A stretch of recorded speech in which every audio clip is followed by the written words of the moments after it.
Yeah.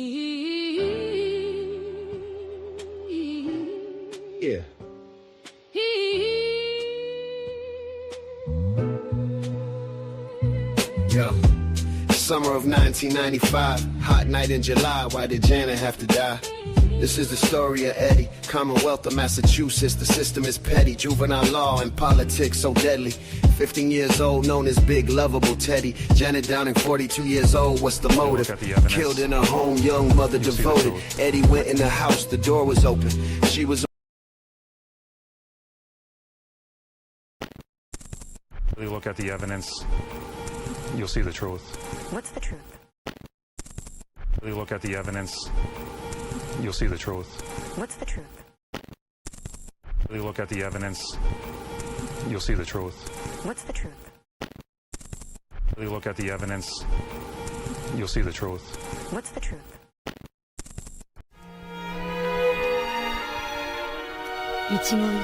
Static Selector. Yeah! We all reppin' for Boston, Mass. All green, everything. Brought up, we were bleeding green. You ain't got our history on. We all reppin' for Boston, Mass. All green, everything. Brought up, we were bleeding green. You ain't got our history on.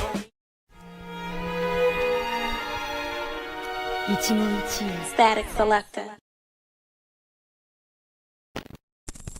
Really look at the evidence, you'll see the truth. What's the truth? Really look at the evidence, you'll see the truth. What's the truth? Really look at the evidence, you'll see the truth. What's the truth? Really look at the evidence, you'll see the truth. What's the truth? Really look at the evidence, you'll see the truth. What's the truth? Really look at the evidence, you'll see the truth. What's the truth? Really look at the evidence.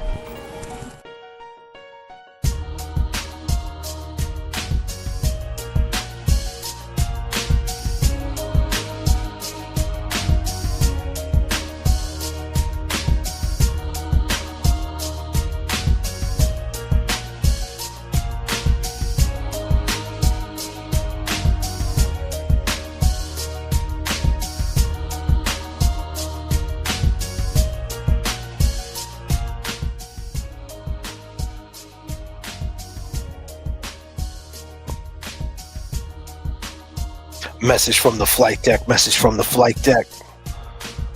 I go by the name of J.F.K. And I go by Kevy Kev. And tonight, we bring to you Part 17. Politics as usual in Massachusetts. This is the Eddie O'Brien, Janet Downing, summer of 1995. We're in the time machine. But what I need y'all to do, if you have a carry-on, please put it up in the overhead compartments. But if you have a backpack, make sure you tuck it right in front of your feet so it doesn't slide all over the place during flight. But before you do that, take out your Cliff Bars. Take out your Hershey Kisses, your vapes, your nips, whatever your vice might be, because we're about to take you up to 39,000 feet. Turbulence in the chat keeps the plane rocking. Populate them goals in different area codes. Get the conversation moving. We're number 3 on the runway. Let's go, people.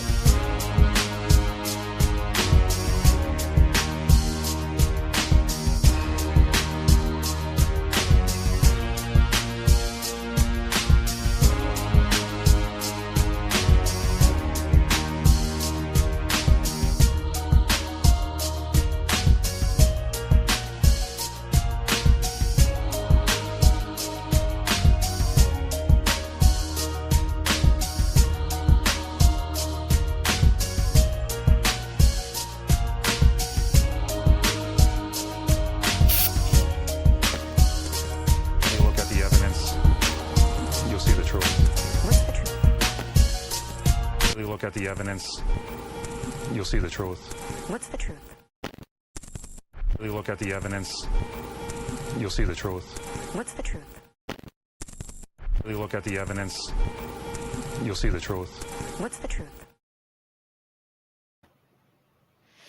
The truth is that we're here tonight, November 20th of 2025. J.F.K, Kevy Kev 781, James Jackson. If he wants a link, he's always welcome to come up. I see he's in the chat, Mr. James Jackson. If you want to jump on, we're number 3 on the runway, so you better hop on soon. Let's go. Mr. James Jackson. But tonight, we got a special guest. His name is John Roberts. He was there the night of July 23rd, 1995. Kevy Kev, talk to the people, please.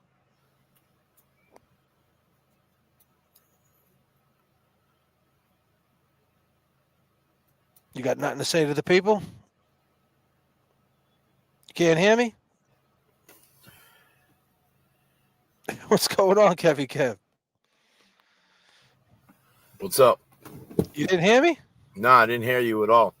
I said talk to the people, my man. Yeah, we're here tonight. We got a guest tonight.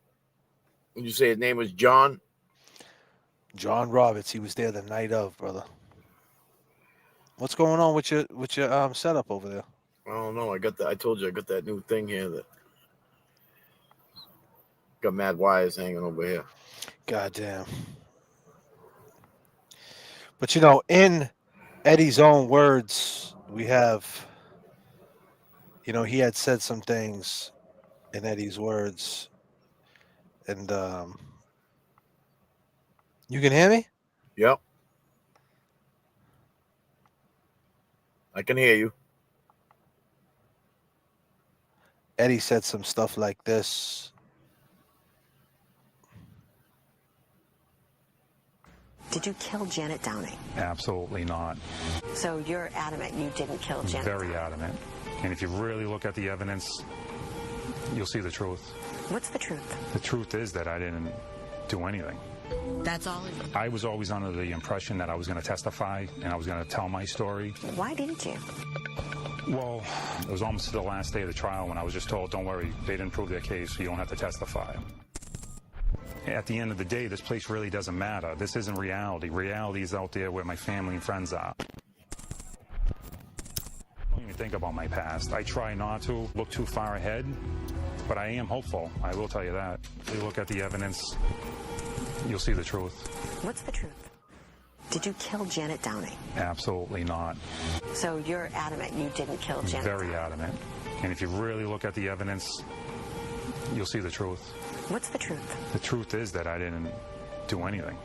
That's all it is. I was always under the impression that I was going to testify and I was going to tell my story. Why didn't you? Well, it was almost to the last day of the trial when I was Can just you hear told, that? don't worry, they didn't prove their case, so you don't have Yep. to testify. At the end of the day, this place really doesn't matter. This isn't reality. Reality is out there where my family and friends are. At the end of the day, this place isn't reality. The reality is who my family and friends are on the outside world. What a perspective. What a perspective. Eddie, you probably know we kind of went on later tonight. You know, it's Christmas time, Ed. They got Christmas tree lightings. Hope that you get to see one soon. Started a little late tonight, ladies and gentlemen. He should be with us till about 9:30. Oh, okay. But yeah, you know, people keep saying that your man JFK, shout out to Becky G. Shout out Becky G. She tracked down the interview for the peace signs up for Becky G, ladies and gentlemen. She tracked down the interview on Channel 7, the one that he did when he had 20 years in. So 10 years ago.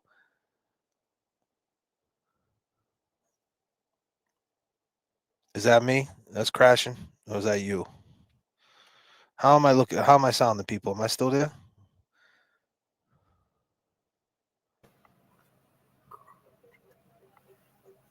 Oh, he's back. You seem like a little disheveled over there. You all right, bro? I told you, bro. I picked up some new equipment, man. I'm trying to keep up with the technology. You know what I'm saying, my man? God, God damn, bro. Calm down over there.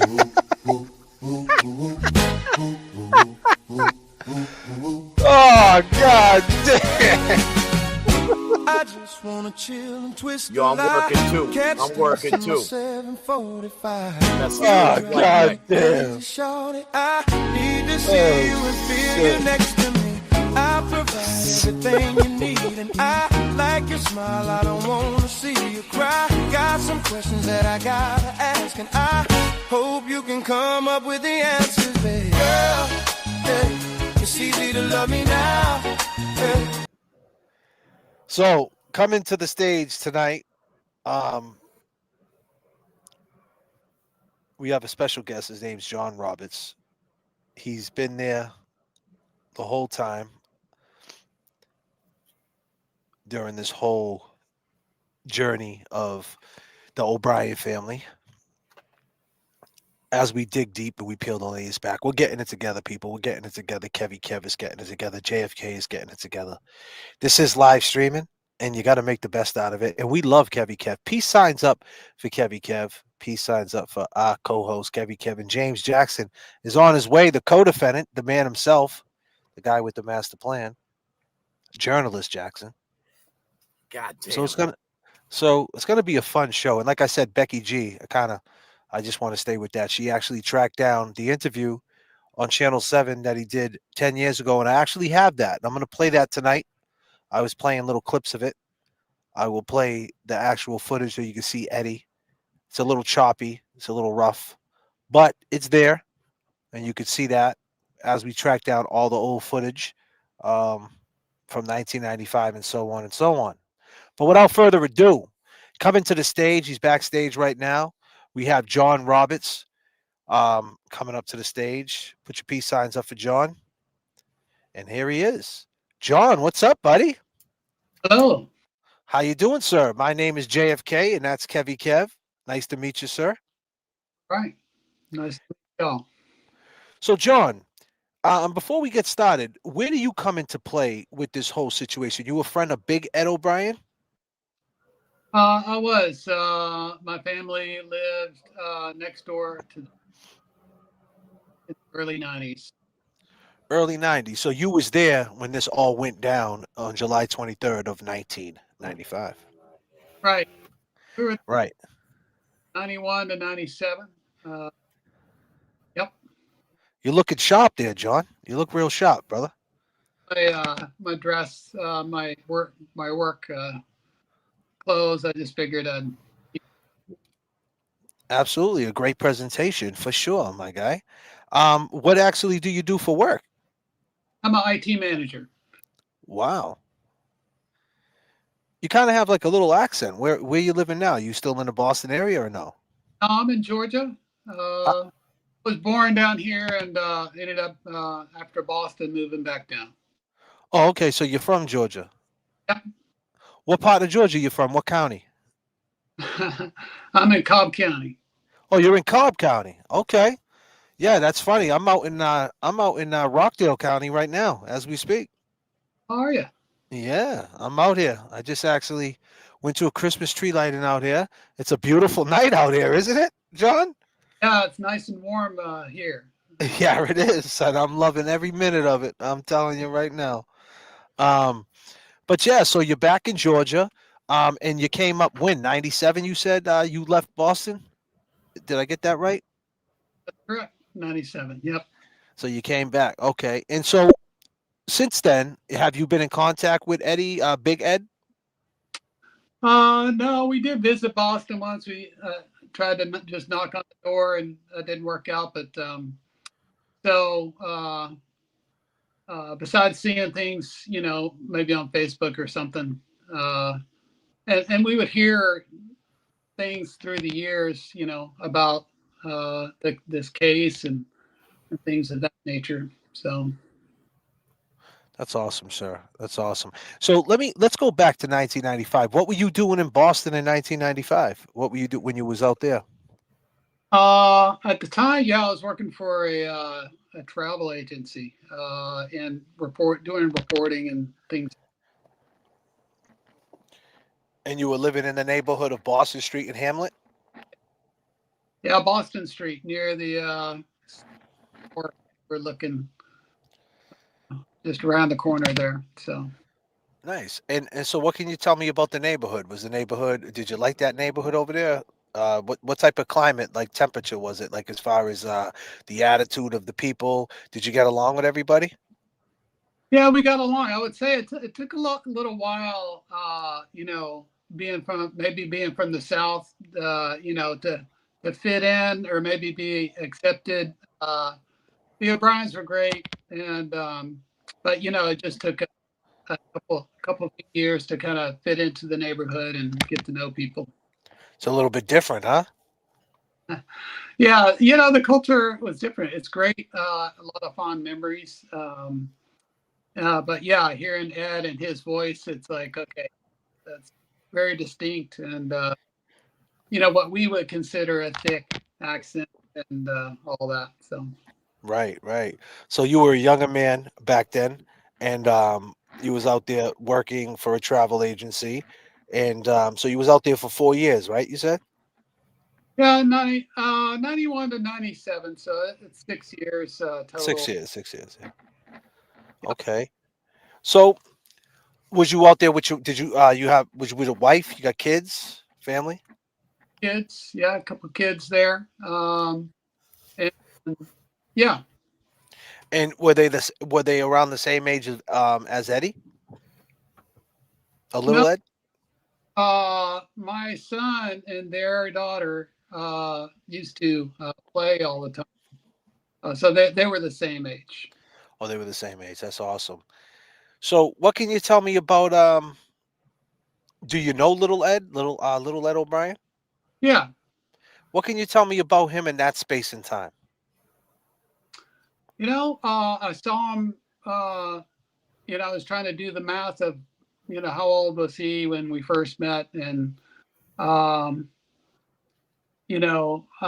guess this before, he used to be just average height. And then he, over the kind of, I guess from probably, 10 or 11 to 15, he really grew up, really tall. Yeah, he did. He was just a normal young kid. Yeah, he was pretty quiet. Seemed he was when we went over. He was always really nice to us. So yeah, I mean that's kind of what I remember. Okay. So were you familiar with Janet? Did you know Janet? We didn't know her that well. No, unfortunately.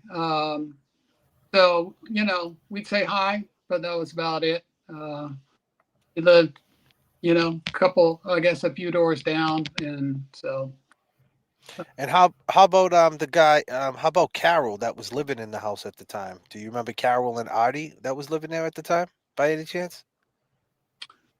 living where? And Janet, they were living with Janet Janet. for a little while. No. You don't remember that? So how about the relationship with Janet's kids? Did your daughter have, you said son or a daughter you had, right? You said a son, right? I had son and daughter, but they were little. They were 3, 4, at the time. Oh, okay, okay, yeah, okay, okay. Uh, So yeah. did you wasn't the one that Ed walked the baby across the street? What were you that uh, night? oh, we were there on the porch. And but were you the one? I'm trying to understand. Excuse me, I might be having a little brain fart here, but it was said that Eddie helped walk one of his neighbor's kid across the street. Was that one of your kids? Mm, No. it could have been. I mean, I had my daughter with me, and I'm guessing Timmy was either there or inside playing. I was on the front porch. Okay. And Eddie was here and there, during that time. We talked, and so I'm not So sure. you don't remember him helping you across the street He that might have, night? He might have. Okay, it was a long time ago. I get it. you know, So yeah, not every so that night, but I wouldn't be surprised. That was. all right. So what can you tell us about Janice kids? Did you have a relationship with them? You see them out there on the street, playing kickball, whatever they're doing out there as kids, Um, what were they like? Did you have a relationship with them? With Paul and Ryan and Erin and Carrie Ann? Did you see them around? I just remember the sister, and then Paul and Ryan, and I don't. We weren't that close. We would say hi to them because I'm a twin as well, and Oh, really? we would say hi. And There's another good-looking guy like you running around. God damn, man! right. Right, it's a beautiful thing. uh, so anyway, yeah, we different times, so that was about it. Okay. So, you got any questions on Kevy Kev? What, like when JFK brings up the moment of like being on the porch that night, earlier in that night, he was just talking about how, the what it was Eddie, had brought down some popsicles for the kids, and they were sitting on the porch hanging out, and before he went in, and so I'm taking more or less like at that younger age, maybe your son or your daughter might have played with Eddie's younger sister. Right. We were just trying to get some clarity on just kind of. He broke up a little bit. You broke up, Kevy Kev. So let me just go ahead. I'm sorry. Share.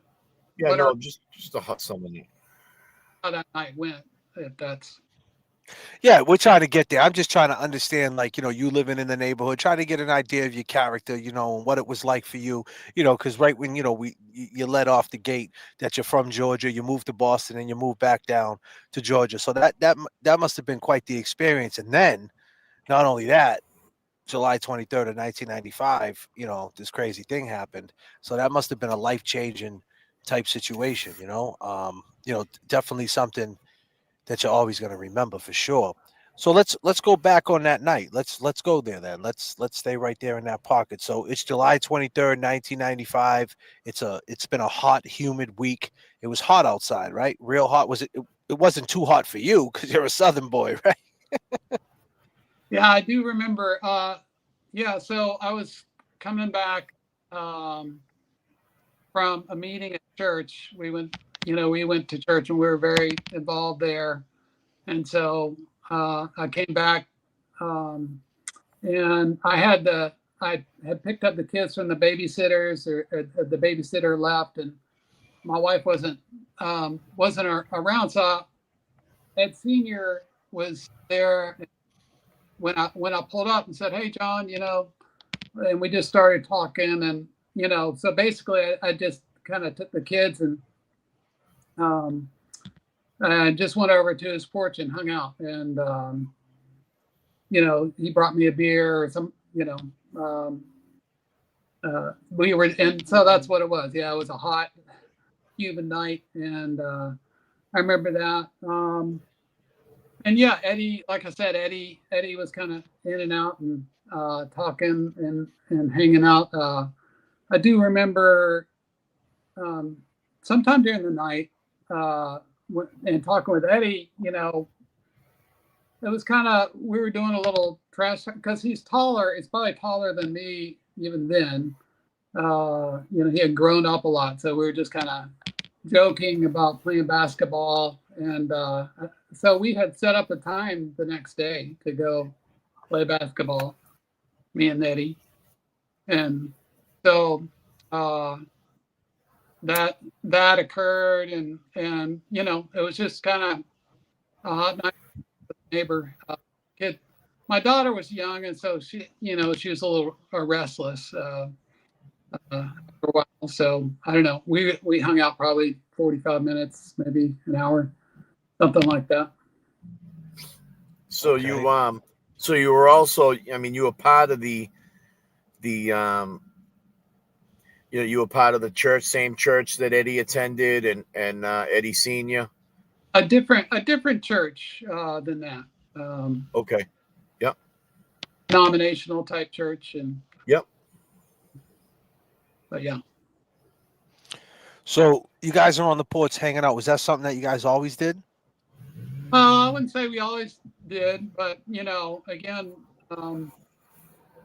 you know, and when their daughter and my son would play together, it was at one or the other houses, probably a little more often at their house. And so we found ourselves over there, you know, picking up or, you know, hanging out with the kids. And they had a little baby too. They just had a newborn. Right. You know, it's hard to keep up with you know, exactly that part of it. I do remember. They had a 2-month-old baby, and then they had a 2-year-old. So the 2-year-old was closer to the age of your kids, right? Yeah. Let's see. At that time, yeah, I guess their daughter was probably, yeah. Okay. So you guys are on the porch that night, Eddie. You know, everybody's hanging out. Did you see when Jeannie pulled back around and they went to Revere Beach? Her, Paul, was you around for that? Did you see that when you were on the porch? Do you remember that part? I don't remember exactly. I do remember the story. I don't know if I knew then or if it was after I had heard. Call. So you go home, right? So when it's all said and done, right? You end up at your house, right? And then Ryan runs across the street to get Eddie, right?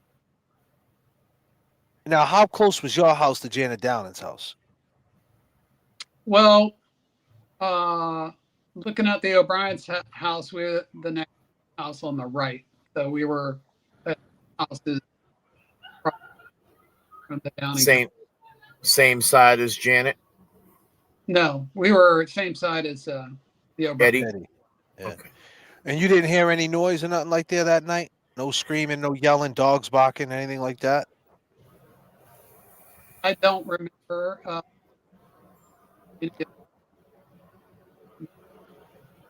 And was that usually a quiet street? Yeah. It was quiet. What can you tell us about Hamlet Street? That's a real tight street, right? It's a real tight squeeze to get up and down. I don't remember. Is that around the corner? Yeah. Yep. That's the street that's right. That's right on the corner. Yep. Yeah. All the streets, I would say, were tight, Right. around, especially with the snow and stuff. But yeah, I don't remember that standing out as it was tighter than the other streets. Okay.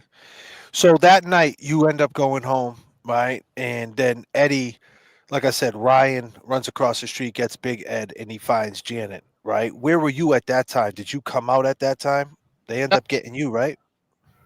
No, I didn't know anything until the ambulance. I heard the sound, and then I ran. So You seen the ambulance? I saw the lights and heard it, but yeah. And what did you see? Did you see anything else out there? Like, was there a lot of police out there? The police presence? Like, could anybody come up Boston Street? Do you remember? Like, if your wife came home and she was trying to come to your house, could she make it up the street? I I don't remember specifically that night, but I would assume so. I don't remember everything being blocked off. Kind of a, I don't know. I just at the time we just knew something really tragic, bad happened. But I don't recall. Was the word already out there that she got stabbed? Was that already the word? I just it's very sad, of course. I just remember them. I guess doing CPR as they uh, tried to take her. Something about um, I just recall they were still trying to revive her or something like that. And maybe that was just again, it's been a long time. I don't know what that came up, but You didn't see a guy looking for his cab keys out there, did you? I did not. I did not. You didn't see. Did you see the cab by any chance? No, I just don't uh, remember that uh, Right. and remember more details. But What can you tell me? What do you remember? Like what stood out the most to you? the couple things that stood out to me. One is I remember because my daughter was getting fidgety. I do remember. Um, at this time I don't remember the exact time, but when I testified, I remember the exact time because I'm like looking at my watch. I'm like, oh man, I need to start the getting her to bed process, and so um, I that was a timeline thing that I felt like I was pretty sure about that, and why I knew the time, and the only other was trying to remember all that night. The only other odd thing that happened was uh, we Ed Ed and I were sitting there again, just talking, and Paul comes out of the house, and Ed goes, "Hey, Paul," in his accent. I can't justice. This is prior to this happening. This is Yeah, prior to the just talking that evening. okay. I just remember this because it was odd at the time. Before anything happened, it was odd. Um, and anything about what it means or anything, but Paul, when he said that across the street, he's yelling, hey, Paul, Paul just kind of looks at him for a second with an odd expression, and then gives a little wave, and then walks off. And we both, Ed and I, just kind of look at each other and say, "Well, what was that about?" Um, so I don't know what to read into that. I don't know what was going on there.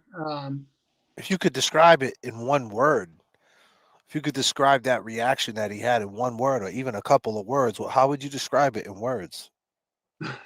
The way Paul was acting. oh, I don't know. He looked perplexed. I don't know what there's not much I can read into it.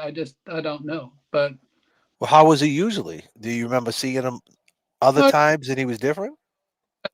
he'd say hi back, and that's that. But again, it was odd because I was sitting on the porch with Ed Senior, and I we just looked at each other and said, what's going on there? Right. So I didn't think anything else about it until I saw the sirens, and so. I get it. I get it. So after it's all said and done, you don't remember what time that was, right? You wouldn't know what time that was. I You don't don't remember. know. No, that's asking a little too much. I don't remember any of the times specifically, except whatever I gave the cops and the lawyers as far as that time. That's what it was. I just don't remember it now specifically. Right. So she leaves in the ambulance. You see who was around when she's coming out. So the paramedics are around her. They were giving her CPR as they're putting the ambulance. Who do you remember being around? Who were you next to? Who do you remember seeing? Do you remember seeing anybody? Not, you know, uh, I probably I don't recall. I don't remember to answer the Okay, question. that's fine. And what about Paul Jr. When he came back? When he came back from the beach, because he was out at the beach with Jeannie, if you didn't know, and he was there. So was you around when he came back and found out what happened to his mother? Was you around for that?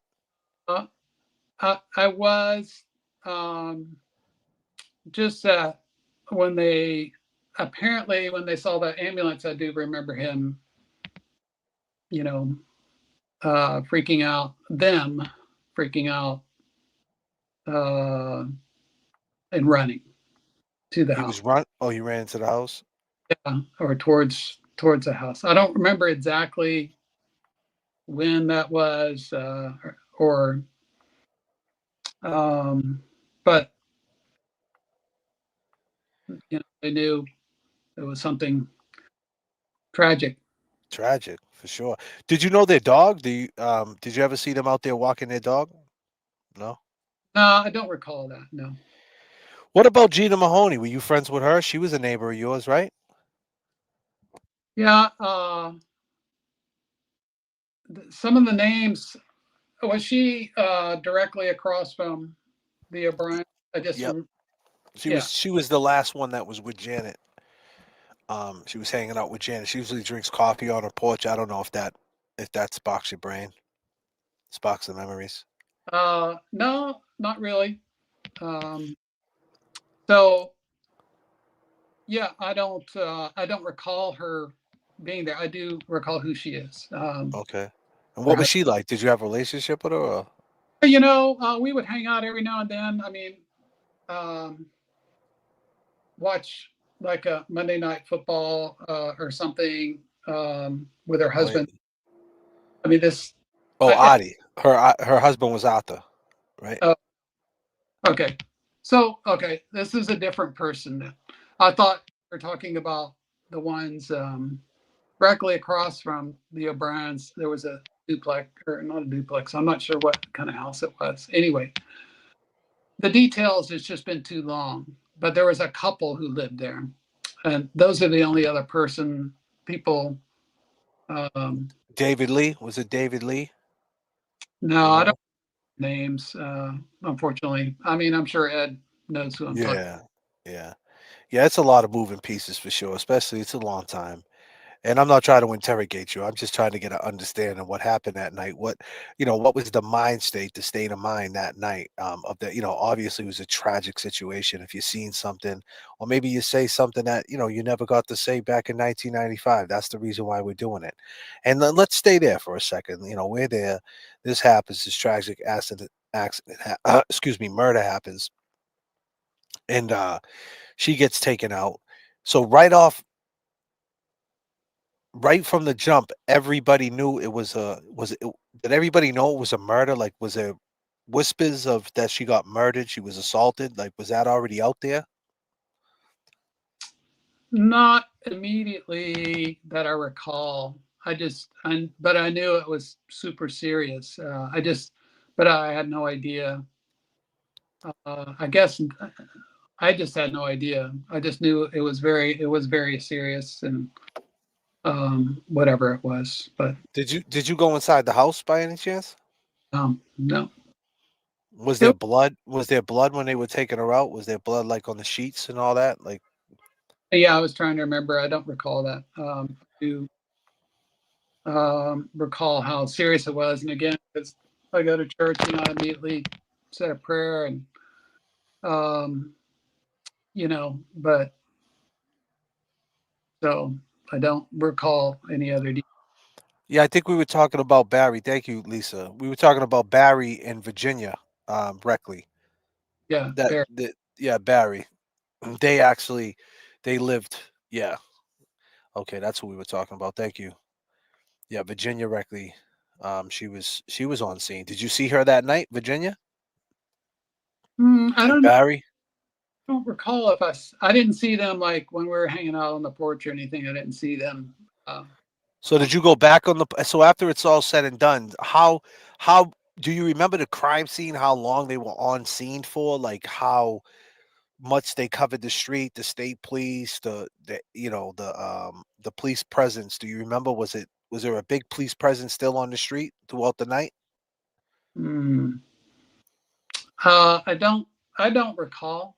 Um, I know they came and maybe asked me if I recall a couple of questions, uh, and that was it. So I mean, so there was no. I don't recall how much the police were there or how long they were. Did the police ask you questions on scene? Did they ask you any questions? I want to say that night, just one or two questions, and then that was it. And what was them questions? Do you remember? Uh, I don't recall. I the only thing I would have said, and I would say to everybody is it was just and it just would boggle my mind. Well, at that time, I wouldn't have said. I just didn't know much even then. I didn't know anybody was accused from the street and uh, or anything like that. So, but when it all kind of came down, I'm like, boy, it just I can't put it my brain around how that it could ever happen if I'm sitting there talking to Eddie, setting up a basketball time the next day, that it made any sense that he could do any such thing. So, um, So you were talking to him about basketball, and you guys were going to go out the next day to shoot some hoops, yep, there was a court down there, the tower. and then allegedly he goes across the street. Well, he got convicted of the crime. They're saying a jury, the Commonwealth, he's been in jail 30 years, saying he went across the street after talking to you and stabbed Janet down in 90 times. You can't see that? Right. That's Yeah. That must have been mind-boggling. How many times did you have did you have this conversation with your wife? Where was your wife at the time? Like did she get involved in this, or she didn't want no part of it? Like what was her state of mind like, knowing that, a woman right next to her, this happened to a woman right next to her? Was she scared? Was she, worried? Was she, did you guys try to figure out what happened? no. This is the perplexing part. I mean, the we were like, what, all the times we were over there and hanging out and everything. I'm like, what? How in the world? I mean, could we miss that if that is true? I mean, and it's still the case. It's like there was no indications, no signs, nothing we ever left there like that we were disturbed by or anything. Did you go back to the porch after and hang out and like talk to, like, after she left in the ambulance and went to the hospital? Did you go back on the porch and hang out for the rest of the night and just shoot the shit? No, I did. No, I didn't because we had our kids and Did you see Eddie, little Ed, come back with the stab wounds on his hand from the store? Did you see that? I did not. No, I was So not. what about the next day? Did you find out the next day that Eddie got jumped down the street? Did you hear that? Did you know he got stabbed? Did you think of, where were you? What was your state of mind when you heard that news that he went down the street after this happened? He got jumped, he got stabbed in his hand. Did you think it was connected? No, Do you know, remember? I don't remember exactly when I heard the full story. If I read it, or I'm sure I probably would have heard it before, maybe before the papers got it. I don't know, but um, No, I mean, even then, it's like, okay, this gets stranger. But I didn't Did you have did you see Eddie after? So no. here, look, you never seen Eddie after the night of Janet down. After you talked to him with the basketball That to was go a play basketball. That was the last time you talked to him in the last 30 years that you seen him. correct. Really? So when you found out that they're saying it's him, what was your mindset? Did you think that he was capable of doing it? Did you believe the Commonwealth at the time? Yeah, basically what I said earlier is the um, is kind of how I feel about it and feel about it still. There was But you no. felt about it. You felt that in 1995 that he didn't do it. I felt like it didn't make sense. Uh, I just can't put it together that again there were just no indications, no uh, evidence, no history, no feeling weird about my kids being at their house, whatever. But uh, when you heard the story, so now obviously let me ask the question: did you try to put this story together? Have you ever did what I'm doing right now? Sat back and said, "Wait a minute, he went down the street and he got jumped and he got cut." Did you ever believe that part of the story, or did you even think about it? um, you know, the only thing I thought is, well, that's um, I don't know how you say it. It's quite a coincidence. Um, so, but I didn't give it much more thought than that. That's What about when you heard about a telescope being directed in the room, and you heard about natural born killers, and then you heard about all the things that they brought out, a sexual attraction, and the way they framed up the, so to speak, they framed up the trial, when it went gavel to gavel on court TV, the obsession. You never bought into none of that, not even a little bit.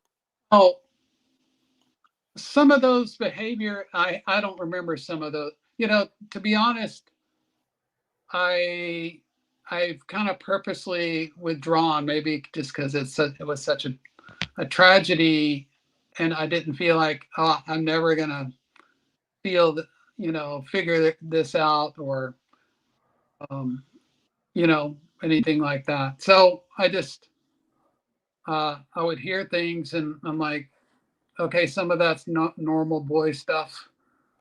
Um, but was it any more? I don't. Again, it's not something. Have Uh, you ever been to the midnight variety store, the midnight convenient? Have you ever been inside there? I'm sure I was from time to time. What was that? Was that a shady store, like the convenient bodega? Like what? When you went in there, was it just a Oh, what was that like in there? Like, because people say there was like an adult section back there. I don't know. I don't know if that ever you seen that back then. Was that something? Because when they put that story out there, this is 19. I'm going back to 1995. The story's out there. He worked at Midnight Variety, right? He worked at Midnight Variety. Excuse me. He worked at Midnight Variety.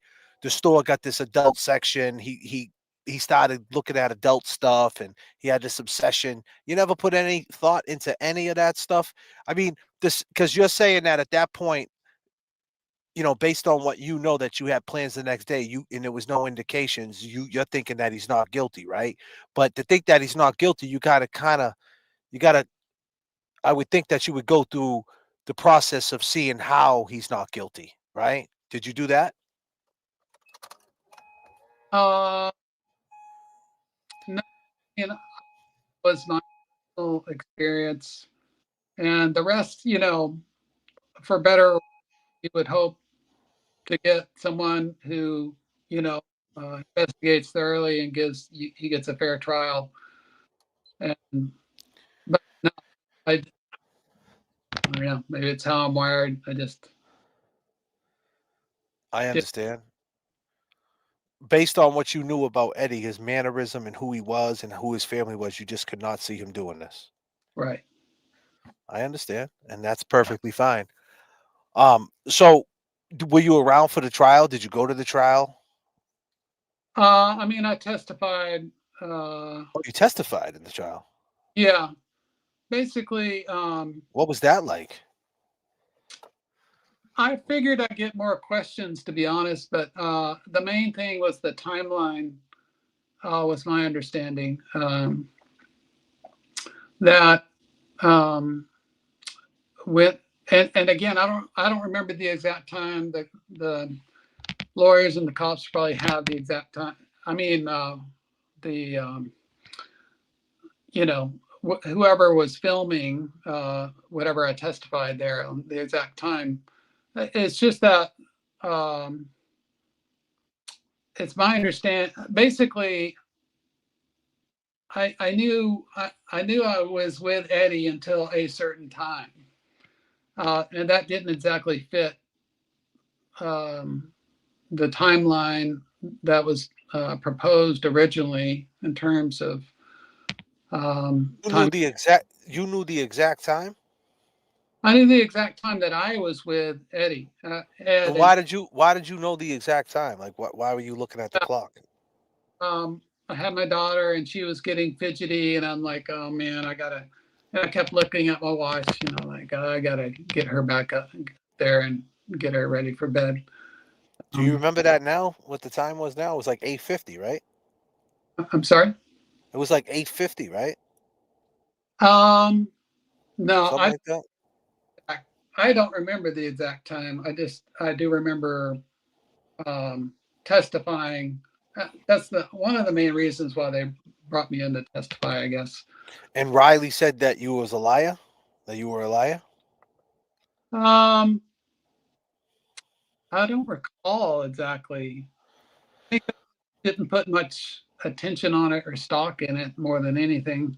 So at that point, you're in there. You're on the stand. You're in Cambridge court. You're looking around. You're seeing what it is. You're seeing the whole show. You're a smart guy. I'm looking in back. There's books everywhere, right? What do you see? Do you see a frame up? Is that what you're looking at? Is that what you feel like you was in the middle of? Corruption? Or is Uh, that too deep? you know, it's one of those things. I mean, in general, when I make a judgment and that drives my wife crazy and my coworkers crazy, I have to have all the. So it's more it's more like I I am too far removed to have the data I need. Um, it is again, it's far fetched from my personal experience, but as to the motivation and who and etc., I'm just too far removed from it. So the timeline didn't add up for you, right? Based on the conversation prior, based on the energy that was going on that porch, it didn't. The math wasn't mathing. But did you ever have a suspect in mind? Did you, like I said, did you ever get that deep? The process of elimination, saying, okay, if it's not Eddie, maybe it was this one, maybe it was that one. Did you ever get that deep, or did you ever even care? Yeah, it's a fair question. I didn't, partly because I just didn't know her and the family that well, and who the other suspects might be. I saw names in the paper that would come up, and various things of that nature. And again, after a while, it's like this is, too much for me to follow. Where this was going. So I didn't have.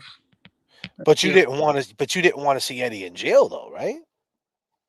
Right, but I felt, you know, um, it's very little of what I could do. I did what I could in terms of testifying. Um, Was that scary for you? Was that something you ever did before? no, I'd never done it before. It was scary. Is not the right word. I guess I wasn't scared because just like tonight, I mean, it's like, okay, I'm not. I'm here to tell the truth, and wherever that leads. And that was the same back then. Right. Well, you don't need a good memory to tell the truth, right? Well, a good memory helps people, um, I guess, believe in a story more. I mean, it's certainly helpful. But but at the time, right now, you're saying you don't really remember the time now because so much time passed. But at the time, you knew you had the timeline, you said your story, the state of mind of Eddie, and that's basically what you were saying to them. The state of mind, how Eddie was. He didn't see a guy that was. There was no indications that he was going to do something crazy that night. But yet, you did say a kid came out the house, her son, and he was acting a little strange. Was that an indication that he possibly could have did it? Like, was that something that was ever spoke on? No, we just, again, I don't. There's not enough to go on for me. Again, if I knew the family better, I knew whatever. But just that in and of itself, I just didn't have, me personally. I just didn't have enough to go on there. It's something that stuck out of my mind before the event happened, and especially after the event happened. It's like, man, I don't know. So, I get it, my man. I get it. And I appreciate you for sure. So let me say this. So now Eddie, he's been in jail 30 years. And recently in 2013, I don't know if you're familiar. You said you haven't talked to Big Ed. Um, you're coming in hot, brother. I gotta hit that mute button. You're coming in hot. Um, you haven't talked to him. So in 2013, they passed this law about juvenile law where he could see parole. Um, he waived it for the first like 5 years or something like that. And in 2024, he decided to, well, excuse me, the first 10 years, right? He waived the parole. He didn't want to even talk about parole because in parole they want you to take accountability and basically say you did the crime. And that's basically what they want you to do, right? He That's not part of the script with him. And he's like, well, what's the sense? But in 2024, he decided to use that platform to get more awareness on what's going on, how he's not guilty. And one of the main things he's been saying since 1995, he said it in an interview in 2015, and he said it at a parole hearing in 2024, and he's been saying it all along.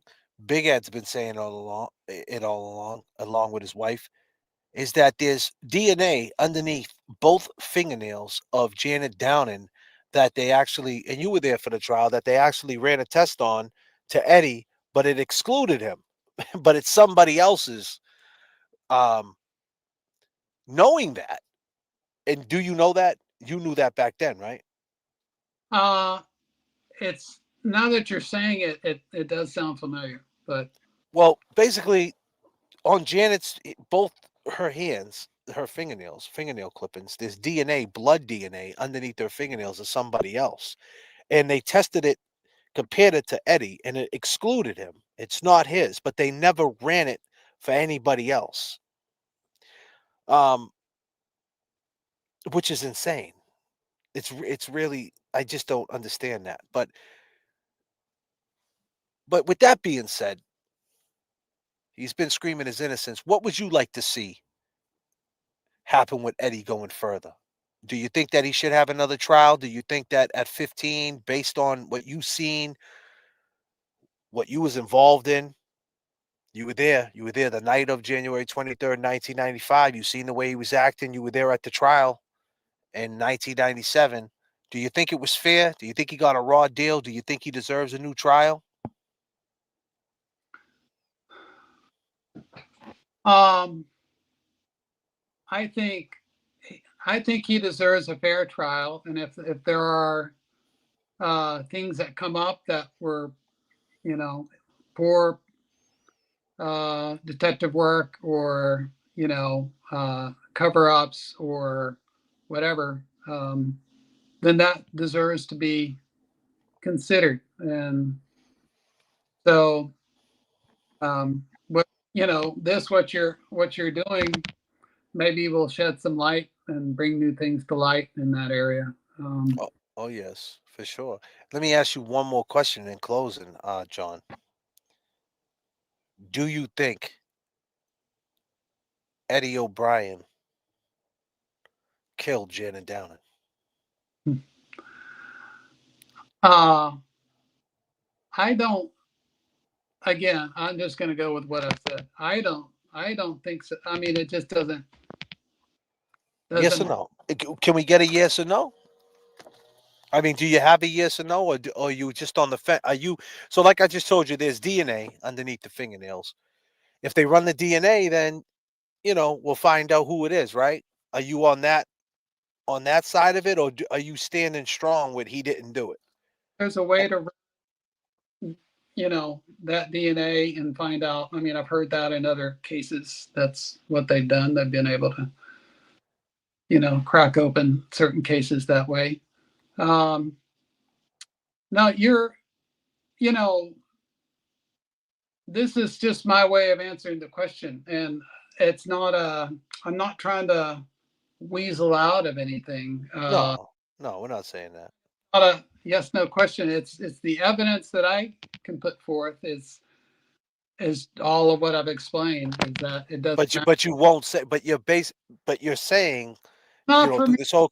Well, let me just say this: the whole conversation, you're saying that you can't believe he didn't. He did it, but you still won't say he didn't do it. So that's where I'm confused. So did he do it or he didn't do it? And so do you think it's possible he could have done it?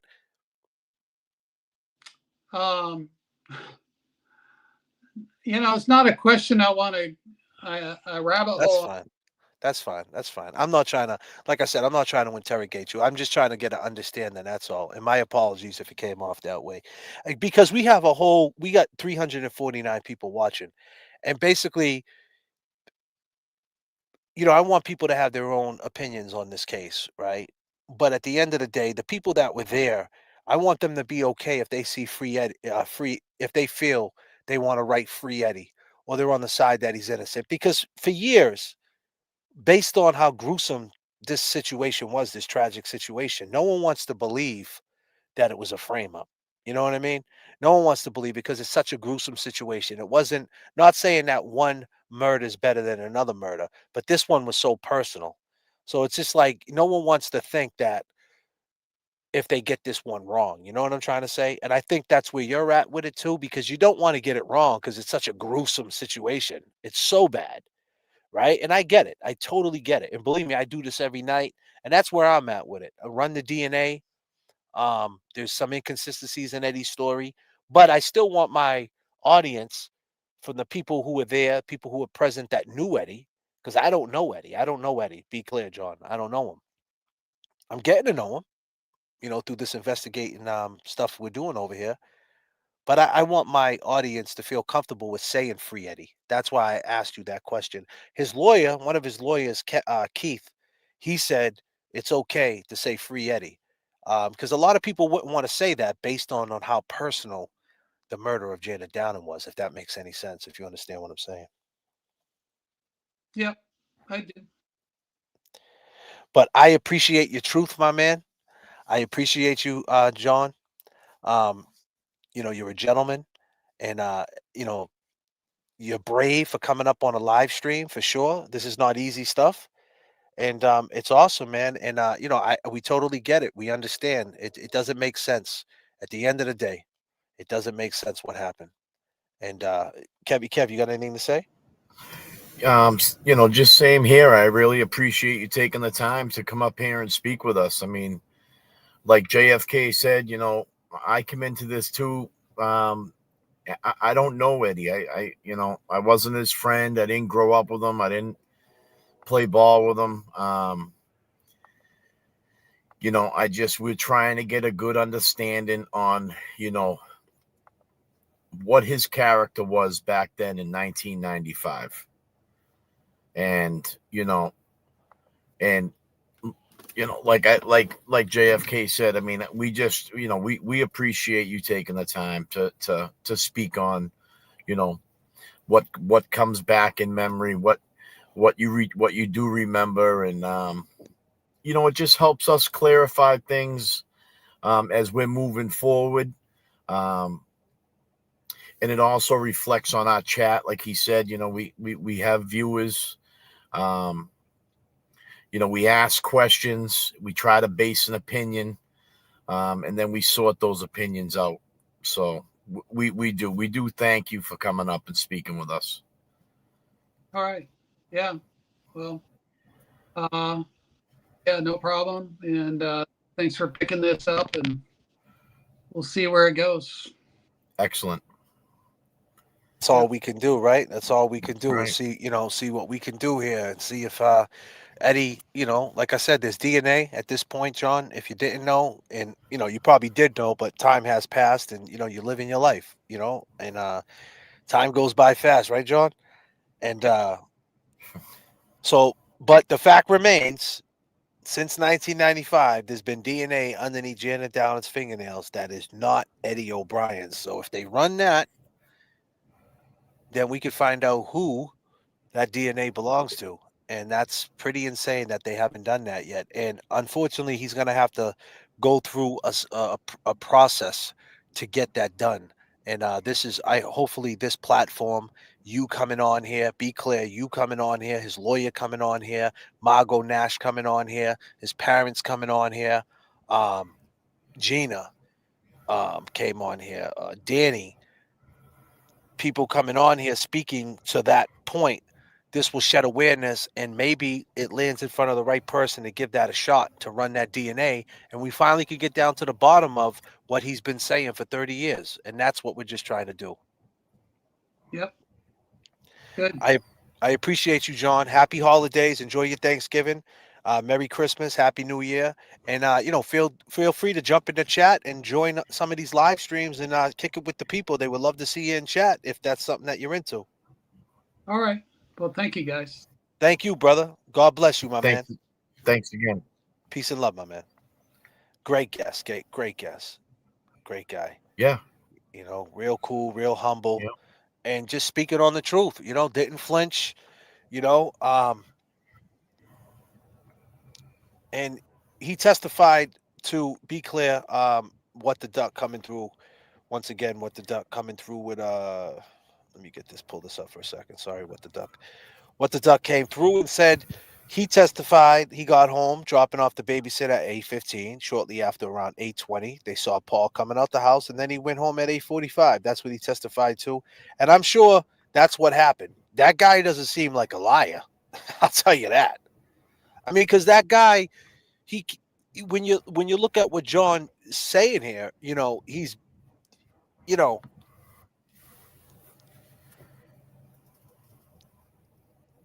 he could be biased, right? We've seen some of that. Let's be clear, we've seen some biased stuff because people don't believe Eddie did it, and he talked to Eddie right before this happened. A lot of people didn't talk to Eddie right before it happened. He talked to Eddie about, I don't care how tall you are. Let's go down to the courts tomorrow, man, and I'll school you. You know what I mean? He was a younger man. You think you got game? I got game, buddy. I don't care how big you are, right? So that is big, right? And he could embellish. He could be on this, but he's not. He's saying follow the evidence.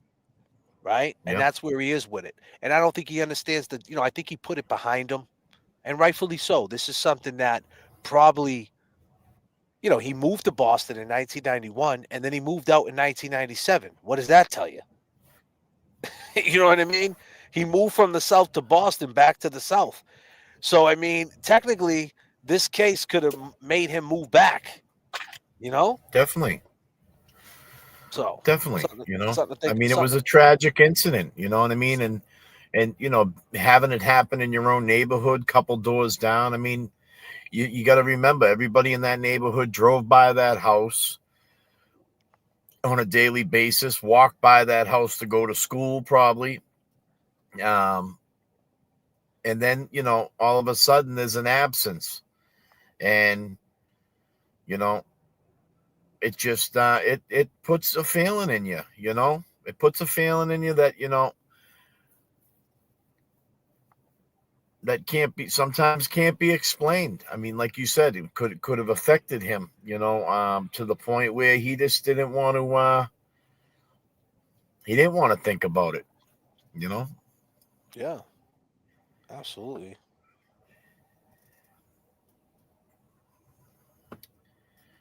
You know. All we're doing, right? We're doing what Jada told us to do. Really look at the evidence, you'll see the truth. What's the truth? That's right. Really look at the evidence, you'll see the truth. What's the truth? Really look at the evidence, you'll see the truth. What's the truth? Investigate, investigate, investigate. Give some memberships. We want to see all green in the chat. Static selector. Yeah, we all reppin' for Boston, Mass. All green, everything. Brought up, we were bleeding green. You ain't got our history on you. We all reppin' for Boston, Mass. All green, everything. Brought up, we were bleeding green. You ain't got our history on you. Remember, give some memberships. We got Becky coming through, gifting 1 JFK memberships. We want to see everybody in green. Everybody looks so much better in green. So much better in green. That's right. Remember, we got a goal up, ladies and gentlemen. Goals in different area codes. Populate the goals, and let's get the conversation moving. And yeah, man. I mean, it's been a wild, wild time. Oh man, Rose D with the 5, making it rain. Yeah. Yeah. Yeah. Turbulence in the chat. Turbulence in the chat. Can you hear me? Can you hear me? Boston. Static Turbulence in the selector. chat. Turbulence in the chat. Boston.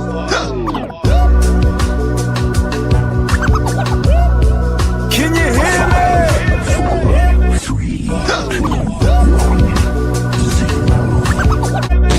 Can you hear me? Static selector. Yeah. We're working too. Boston. I mean, my man had to run across 3 Yeah. We're working too. Boston. I mean, my man had to run across 3 lanes. Can you hear me? Static selector. Yeah. Boston. Thank you for the memberships, people. And I hate to break the news to everybody. We need to get everybody. Let's do a little switch up for a second. Keep in mind, everybody needs to hold their family tight. Hold on to your family. You know, time's flying by way too fast, and I just realized, man, we're 1 month.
reputation.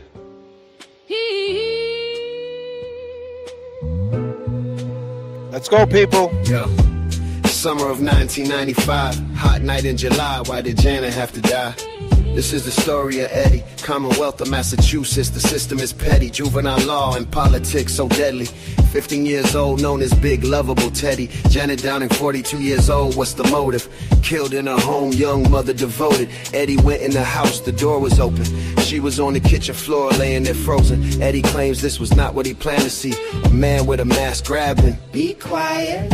I will kill your whole family. Eddie left the house, ran up the street. Around the corner, washed up in the bathroom at Burger King. Janet was stabbed multiple times. Rest in peace. It was a gruesome murder scene. I agree. Eddie went to his work, said he got jumped, but never said a thing. What? About Janet lying there lifeless. His friend's mother from across the street. Shh. He was in the house. But Janet had a brother-in-law she kicked out for selling drugs. Said if anything ever happened to her, it's him you bring up. The night of the murder he showed up, was acting suspicious in the front yard. Gina in Virginia says he was looking for his keys. It was humid and muggy, but we were showered and neat. He was a cab driver looking for his key. Looking for a key to one of the cabs in the fleet. Yes. How did he know something happened on that street? Eddie says he is innocent, and the cab driver did it. Who do you believe? Believe. DNA under Janet's fingernail unidentified. Who do you believe? Come on, come on. This is the story of Eddie, 15 years old. Life in prison. This is the story of Janet, life taken and stolen. For no reason. It was the summer. July 1995. Do you all remember? 30 years ago, why she have to die? 15 years old, locked in a cage of murder that he always denied. Let's go. Summer of 95. Life goes by. Welcome to the stream, long gamers.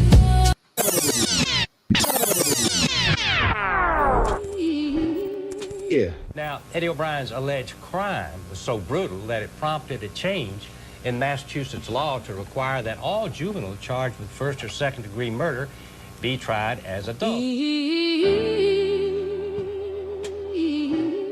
Yeah. Look at the side.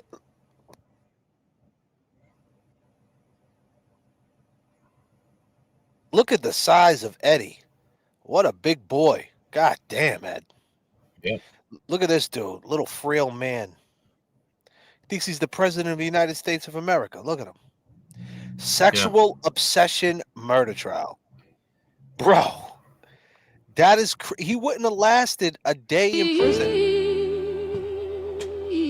Look at the size of this dude.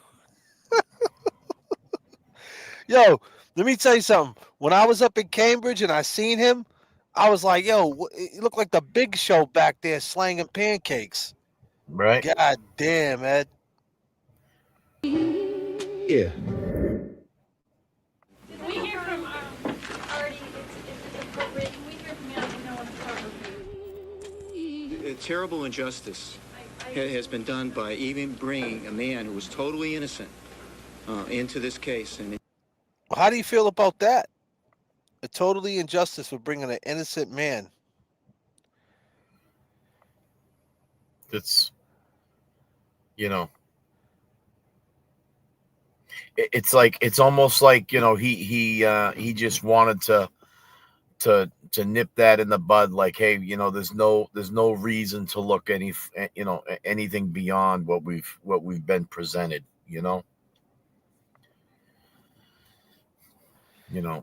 Thank you guys for all the memberships. Wow. Auntie, Leslie, E-Pags, Jay Brilliant, Unforgettable, Rose D, Becky. Don't forget about Becky coming through again. Start the stocking stuff for fun. And Avril coming through with the JFK membership. I appreciate you guys making it all green in the chat. Oh, What the Duck coming through with another 5 JFK memberships. Holy shit. This is what I'm talking about. It's all green over here in the chat. God damn. Static Selector. Yeah. We all reppin' for Boston, man. All green, everything. Brought up, we were bleeding green. You ain't got our history, homie. We all reppin'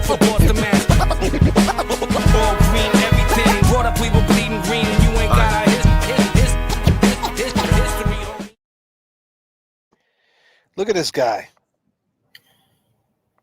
Sexual obsession murder trial.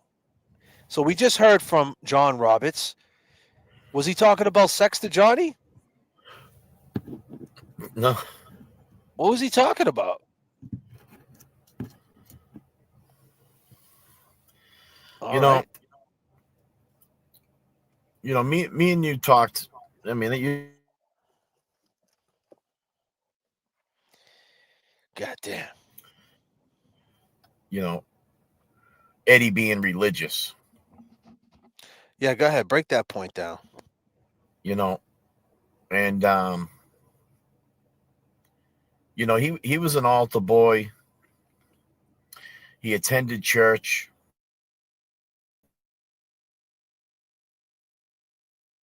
With his neighbors. He was a part of that Catholic community. And, for him to become an altar boy, he went through CCD, he went through, a strong religious upbringing, and, it's something that sticks with you, especially. Want to get into a little backstory? You want to get into a little backstory about you? You told me something. Do you not want to say that? What you told me? No, I was an altar boy. God damn, Kevy Kev was an altar boy, son. Definitely. So why don't you explain like that type of mindset, like of being an altar boy? Like you made a great point the other day. Like no one talks about his religion. From him, if he went in there and did something like that, that would go against everything, right? There's there's a thing called, the 10 Commandments. Break it down.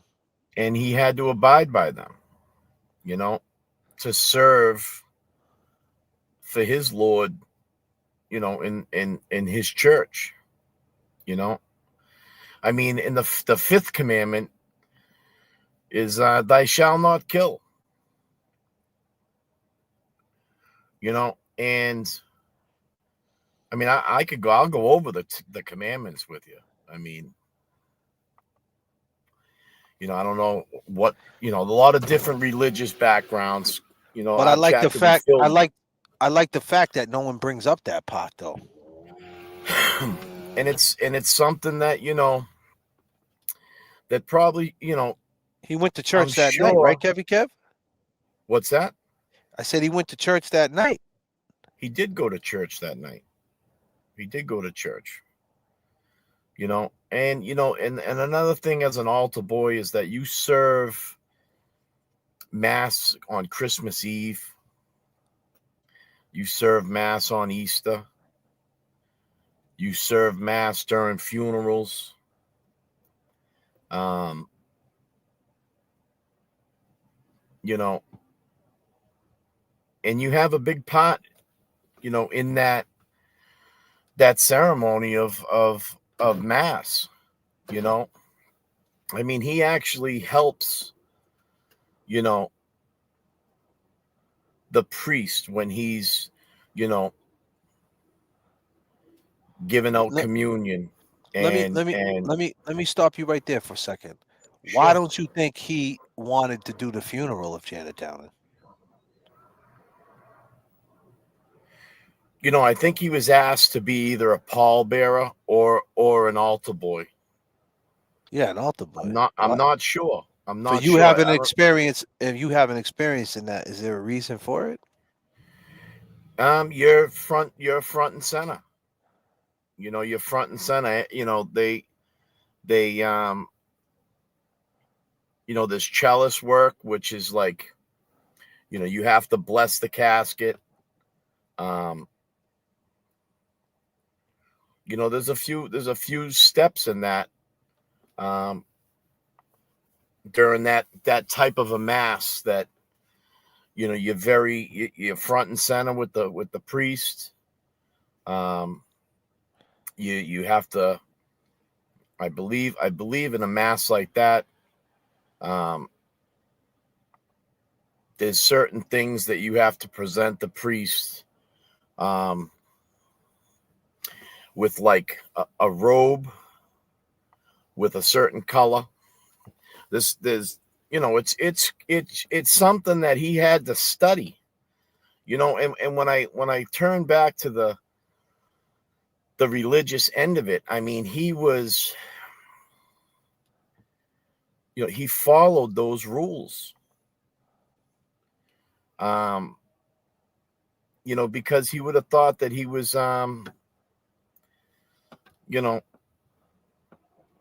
he was going against his practice, I mean, those 10 commandments, there's, the first commandment is, I am the Lord thy God. The second commandment is, thou shalt not take the name of the Lord's name, the God's name in vain. Mm-hmm. The third one is to remember to keep holy on the Lord's day. The fourth one is to honor your father and mother. The fifth one is thou shalt not kill. The sixth one is thou shalt not commit adultery. The seventh is thou shalt not steal. The eighth one is thou shalt not bear false witness against thy neighbor. The ninth one is thou shalt not covet thy neighbor's wife. And the 10th one is thou shalt not covet thy neighbor's goods. And those are instilled in you when you're going through these practices. And I think a lot of people overlooked his religious bringing up, which I think reflects on the character of Eddie. And I think anybody in that church community would have been able to speak on that, other than the priest or a basketball coach at that, parochial school. Eddie was just involved with his Catholic community. And I don't think that it's been brought up enough.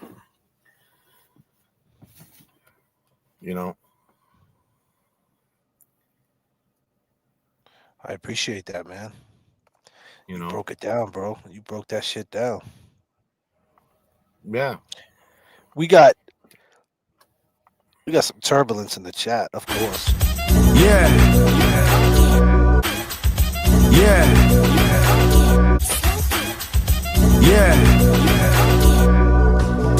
Turbulence in the chat. Turbulence in the chat. Can you hear me? Can you hear me? Boston. Turbulence. Lisa McDonald says, sounds like when Morrissey made a public announcement to tell the public to leave the McAlberts alone, they're all stand-up individuals. These DAs are clowns. And she's referring to this right here. She's referring to the sexual obsession murder trial. And he says this. Injecting his name. A terrible injustice has been done by even bringing a man who was totally innocent into this case. And a man that's totally innocent in this case. Sound familiar? Sounds very familiar. Christina with some more turbulence. I appreciate it. Remember, turbulence in the chat keeps the plane a-racking. Christina, 1999. Keep it up, gentlemen. Thank you for being here, Christina. Jay Brilliant, our guy. Ed said he made his confirmation in Walpole. Would you believe it? 17 years old in Walpole. And I appreciate that. We're hitting this from all angles. Pause if necessary.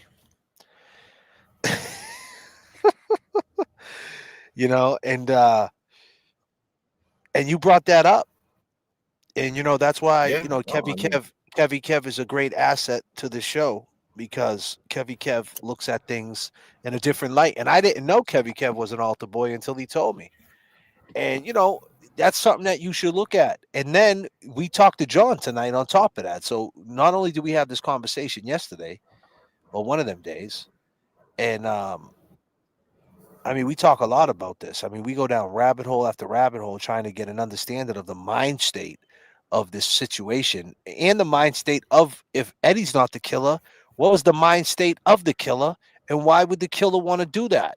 And then we go down that rabbit hole of a cat. This fucking cat comes right back up. The kittens and feline hairs and kitty litter, and then kitty litter being hung in the basement, and all these weird things happening, books being misplaced that was by her bed. He pulled up in the parking lot. And people are just checking in right now. Janet Downing, she was murdered in the summer of 1995. Ladies and gentlemen, R.I.P. Janet Downing for sure. Rest in peace, Janet Downing. You are not forgotten, Janet. This is not just the Eddie O'Brien story. This is, be clear, the Janet Downing story. This is the summer of 1995. What were you doing in the summer of 1995? I could tell you what I was doing. Oh, man. I was running amok. I was actually on the run. I had warrants in the summer of 1995 when this all went down, but that's another story. But the point is, I'll tell you, we're looking at this from all different. I got a question to ask. Is Eddie Senior? He's in the chat. Eddie Senior, he's always in the chat. Big Ed's usually always out here. Yeah. He's usually hanging out with us. Now I'm sure that Eddie still follows his faith even behind bars. Saying that he made his confirmation at the age of 17, which is about that age. Well, I don't know if it was 7. I don't know if it was 17, but he said he did it in Walpole. So it was. Whatever. I think he was there for some time. And it's a good possibility that if he still follows his faith, he could. And he's in the church. Listen what he said. Listen what he says right here. Let me give you some Eddie words real quick. Did you kill Janet Downing? Absolutely not. So you're adamant you didn't kill Janet Very Downing? adamant. And if you really look at the evidence, you'll see the truth. What's the truth? The truth is that I didn't do anything. That's all? I was always under the impression that I was going to testify and I was going to tell my story. Why didn't you? Well, it was almost the last day of the trial when I was just told, don't worry, they didn't prove their case, so you don't have to testify.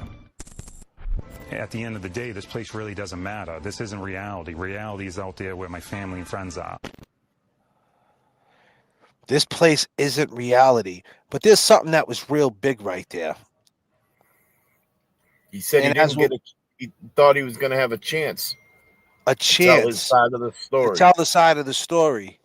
So he was going to get on the stand, and his lawyer. Now, we're looking at his lawyer. Listen, I hate to, based on what the guy done in the last 30 years, went to prison, scam artist, he got his license back. Robert George, if you're out there watching, whatever, you did some shit, come on the show, stop ducking us, come talk to us, tell us what we need to know, because at the end of the day, you were knee deep in this shit. You know everything about this case, and we need to hear from you. We need to hear your perspective. Period. Point blank, end of the story. Now, I know that the O'Briens, they probably not really feeling you. You took a lot of money from them, and Eddie is not feeling you, and he has questions because now he learned what you learned.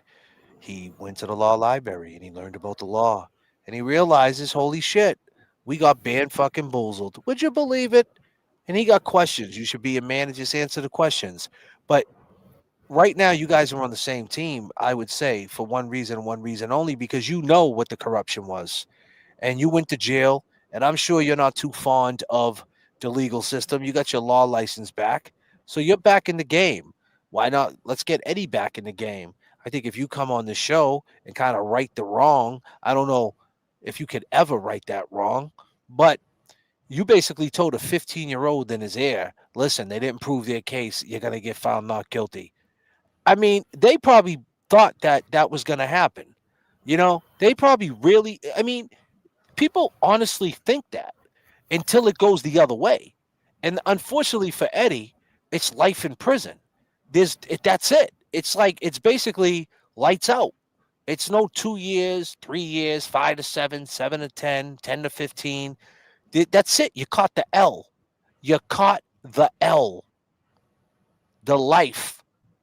And, and they didn't want to believe it. I don't think Eddie's family wanted to believe that that was even possible that their son could catch life in prison until it happened.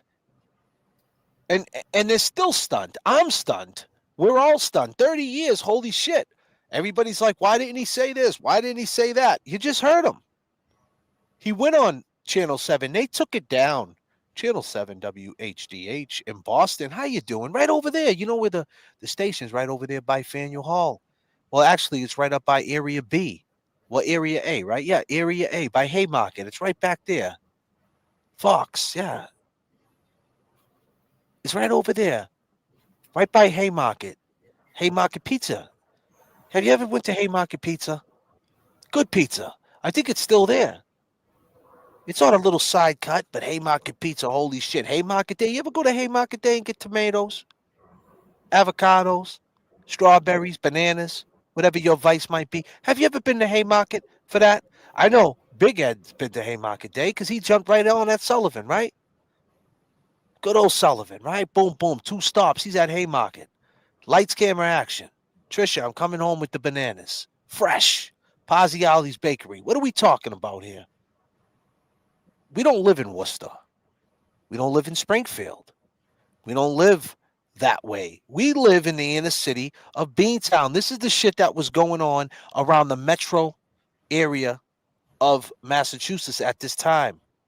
I don't think they believe that he was going to get set up, but they didn't realize 2 years prior, a black man got set up, and his name was Sean Ellis. 2 years prior, he got set up for life, mistrials, sat in jail for 20 years. The fix was in. Eddie was in the scope. The shit was going down 1990, 1991. The gangs in Boston, the juvenile system. It was going on. They didn't realize it until they got involved in it. And that's how it usually goes, right? You don't realize what drug addiction is until you have a family member who's doing drugs. You don't realize what alcoholism is until you're drinking, you're waking up to vodka in the morning. You don't realize it until you're knee deep in it, right? That's how it usually goes. So the fact that Eddie said right there, I thought I was going to get on the stand and tell my story. Was he going to get on the stand at that particular time and name drop a name? If he he never had had the chance, if he had the right? chance, you don't know. We don't know. And the fact that you guys can say, well, he would have done that at 15 years old, a family listening to this lawyer, this Italian guy, Robert George. I don't know if he's Italian. Robert George, that don't sound Italian to me. But he comes off, he thought he was Joe Pesci, right? He comes off, hey, yo, the guy, yo, you didn't have stuff on your feet, blah, blah, blah. Fast talker. It's systematic, Your Honor. It's not problematic. The whole shit, the monologue. You know, and the other thing too, let's remember this too, is that 1995 was different times. I mean, it was different money too. You know what I mean? Money, that kind of money today is, you know, a lot different than 1995. I mean, his parents, you know, had little children, you know, a mortgage, hardworking people, you know, focusing on, you know, they got little kids that they're focusing on at the same time. Their middle boy there, the you know, a junior is locked up behind bars at the age of 15 years old.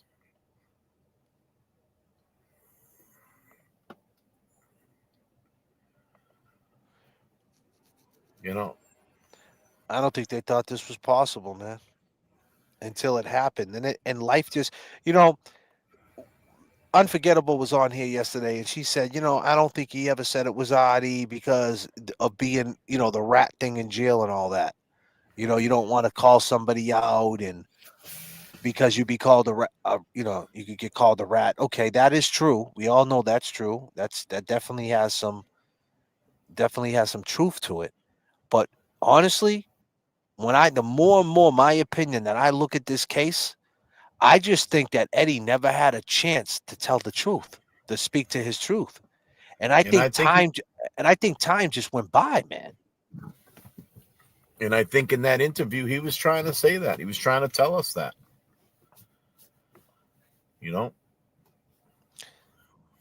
And with further ado, let's play that interview. I was waiting for James Jackson, but he's too late. Look at the evidence. You'll see the truth. What's the truth? Investigate, people. Investigate. On parole. Cher went behind bars to bring you this exclusive interview. Did you kill You Janet good? Downing? Absolutely not. Eddie O'Brien was just 15 years old when he was charged with killing his best friend's mother. Is the defendant guilty or not guilty? Guilty.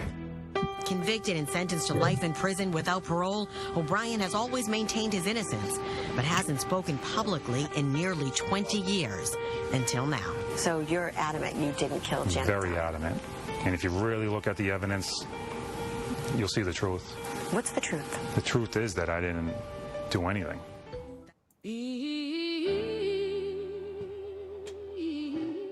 Yeah. Janet Downing was murdered inside her home in the summer of 1995. The single mom stabbed more than 90 times. Her teenage son, who was O'Brien's friend, found her body. O'Brien, a former altar boy and the grandson of the city's longtime police chief, lived across the street from the Downings. He became a suspect after police doubted his story that he'd been mugged the same night as the murder. In court, prosecutors that he'd been mugged the same night as the murder. I want you guys to listen to the 911 tape when he called in.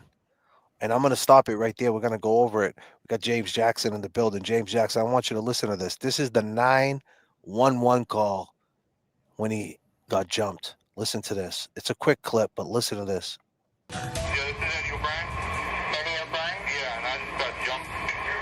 Street from the Downings, he became a suspect after police doubted his story that he'd been mugged the same night as the murder.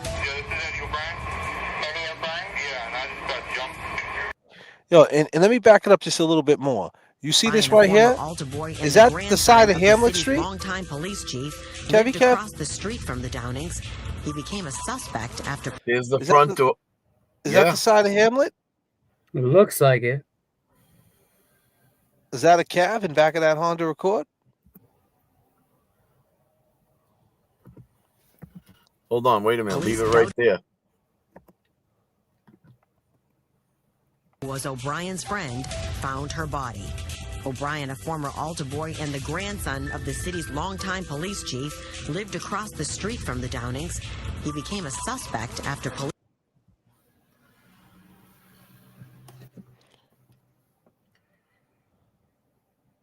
It's not a Crown Vic, though. I can see the lights. That looks like a Lumina in front of Mom it. stabbed more than 90 times. Her teenage son, who was O'Brien's friend, found her body. O'Brien, a former altar boy and the grandson of the city's longtime police chief, lived across the street from the Downings. He became a suspect after police doubted. No, it's a Honda Accord in front of it. That's an Accord. That's a white Honda Accord. That's a white Honda Accord in front of the cab, if that's a cab. Oh, let me see. It's 100%. Kind of looks like a Chevy. She kind of looks like a Chevy Lumina, but I could be wrong. Dude, it's 1,000% a Honda Accord. It could be a Toyota Celica too. No, it's 1,000%. I'm telling you guys that it's a Honda Accord. Brian, a former altar boy and the grandson of the city's longtime police chief, lived across the street from the Downings.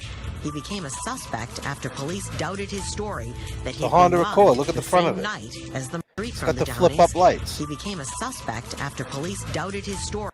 It's a Honda Accord. Yeah, right there, the lights. That's either It's a a Honda Nissan. Accord. It's But a the Honda Nissan Accord. had them lights too, Jay. Nah, it's a Honda Accord, bro. You're talking to JFK, bro, about Hondas, know, bro. but That's a Honda Accord. I had a '93, the same exact car, bro. Same car.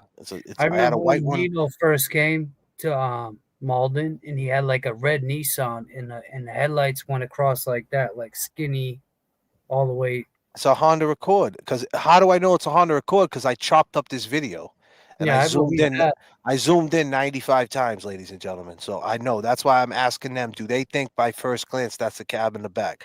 I zoomed into the picture of the cab. It looks like there's something on top, but I don't know if it's a cab. It And does. I I can't. mean, and it almost looks I like can't. there's a stripe down the Her side of teenage it too. son, Yeah, who it was looks like there's a writing. stripe. I don't know if it's a O'Brien's cop friend, car, found her body.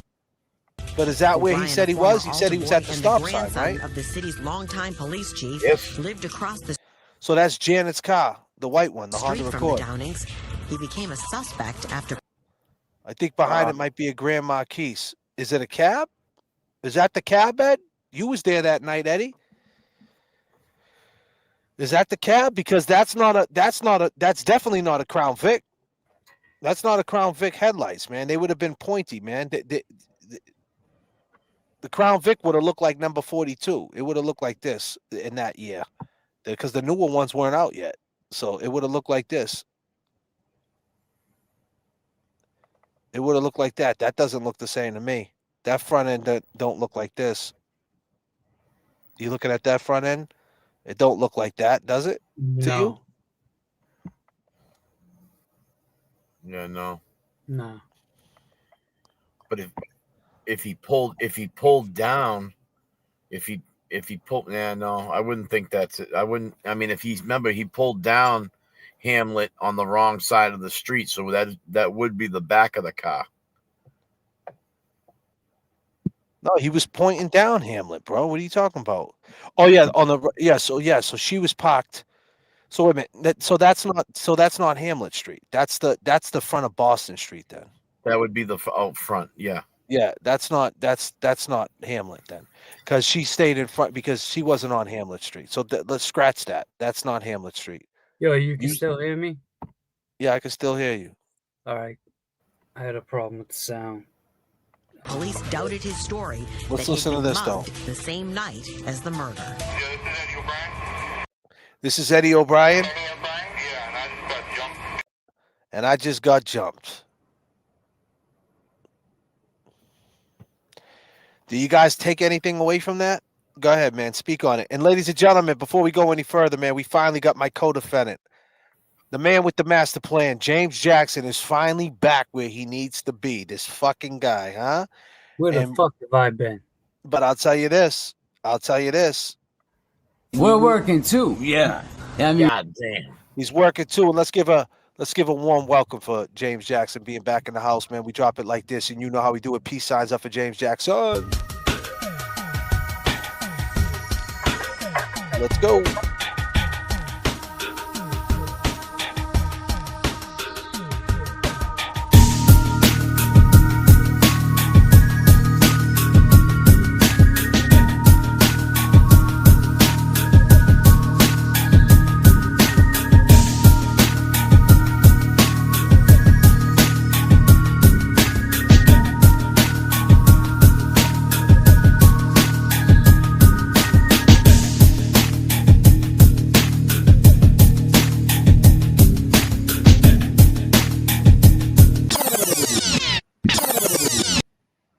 The love is crazy, and I love it. I love to see all the love. James Jackson is back where he needs to be. So with that being said, I'm going to let you guys talk about that for a second. You just heard that 911 call, right? And I'll pass it to you, James. Like, what do you hear? That's 1995. That's the night after he just left Janet's house, and a guy put a knife to his neck. That's right after.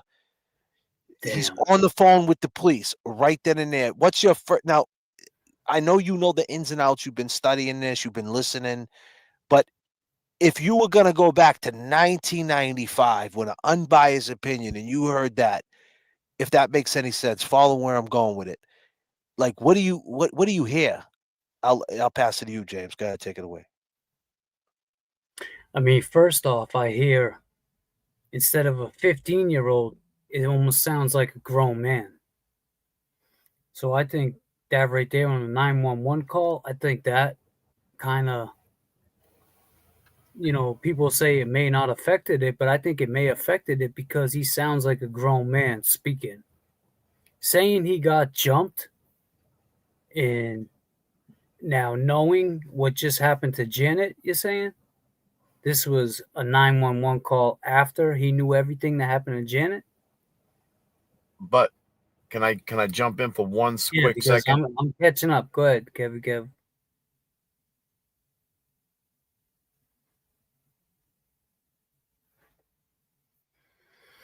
All right, so you're frozen. They said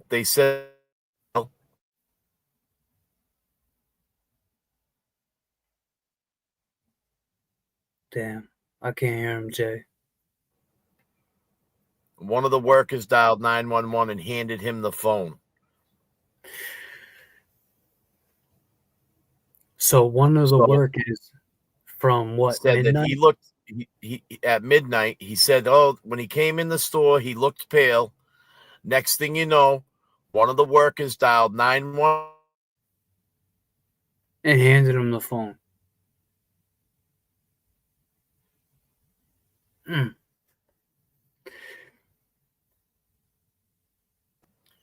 Am I the only one seeing Kev? You're freezing up. All I heard was.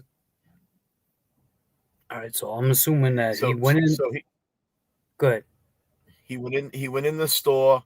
They said he looked ill when he came in the store. One of the workers behind the counter called 911 and handed Eddie the phone. So now he's grabbing the phone with his coworkers, and he's prompted to talk in front of them. You know what I mean? That's how I looked at it. But I mean, shit, I don't know. Now that you say that he made that 911 call and there's people around him, it's hard to say, man, to be honest with you, because now you got witnesses all around.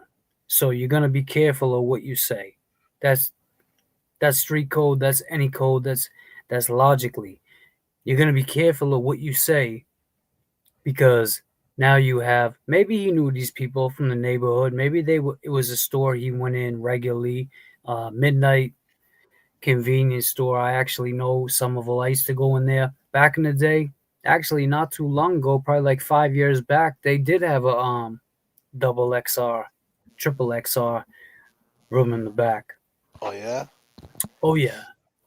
I mean, there was this guy I knew, God rest his soul, where he used to go there and get comic books, but on one side they had the X-rated shit, and it was like a barn door, like two swinging doors of like a old what are they called, saloon, like in Texas. Yeah. Had like one of those, like those kind of doors, and you went in the back and you did, you looked at the magazines and you did your thing. So the owner at the time, goddamn, pause if necessary, you went back there. Shit. Man, but I hope to think that, like, I would like to think that. Well, I think they they definitely. We didn't see the trial, but I'm sure that was in it. Oh man, it was bad back then. I mean, if it was, I'm talking 10, maybe 5, 5, maybe 7, no more than 10 years ago. It was still like that. It was still like that. Yeah, I remember the saloon doors, man. I remember them. I remember my boy. So dudes are going back there, fucking doing some dark shit. Dark shit. So, well, man, it was probably even darker in '95. Well, that's what I was just gonna say, Jay. So now you bring it back to '95. Instead of the doors swinging, I mean, pause if necessary, disclaimer if necessary. There might have been other things swinging around back there. I don't know. But God damn. 5, 4. God damn, James. You've been back for 5 minutes, bro. No, man, we're glad you're back. 5 minutes. Holy shit, James. God damn, James. Cut this shit, man. oh shit.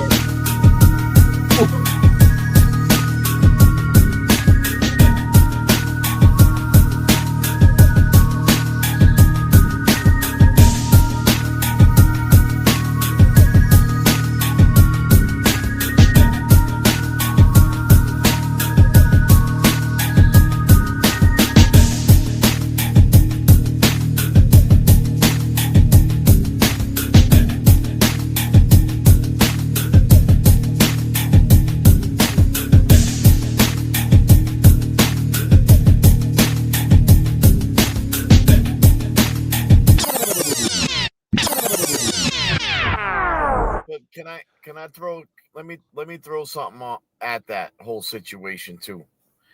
Because I mean, let's not get it fucked up. We all had Blockbuster. We all had video craze. We all had, Yeah, but you what know, he's talking Yo, about, but this was a it's a store in little the cut, different. man. He's saying that but it was like this is where like the truck drivers went and shit. It was Yeah, like this was like in they the had cut. like they went in there, they bought magazines and they did their thing in the store, he's saying. He's Mm. saying dudes were Oh. dudes were Well, that's sitting there, why. you know. Real quick.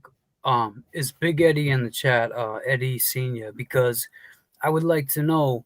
They also had comic books back there, which is a fucked up thing to have in the same room as the other shit. So, Big Eddie, was Little Eddie into comic books at the time? That's my question. Yeah, exactly. Well, the 911 call was less than an hour after. What the duck? Everybody, peace to all my mods tonight. You know, Natalie, what the duck, of course, Norman, Corey, making changes if he's here. Josie, she pops in and out. All the mods. The 911 call was less than an hour after he left Janet's. Everyone that saw him that night, Marco, Gavi, even the nurse at the hospital, all testified he was calm and non-emotional. But I mean, I get it. He's calm and non-emotional, you know, but he still knew what, you know, he still knew, you know, she was dead. I mean, he's seen a dead body at that point. Hell right? yeah. So, and a lot of blood. So, I mean, I don't know. I mean, people handle things the way they handle things. Maybe he just thought that, and I mean, it's just crazy. I mean, that's the first, and then you got to ask the question. And I hate to say this because I don't want to speculate, you know what I mean? Because, you know, Big Ed's a friend of the show and all that. But then you got to speculate who's the first, was that the first person they called was the police, or was the first person they called was the dad? Mm. You know what I mean? Because it makes sense. We got your son down here. You know, I'm was just he saying, I'm feeling? just trying to understand that 911 call. Like, was that like, what do you feel about that 911 call, Kevy Kev? I don't think he would have made that 911 call if someone didn't hand him the phone and dial 911 for him. Bingo. That's a great point. So what? So now what? So now he gotta. Well, that's a great fucking point. Go ahead, Kevy Kev. That's a great point.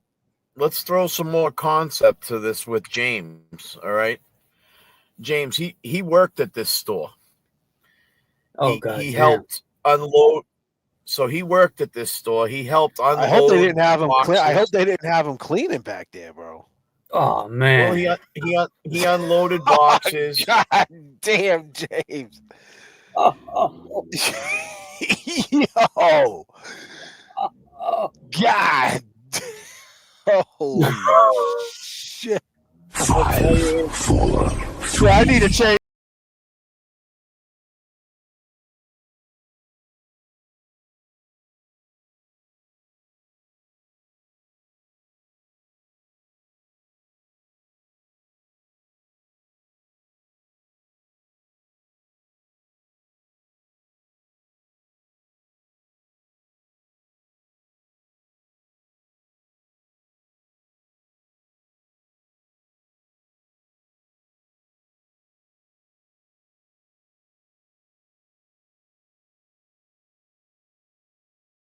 Fuck, it's Kevin getting Kev, dark, bro. that got a little dark, but Kevin Kev, what you're saying is he felt safe enough because he worked there to go back to the store because these were his co-workers. He felt safe.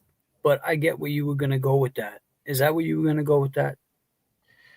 Well, yeah. I mean, in that in that building, he felt comfortable to go in there. Maybe, I mean, let's just say if he did get jumped, that was a safe haven for him to go because he knew that there was adults in there that knew him. Well, maybe he got put on the spot though, bro. Like you said, like I think I let's stay in the pocket. I like what you just said. And I Yeah, guess that would be the story. he So would have. they I don't passed him think the he would have phone. made a 911 call. Okay, so if now someone so now did. they passed the phone to him. What's he gonna say? He's gonna say, Janet, I just came from Janet's house and I got cut. So what are you thinking the same thing I'm thinking? Are you thinking that they passed him the phone? He just came up with that story. He's fibbing about that story, Yeah, or did yeah. that He just really said, "Oh, happen? I got." Yes, this is Eddie O'Brien. I got jumped. So let me ask you: do you believe the story that he got jumped? I don't believe the story that he got jumped. I think he was put on the spot in that store.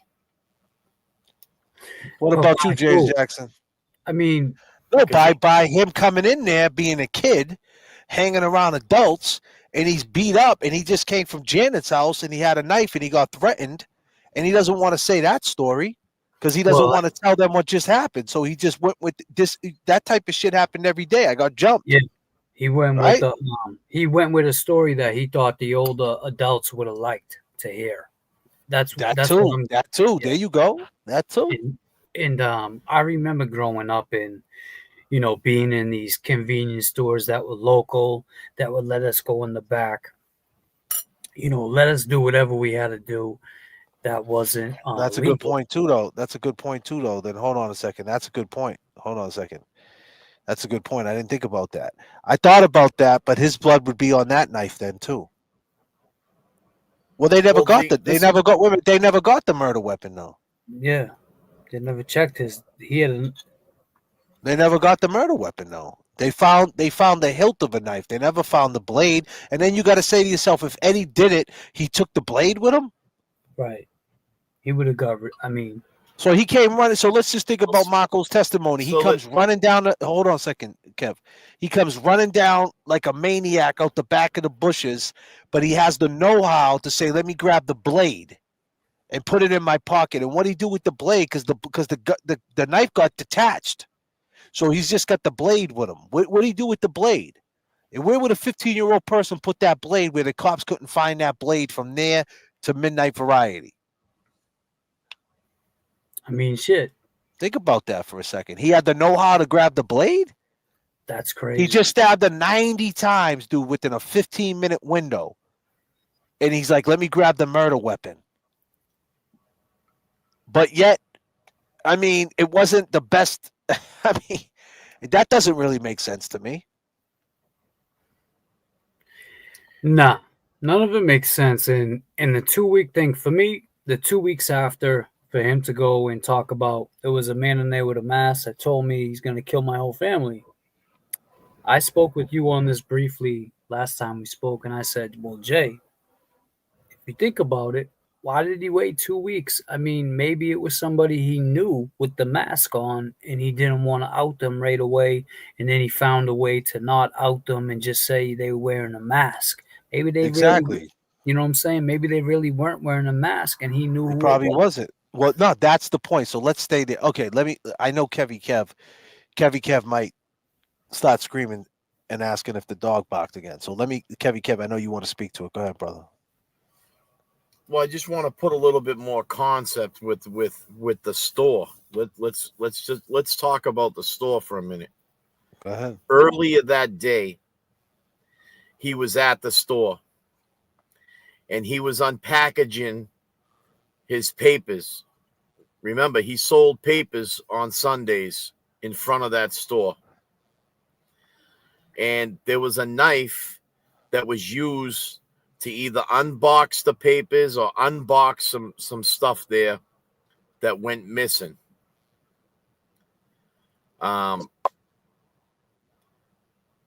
Did he take it? Was the knife in his pocket?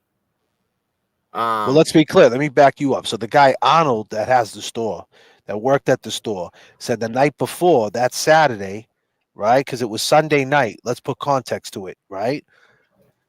Sunday night, July 23rd, 1995 is when it all went down. Saturday, he said, I'm going to leave this knife, and it had a loose hilt. And he was going to try to trade it with him. And he said, I'm going to leave this knife underneath the counter, right, to use it for the papers in the morning. That morning, he came in at 7 a.m. He did the papers. He used the knife to do the papers, the plastic that comes on the papers.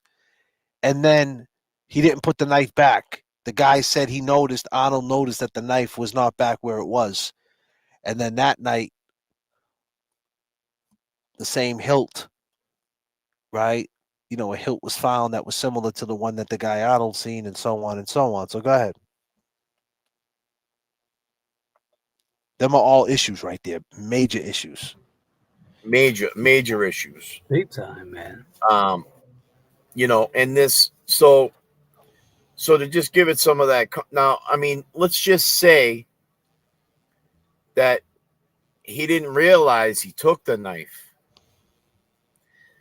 and it was in his pocket, and he said he gave up $15 or $18.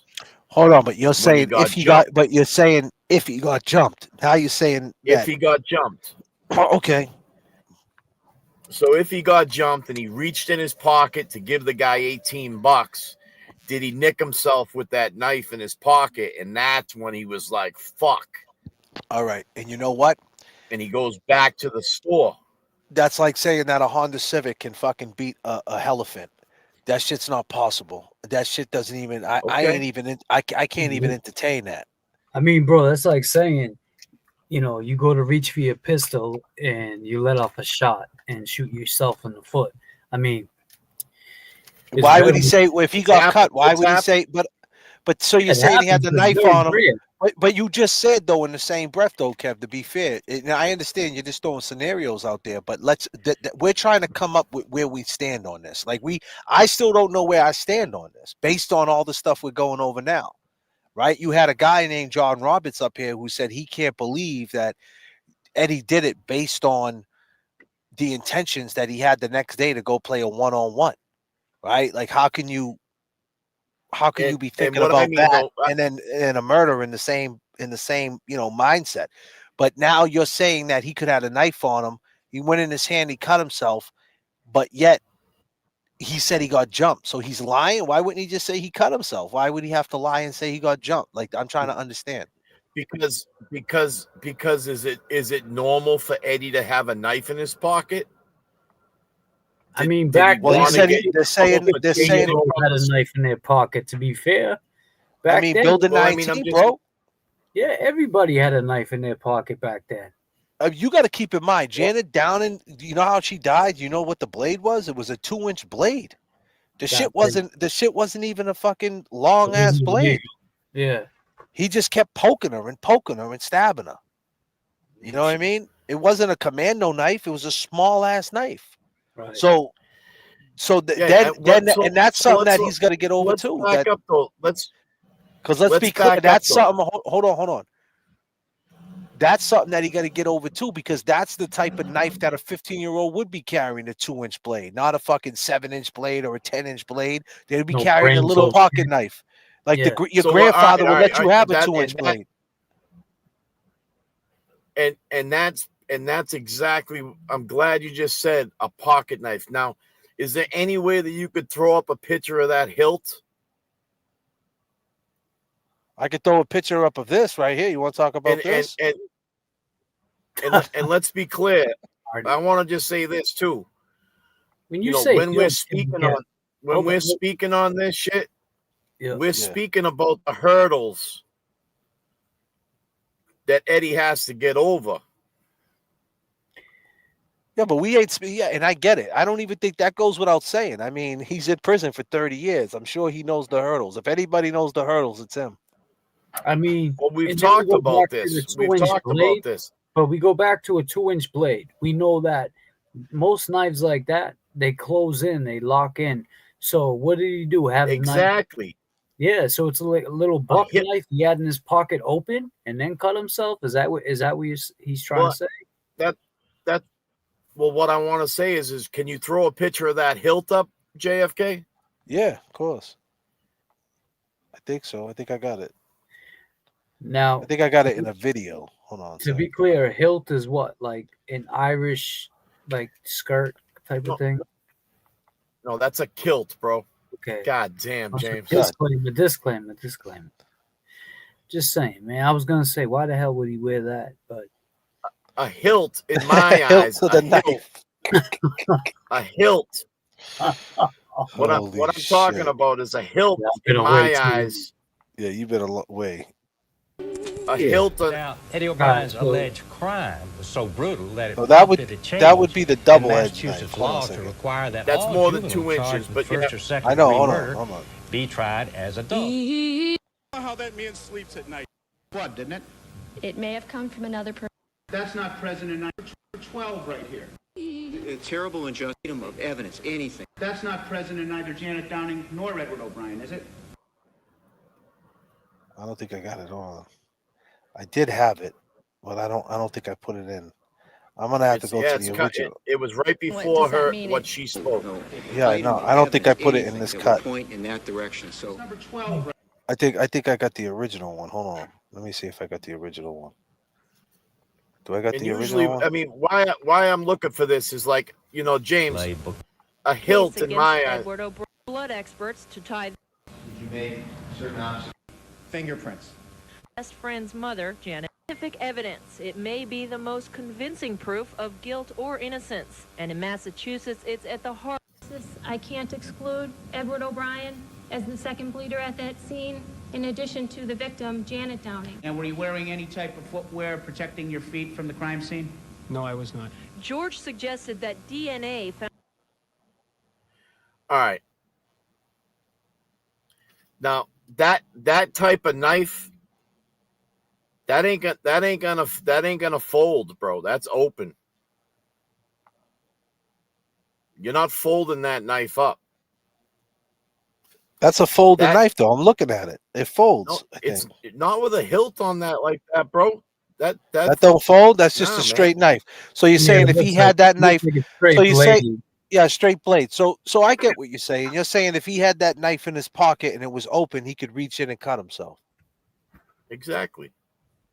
And that No, hilt's but- made but- to stop but real you. quick, Stop your hand from sliding down on that shit. That could JFK's right. That blade could go in. Just the way the blade, the handle looks. It got a little knob right there. It got a little ridge. Yeah, like it kind looks of pull like it that out. blade could go. You know how they goes put the look? See how they put the little ridge on the That's top? a drawing around the rigid parts. No, but I'm saying, look at the blade. It's got a little indentation on the blade to Yup. where when it folds It in, you go- grab where it that goes- exactly, and you where pull it up. Where it touches the exactly. Well, it That looks like it blade does goes in. fold. Look at the little blade. Like I said, the little rigid. Like on the other side, it could be like one of those. I mean, no things one's sticking. that you No put one's in. just gonna have a. I mean, come on. I mean, and listen. I mean, that's a small ass knife, man. That's basically the same knife that killed Janet Downing. That That's fucking correct. knife. And that makes it even more like heinous, like to see a knife like that. I mean, man, That's like a 22, man. It's like a 22. When them 22s, dudes I know, got but shot listen to with me. 22s. I mean, yo, shit sounded like a firecracker, and then the shit hits the shoulder and fucking goes all through the body and hits an organ and shit. Like kill mad Ricochet. people. Them deuces. Like what I'm nothing- trying to say is, man. Go ahead, What? man. Are you getting What I'm aggravated trying over to that? say is a pocket knife. What's the word? What did we just say? A pocket. Yeah. It's Yeah. smooth, bro. But you just said You you, know what don't I'm saying? believe It the ain't story, though. But you just said you don't believe the story. He got jumped, and now you're saying that's how he cut himself. Why wouldn't he just say? My question to you is, if that is what happened, he cut himself with a knife. Why wouldn't he say he cut himself with his knife? Why would he say he got jumped? That's my question to you. Because he took the knife from the store, dude, that he was standing in. But it was his knife. And the story works at. It was his knife, though. He went there that day. The dude Arnold in the paperwork. I'm only going with the paperwork, Kev. He told the guy Arnold, "I want to trade you a knife. I collect knives. Do you want to trade?" The dude Arnold, I think his name was Arnold, Be Well, clear. Or his last here's name was another Arnold. thing. Hold on one Here's second. another thing. Hold on one second, bro. Good. Then he said, I don't want to trade you because it's got a loose hilt to it. Well, and we didn't see the trial, and I'm telling you, that's got to be something that was in the trial. So that's where I'm at with it. The only reason why I'm speaking on it is because you're asking me, do I believe he got jumped? And I said no. Yeah. But I do believe if he had a knife like that. Now, the only other reason why I say when you're talking about a pocket knife is made to go in your pocket, nice and smooth. It ain't bulky.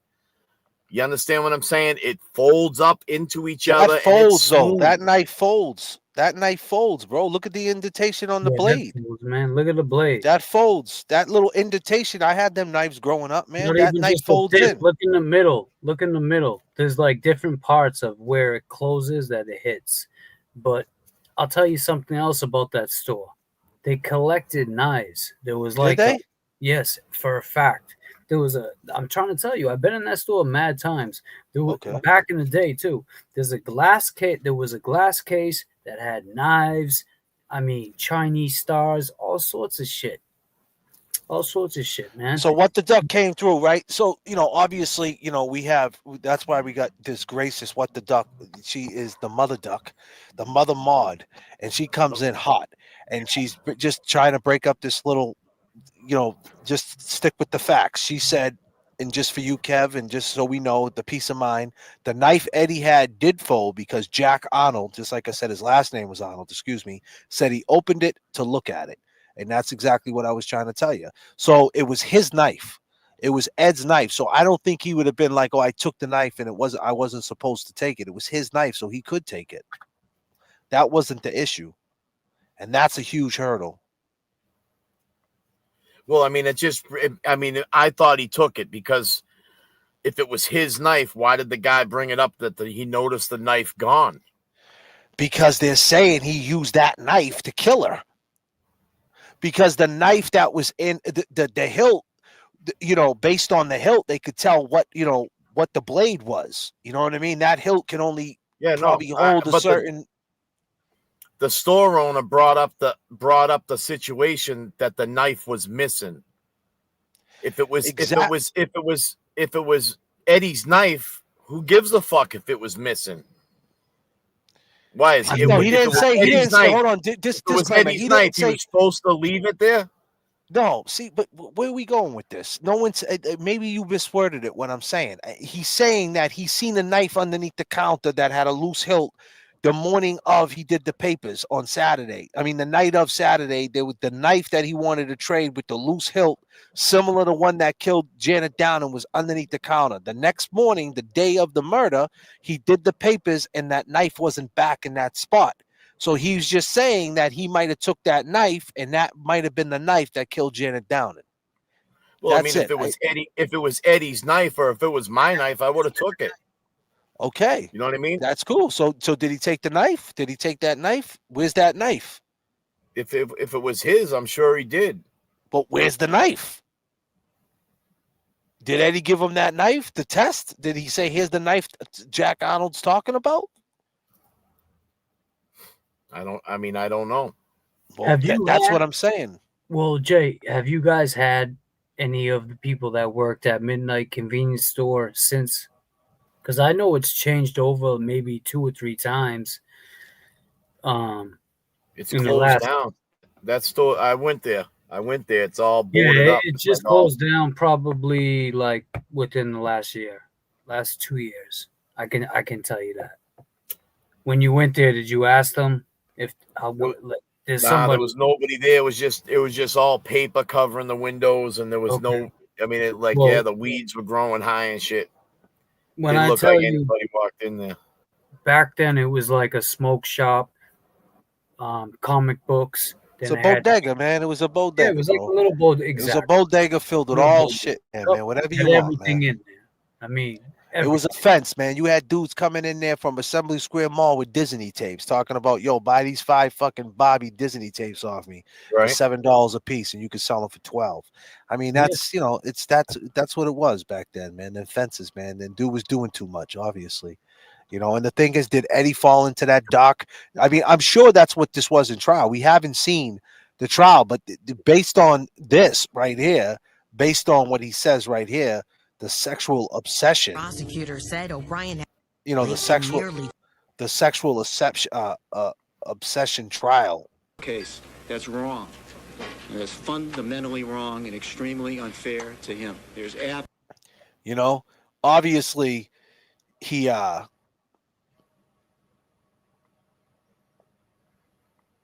mean, he saw things back there in that store, man. Well, I'm saying, obviously, this guy right here is like, okay, where'd the sexual obsession come from? Well, he had a telescope. He was infatuated with this paper. We found a paper in his room, Natural Born Killers. He worked at Midnight Variety. He had a porn spot. You know what I mean? Like, this is how he framed it up. So these are all the things that he has to speak to. No, that's not true. This is not true. This is this. This is that. No. And then the main thing is, you're saying you got jumped with a cut on your hand. You know what I mean? With a cut on your hand. Right at around the same time. Let me say this too, real quick. The people who are out there allegedly that jumped him, they ain't got shit to lose. Why ain't they come forward and say, yeah, I guess he got an affidavit. I guess he got an affidavit of someone who wrote something. I guess they didn't want to hear it because they wanted it's politics as usual in Massachusetts. If they did that, they wouldn't get the law changed, right? Right. That would be my first question. Well, here's the thing. Here's the thing. Let's be clear about something. And I want everybody to be clear. Me and Kev looked at, they had a trailer to the video I'm about to play right now. They had a trailer on Facebook, right, Kev? Yeah. And they took this video down. This video, like, once again, bring it back to Becky G. Shout out Becky G. God damn, Becky. Always she tracked this video down. I had to do some edits. It was all broken up. The tracking was off. It was all messed up. It was all broken down into pieces. But your man J.F.K. glued it together, and I brought you the episode. Yeah, I saved it. I refurbished the shit. But here's the thing. But that trailer, Crystal Clear HD, is still up on Channel 7 if you Google it. It's just a quick little trailer saying he didn't kill it. The messages from 10 years ago, the comments from 10 years ago, there wasn't one person that said he was innocent. Not one. They all were like, this dude's a psycho. Fuck him. Let him rot in jail. Right? Because there was no Karen Reed case. There was no case to have a baseline that, hey, wait a minute, corruption really happens? Because if Karen Reed had, let me tell you something, if Karen Reed had 2 OUIs on her record prior to the John O'Keefe thing, no one would have gave a fuck. No one would have cared. Because she did crime before. It's a unicorn case. But that case, back to what we said, that could be the baseline to help people, right? Because Karen Reed and Eddie O'Brien so similar because Eddie O'Brien never got arrested before either. He was an altar boy. He's got nothing on his record. Why is he lying? So it's the same type of parallel, but the Karen Reed case helped shed light to corruption DAs when they have their own political gains. So, but the problem is Karen had a lot of inconsistencies too. Coming out, Higgins is in the bar. She don't find that weird. Sitting in the bar with Higgins. Oh, everything's all good. Okay. Is it? I mean, I would assume it wasn't, right? We talked about that 1,000 times. Thank God she came out not guilty. We get all that. But in this case, the inconsistencies of Eddie O'Brien, he didn't get that not guilty. He got a guilty life. And it could have easily happened to Karen Reed. For sure. So that's why these inconsistencies, I'm thinking that I think he could have got cut in the house, He definitely could have. He could have got cut in the house. He could have said, get that shit out of here. You know what I mean? Didn't realize how bad it was. He's 15 years old, Yeah. I mean, he could have got chased through that house, bro. But here's the thing. Let me run it off you. Do you think that he needs to speak to that? Do you think the time is now to speak to that?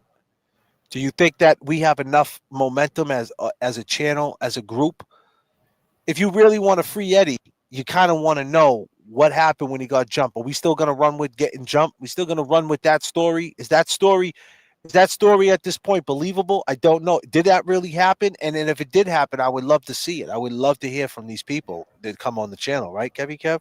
Definitely.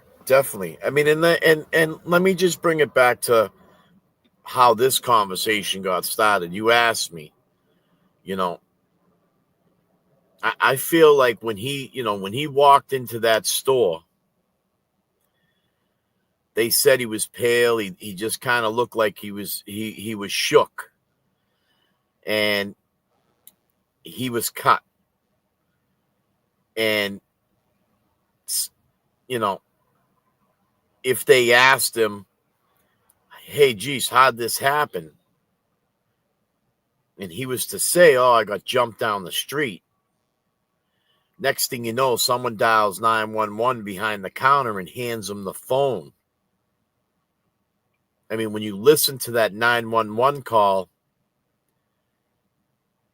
it doesn't sound like Eddie O'Brien made that phone call himself. You know what I'm saying? I mean, I think that phone call was that number was dialed and handed him to him. Let me just say this. Let me back it up. Lori, excuse me. What the Duck came through and says she's breaking it down. She's like, "Hold on, you're missing pieces to the story here." She breaks it all down. Jack Arnold saw the knife the night before. Eddie brought it in because Arnold was a collector, and Eddie thought that he might want to buy it. He opened the knife and noticed the hilt was loose and told him he didn't want it. It was a piece of junk. Eddie asked him to put it under the counter, and when he came in on Sunday, put it under the counter for when he came in on Sunday. Sunday morning, when he went to work, he showed the same knife to Frank Kling. I think that's the name. And then Kling gave it back to him, and that was the last time anyone saw it. Eddie says he doesn't remember that was the knife he used that morning at work. The hilt they found on the stairs at Janet was confirmed to be similar because there was some scrolling on it that would make it identifiable. The problem with that is when Eddie originally found the knives in his attic, he brought them to Janet's house to show Ryan and some of their other friends. So the knives were actually in the house previously. So basically, his knife, he showed knives, and them knives, that similar knife that you seen, there was them knives that were in that house. Is that what you're saying, What the Duck?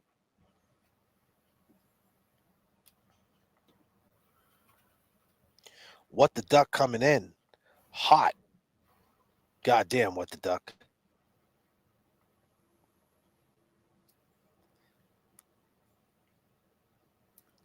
She's part of the Not Fucking Around crew. Yep.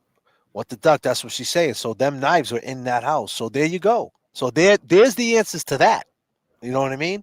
And that's what we need. We need answers to the questions. So he did show them kids them knives, and there was knives similar to the ones they're talking were in the house. So the killer could have grabbed them knives that he had, could have used Eddie's knives to kill Janet Downing. How crazy is that? Would you believe it? I see someone in the chat. Someone in the chat said that there was a knife found in a trash barrel wrapped up in a paper towel. Yeah, similar.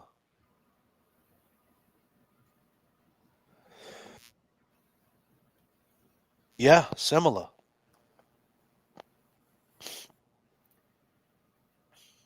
Mama Duck's on fire. I mean, do you run with that story though? Go ahead. Talk about the Midnight Variety. I know you want to get your point off, bro. Go ahead. I don't want to get you out of your zone. No, I just feel like, he went there because, there was some familiar faces. I mean, or maybe some adult figures that he feels comfortable around. I mean, if he's working in the store, hey, not for nothing, he might have went to that store just for that one reason, that there was an adult figure there that he knew. You know what I'm saying? And maybe it was a bit of a safe haven for him for you know, what allegedly he said happened. I mean, you know, when you ask me, do you think he got jumped? When he was charged, Didn't kill Janet. Very adamant. And if you innocence, but hasn't spoken publicly in nearly 20 years until now. So you're adamant you didn't kill Janet. very adamant. And if you really look at the evidence, you'll see the truth.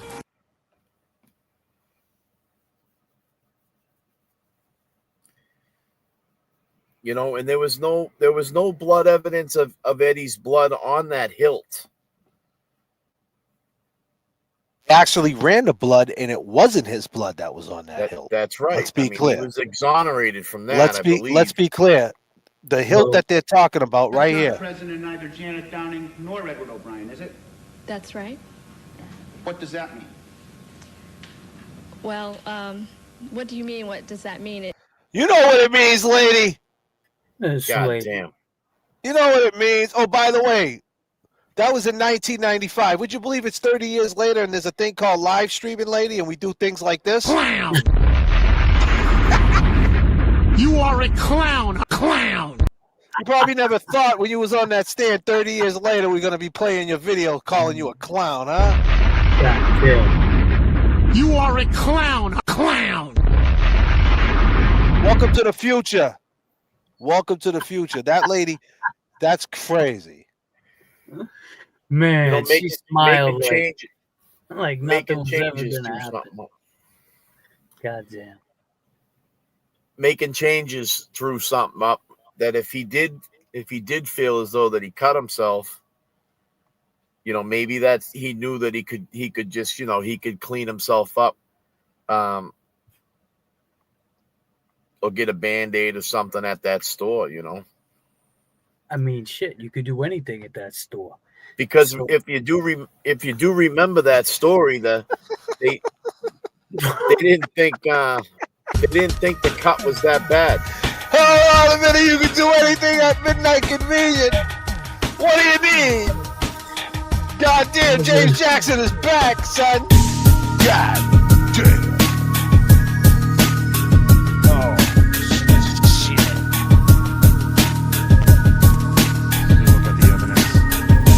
You'll see the truth.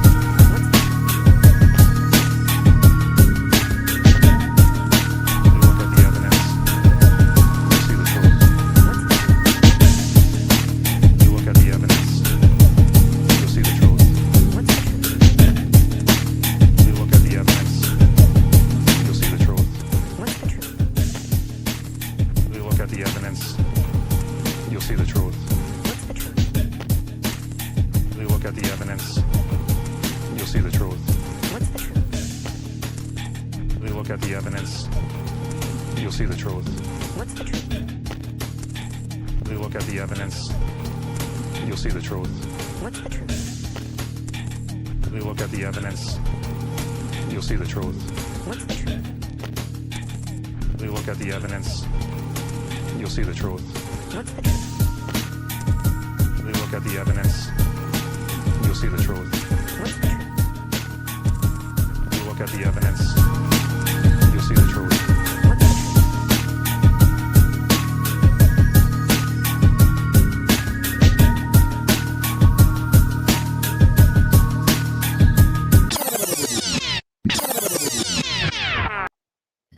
Jay, real quick, my point on that store, like being able to do anything, he's a 15-year-old kid.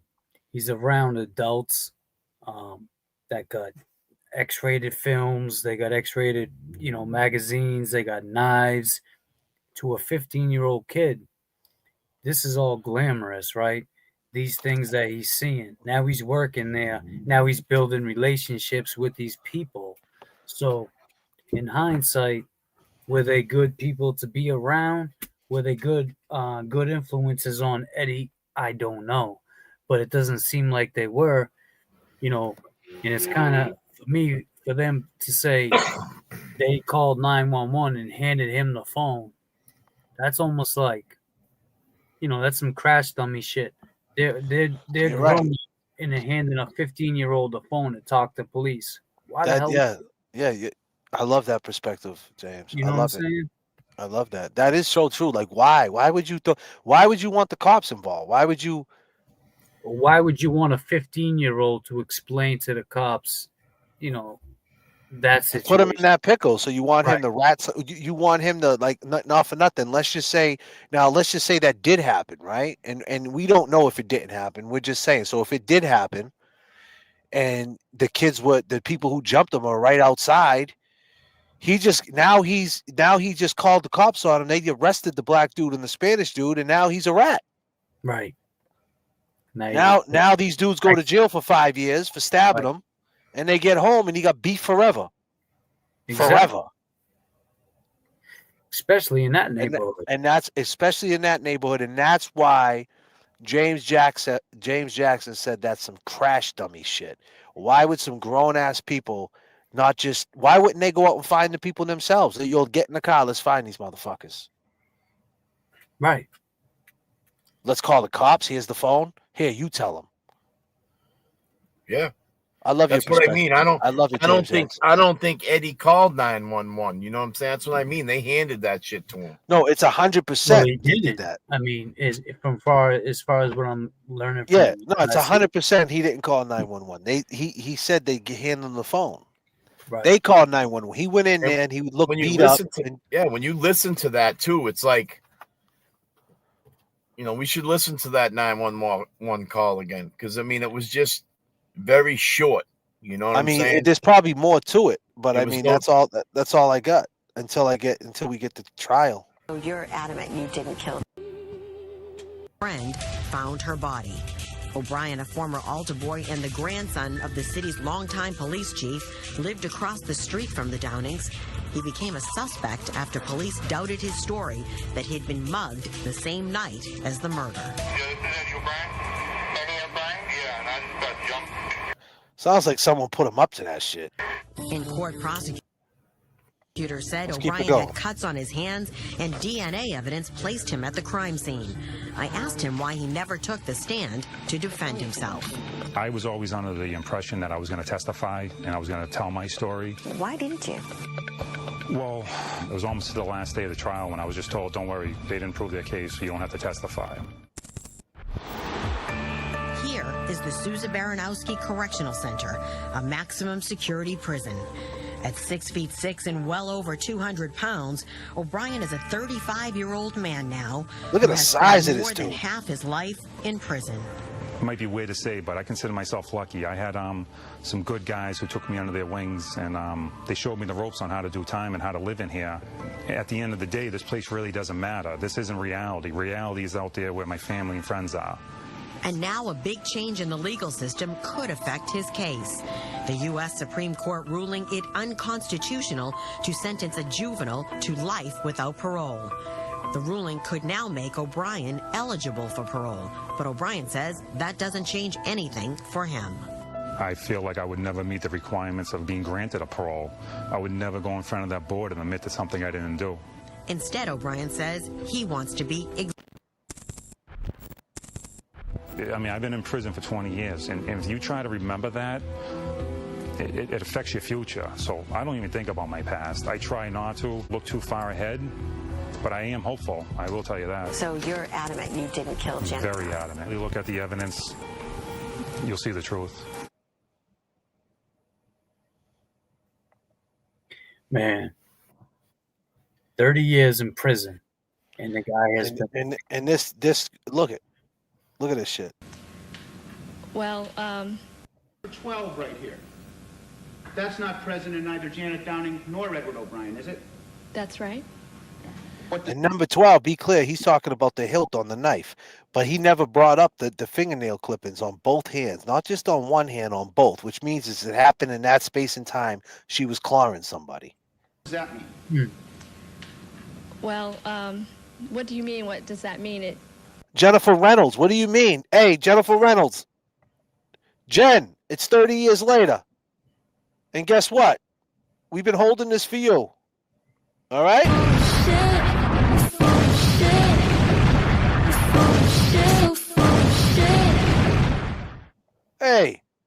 Jennifer Reynolds, I know it's been a long time and you've been down, but did you know you're a clown? You are a clown, a clown. You are a clown, a clown. You are a... Hey, Jen, I know it's been 30 years, but how you doing? She's the 1995 J.F.K. Yeah. God damn. Well, it came from somewhere else, didn't it? That's right. Okay. Yes. That number 12 came from another person's blood, didn't it? It may have It may have come from It another may person's have. blood. That's correct. Wow. You're convicting a person, a man, a child, for the rest of his life, and you say it may have? And that's what, so think about it. This at that point, that lawyer might have really thought he had it in the bag. Shit. Because he did catch her up. And that jury still didn't care. You know why? Because the fucking story about being jumped. The cut on the hand. Like, it's like, do you believe this or do you believe that? Like, you know what I mean? It's like you have to believe all that. And it's just a murder. It wasn't, it's how gruesome it was. Someone had to pay for that. Blame it on the kid. Man. What do you want to talk about the 911 call, man? You're amped up over there. You're looking real intense over there. Fucking Kevy Kev, you're starting to scare me. Holy shit. Let me lighten the mood again, Kevy Kev. Lighten the mood.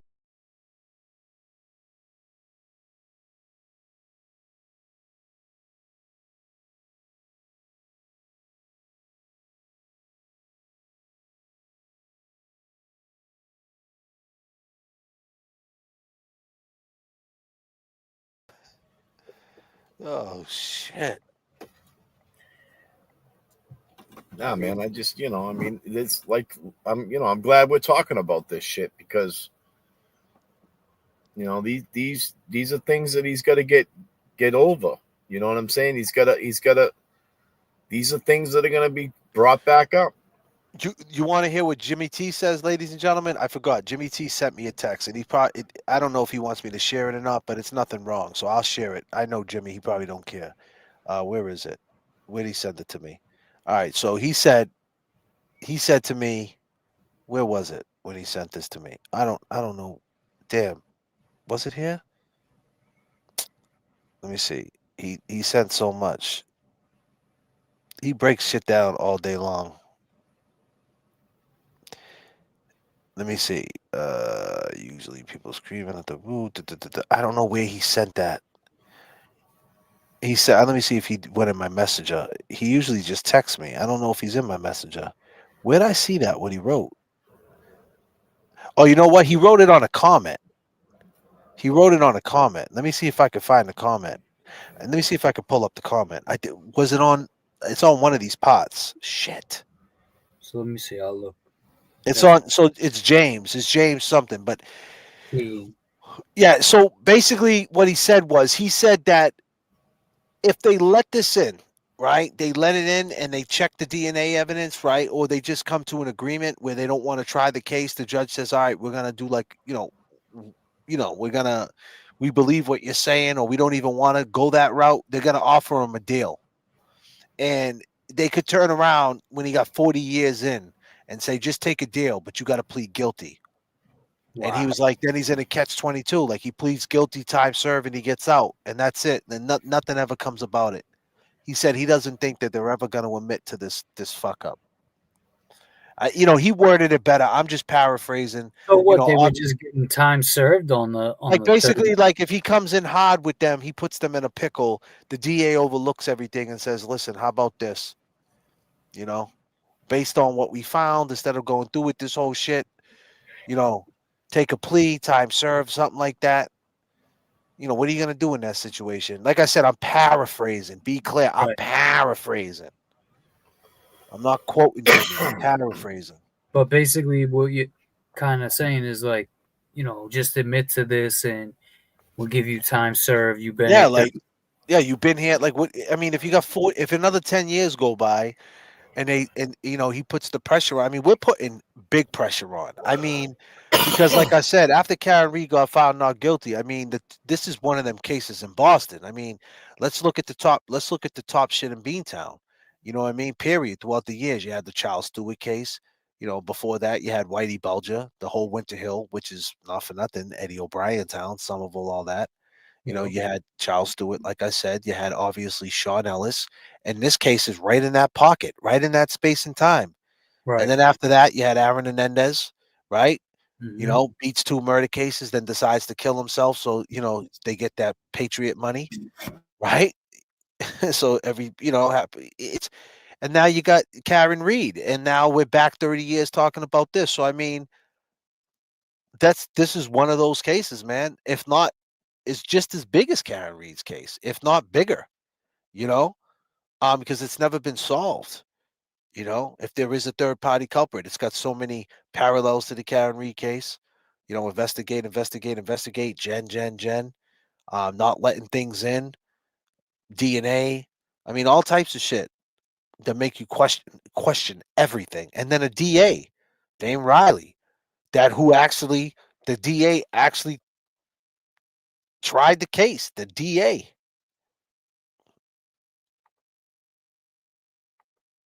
Political career was on the line, and that's all he cared about. And I don't know how that man sleeps at night. I'll tell you. Her son was in the house when she went down the stairs. You heard the testimony of the neighbor that heard her go down the stairs at 8:15. Artie Ortez's cab had to be towed from Hamlet Street, where the blood drops were going down the hill. The judge would not allow that to get out in court. The judge would not allow that to get in court. Artie Ortez. Where the blood was going down the hill. I think they said Adi Ortiz. You know that guy? I went in about 4 or 5 hours after to get the kitty litter box and the kitten. That was it. And what I seen, to this day, I don't wish anyone to see what I saw. This fucking guy. This fucking piece of shit. He said all that and Anybody lied. can't see that, they're blind. Okay.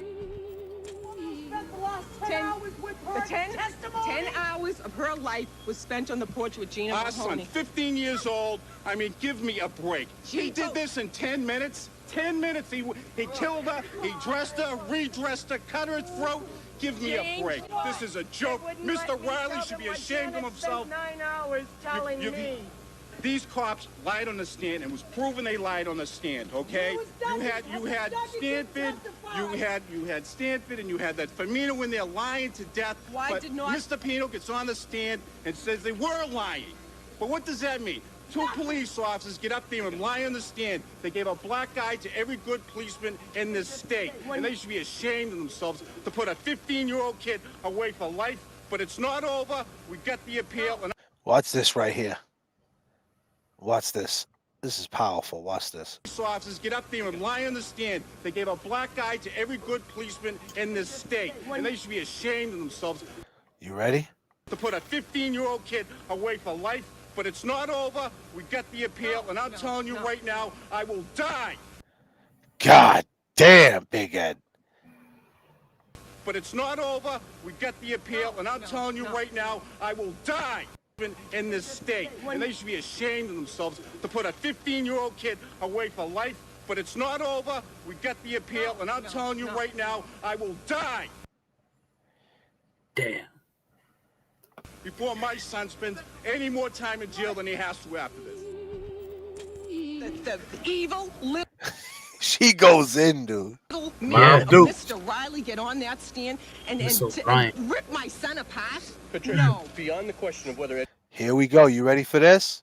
This is powerful, ladies and gentlemen. This is October 1st of 1997. you should testify. I just want, it's been more than 2 years, your reaction. Artie Ortez murdered Janet Downing.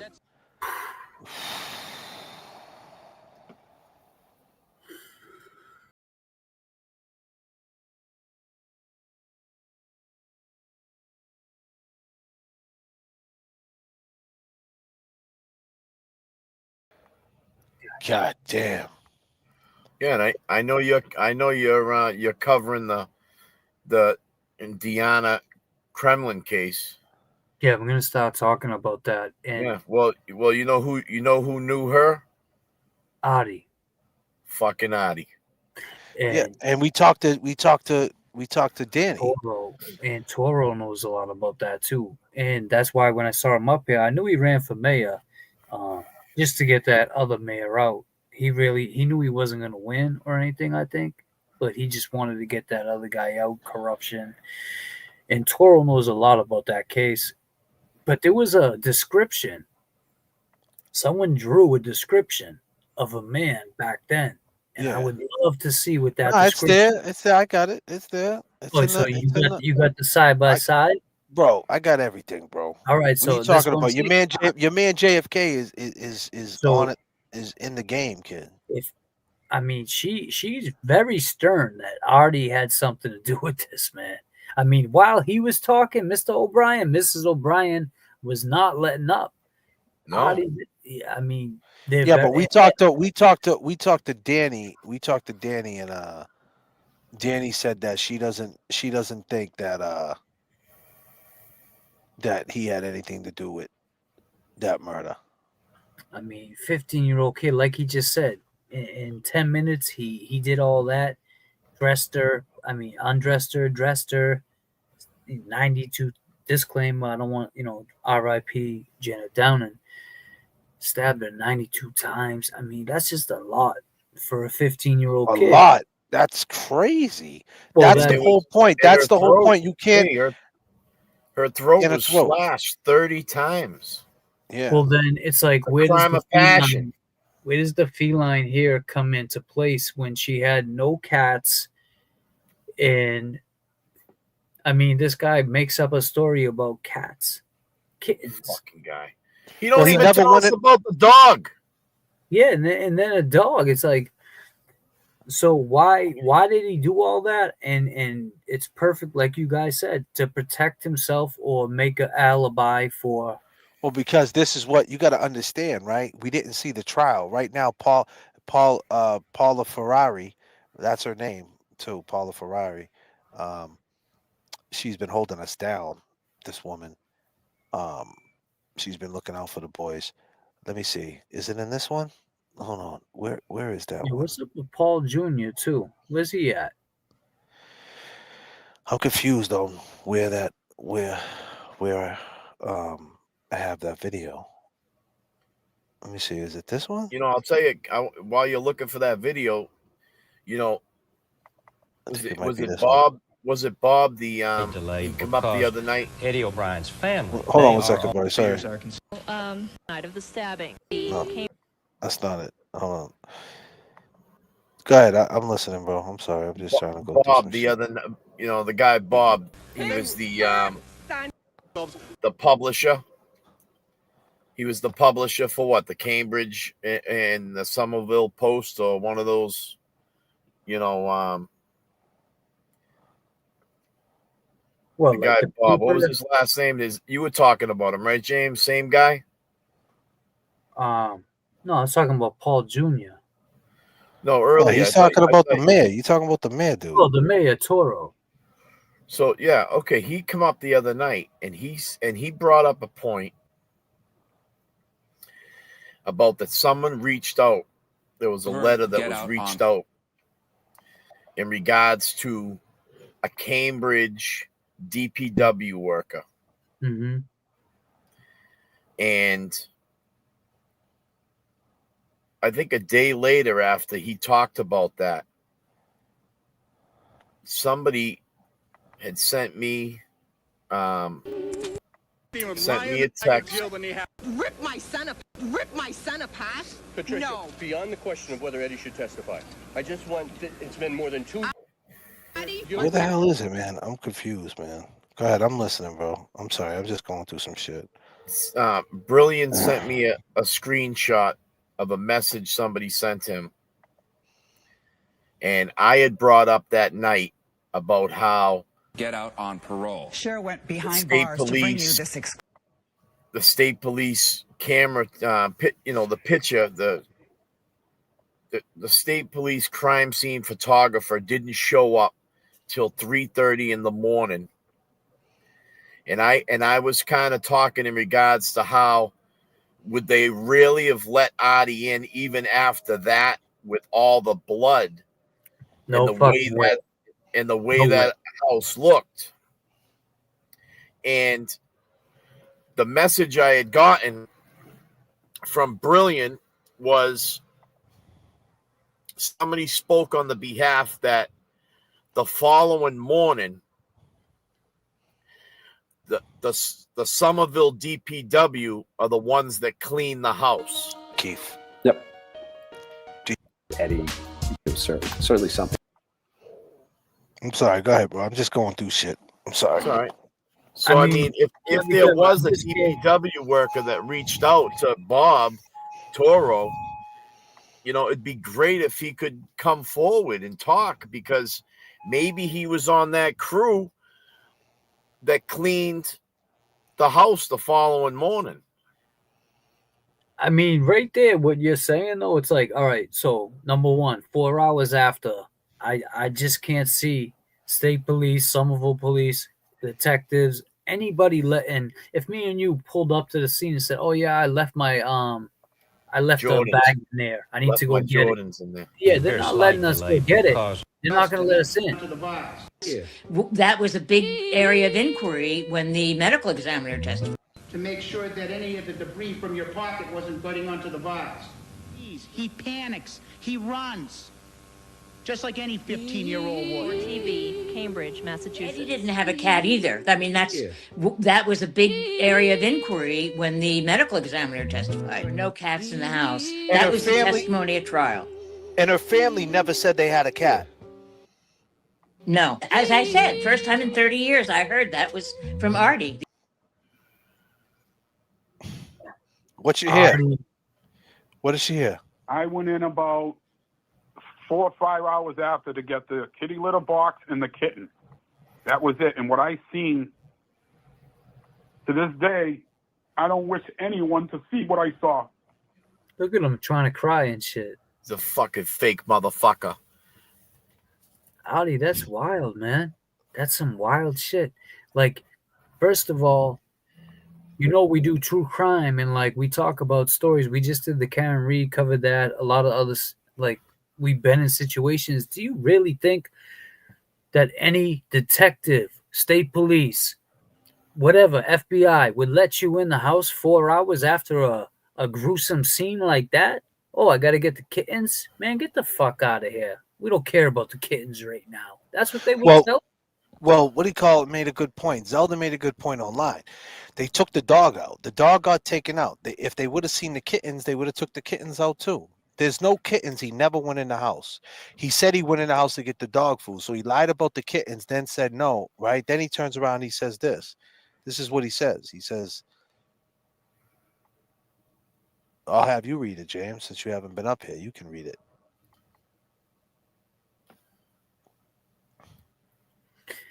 I said the cats because I wanted to see how you guys would run with it, and I see how you really are. I went for the dog food. That's it. Yeah, I know you're going to say I'm lying, but whatever. So keep in mind, we just talked about, you just said that how Janet died 90 times. You're like, wow, that's, you know, you're just talking to yourself, right? You're like, that's crazy how that happened. And here's this guy 30 years later on a fucking YouTube platform making jokes, making lies when that happened.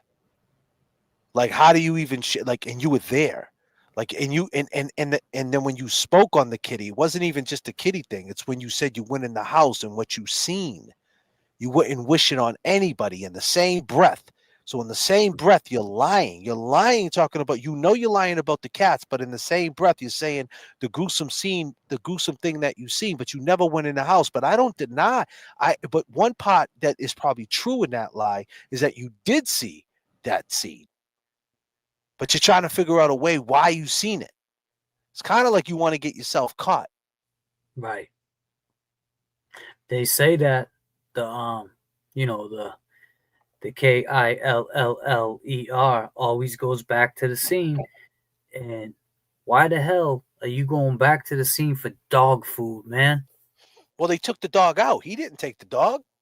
They took the dog out. And then the fact that he kept saying that he was there for his family. I was only there for my family. Well, if you were there for your family, right? Your family left. They were gone.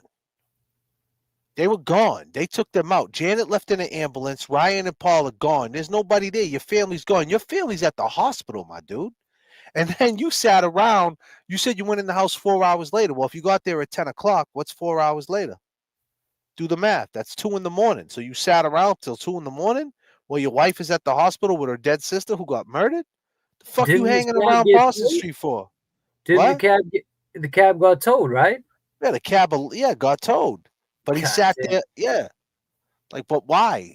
But he Yeah, said I exactly. didn't. He said I didn't see anything. I didn't see anybody else. He said when I asked him, "Did you see Virginia Reckley, who was one of the neighbors? Did you see her? No, I didn't see her. Did you see Gina and Virginia together? Nope, I didn't see them. Did you see Big Ed? Nope. Did you see Barry? No, I wasn't paying attention to them. I just cared about my family. Okay, well then, boom, your family's gone. Ryan gets taken out. Paul's gone. Right? Where'd Paul go? Janet. Well, his father came to get him, I think, or his uncle took him to Braintree or something like that.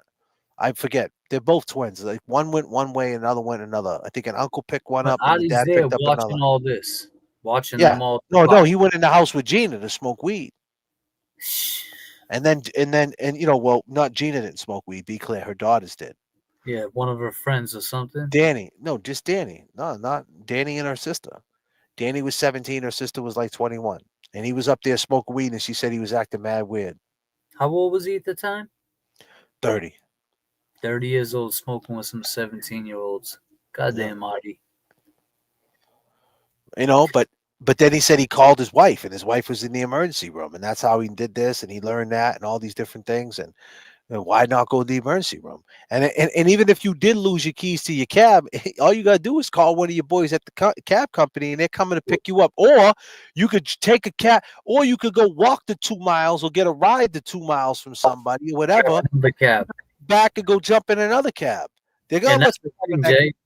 Artie didn't think that us growing up knew about cabbies. Number one, we knew cabbies. And this might be a disclaimer. Actually, no disclaimer.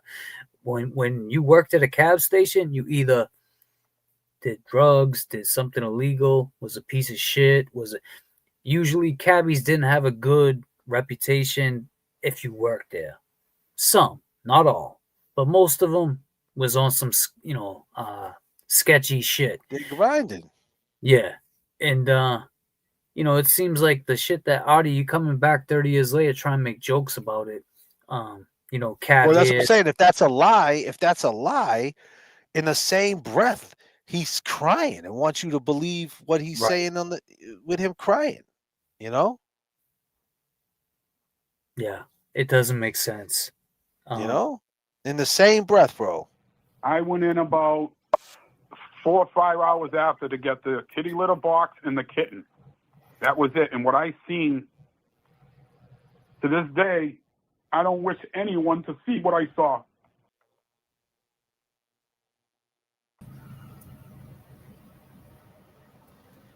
A scene like that had to have been taped off.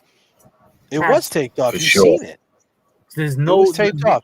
The guy, doubt. John Roberts, let's go back to John Roberts. John Roberts said he doesn't remember if it was blocked off. Danny said it was 100% blocked off. She said when she drove up the street, it was blocked off. Gina said it was blocked off. Big Ed said it was blocked off. Margot Nash said it was blocked off. Who else did we talk to? There's no way they're letting anybody. We talked to so in the many house, people. Who else man. did we talk to? It's a crime scene. I'm trying to think who else we talked to. Well, who else did we talk to? Are you talking to Eddie's sister? I talked to Gina. Yeah, Eddie's sister said it was blocked And off. even Gina said that she's seen Adi rush across the street and try to break through the tape, and the cop was like, "Yo." I mean, to anybody. Nobody's getting in. No. And nobody's getting out. If you're in here, you're not leaving. Forget about it. I don't give a shit if you're a cat, a dog, Artie. You're not leaving. Man. We're taking one person at a time, right? You guys want to come up, you want to talk to James Jackson, J.F.K. The question is, before you come on here, if you want to come on and talk to us, there's a link. One at a time, be clear. The question is, do you believe the jumping story? Do you believe that he got jumped? Do you believe that he was forced into it? I like how Kev said that they handed him the phone, and then James Jackson said it seems like they were using him as a crash dummy. Like, say this, and he said it, and I don't think he knew the repercussion, and he never got a chance. Be clear, we've seen the video. He said, I thought I was going to get on the stand. I thought I was going to be able to tell my story. He never got a chance. He never got a chance. And I think Eddie deserves a chance to speak on that. And like you said, I don't know, is it time? I mean, is it time? Is 30 years long enough for him to speak on this? Please pass the pepper. Hey, I need everybody to go to the James Jackson channel, right? Because he needs to see all green in his chat. James Jackson needs to see all green in his chat. James Jackson is streaming on his channel right now. Let's throw some. Let's get some James Jackson memberships. Let's go. I want to see him. Static Selector. Yeah. We all reppin' for Boston, man. All green, everything. Brought up, we were bleeding green. You ain't got our history on we all reppin' for Boston, man. All green, everything. Brought up, we were bleeding green. You ain't got our history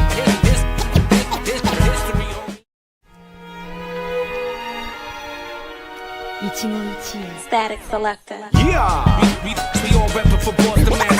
All green, everything. Brought up, we were bleeding green. You ain't got our history on we all reppin' for Boston, man. So much better to see y'all in green. Becky G coming through with 5 James Jackson memberships. That's awesome. James Jackson is streaming on his channel. This is the same stream. We're on both channels. You guys want to jump over there, grab some memberships with James Jackson. He's going to be busy. He's going to get his shit together. And James Jackson up. And then we got gifted 1 James Jackson membership, Missy Beach. Thank you so much. Appreciate it. But yeah, that link is up in the chat. It's pinned to the top. You guys want to come up here and talk to the legendary James Jackson himself. You want to talk to J.F.K, Kev. It's pinned to the top of the chat. Come up, talk to us. Do you believe the jumping story? What do you believe? I don't know what you believe, but I want to hear from you. I want to hear what you think. What do you think we should do? What do you think? Where do you think this is going to go? Do you think this is going to go in the right direction, a positive direction? Are we ever going to get justice? Are we ever going to find out? What the Duck coming through with 5 James Jackson memberships. That's what's up, What the Duck. Appreciate you, girl. Appreciate you. What the Duck, thank you. Becky G, thank you. Thank you to everybody. All green, everything. AGE, baby. Yeah, man. AGE. And, and we always talk about how things age. And we always talk about ageism, how people try to age you out. And people talk about, oh, you're too old, you're too young, or this and that. It could go either way. Obviously, it's always pointed to the direction of how older you get. You should be acting a certain way. You should be dressing a certain way. You shouldn't talk a certain way. You shouldn't have goals when you turn a certain age. And I believe that's all bullshit. Ageism is trash because some of us are late bloomers, right? James Jackson. Yeah, and man. And to segue to the parallel it even more about how things age. And this is one of them cases and one of them things that didn't age well. And now we're going back in time to speak on it. When we're all a little bit older, a little bit more wiser, and we all did a little bit more, living, and we can understand things a little bit better. So, like I said, the link is up.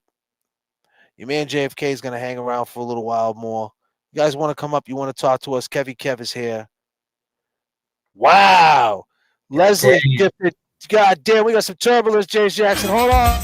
Yeah.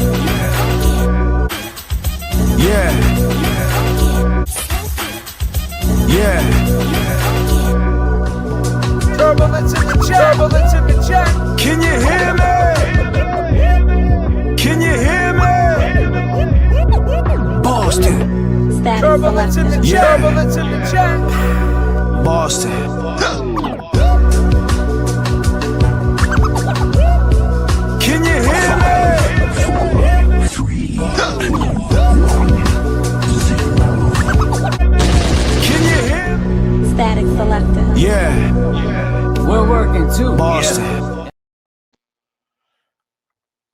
Thank you, everybody, for looking out for James Jackson.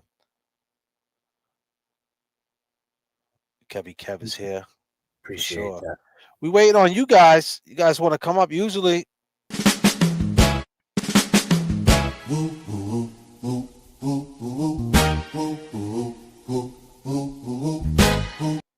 And let's be clear, we got Jay Brilliant here. Jay Brilliant is always working. He's been a great addition to the show. Great addition to the show. Great What up, support. Duke? Duke, you're here. You Yeah. gotta unmute. Hit the mute button. Duke, you gotta unmute. You got to touch that microphone on your. Yeah, you got me now. Yeah. We got you, brother. How you feeling? All right, bro. How you guys doing? We're all right. We're hanging Love out. the show, guys. Appreciate it. So you've probably seen me in the comments a couple times. I've been talking about it. The thing, this is the thing. I don't think Eddie did it, right?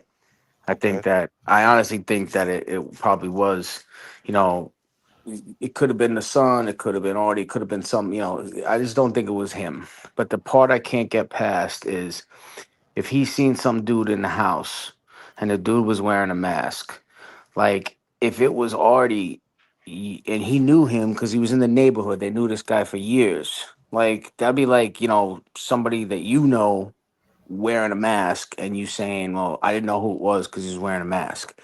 Like you would know if it was him. You would know if it was like the son. You know what I mean? So that's the only part I can't get past is the whole mask in the house and the dude in the house. Like I just can't get past. I can't justify like how that passes the smell test for me. Like, what do you guys think about that? I mean, we're right there with you, but here's the thing: does that make him the killer though? No, that's what I'm saying. I don't think he did it.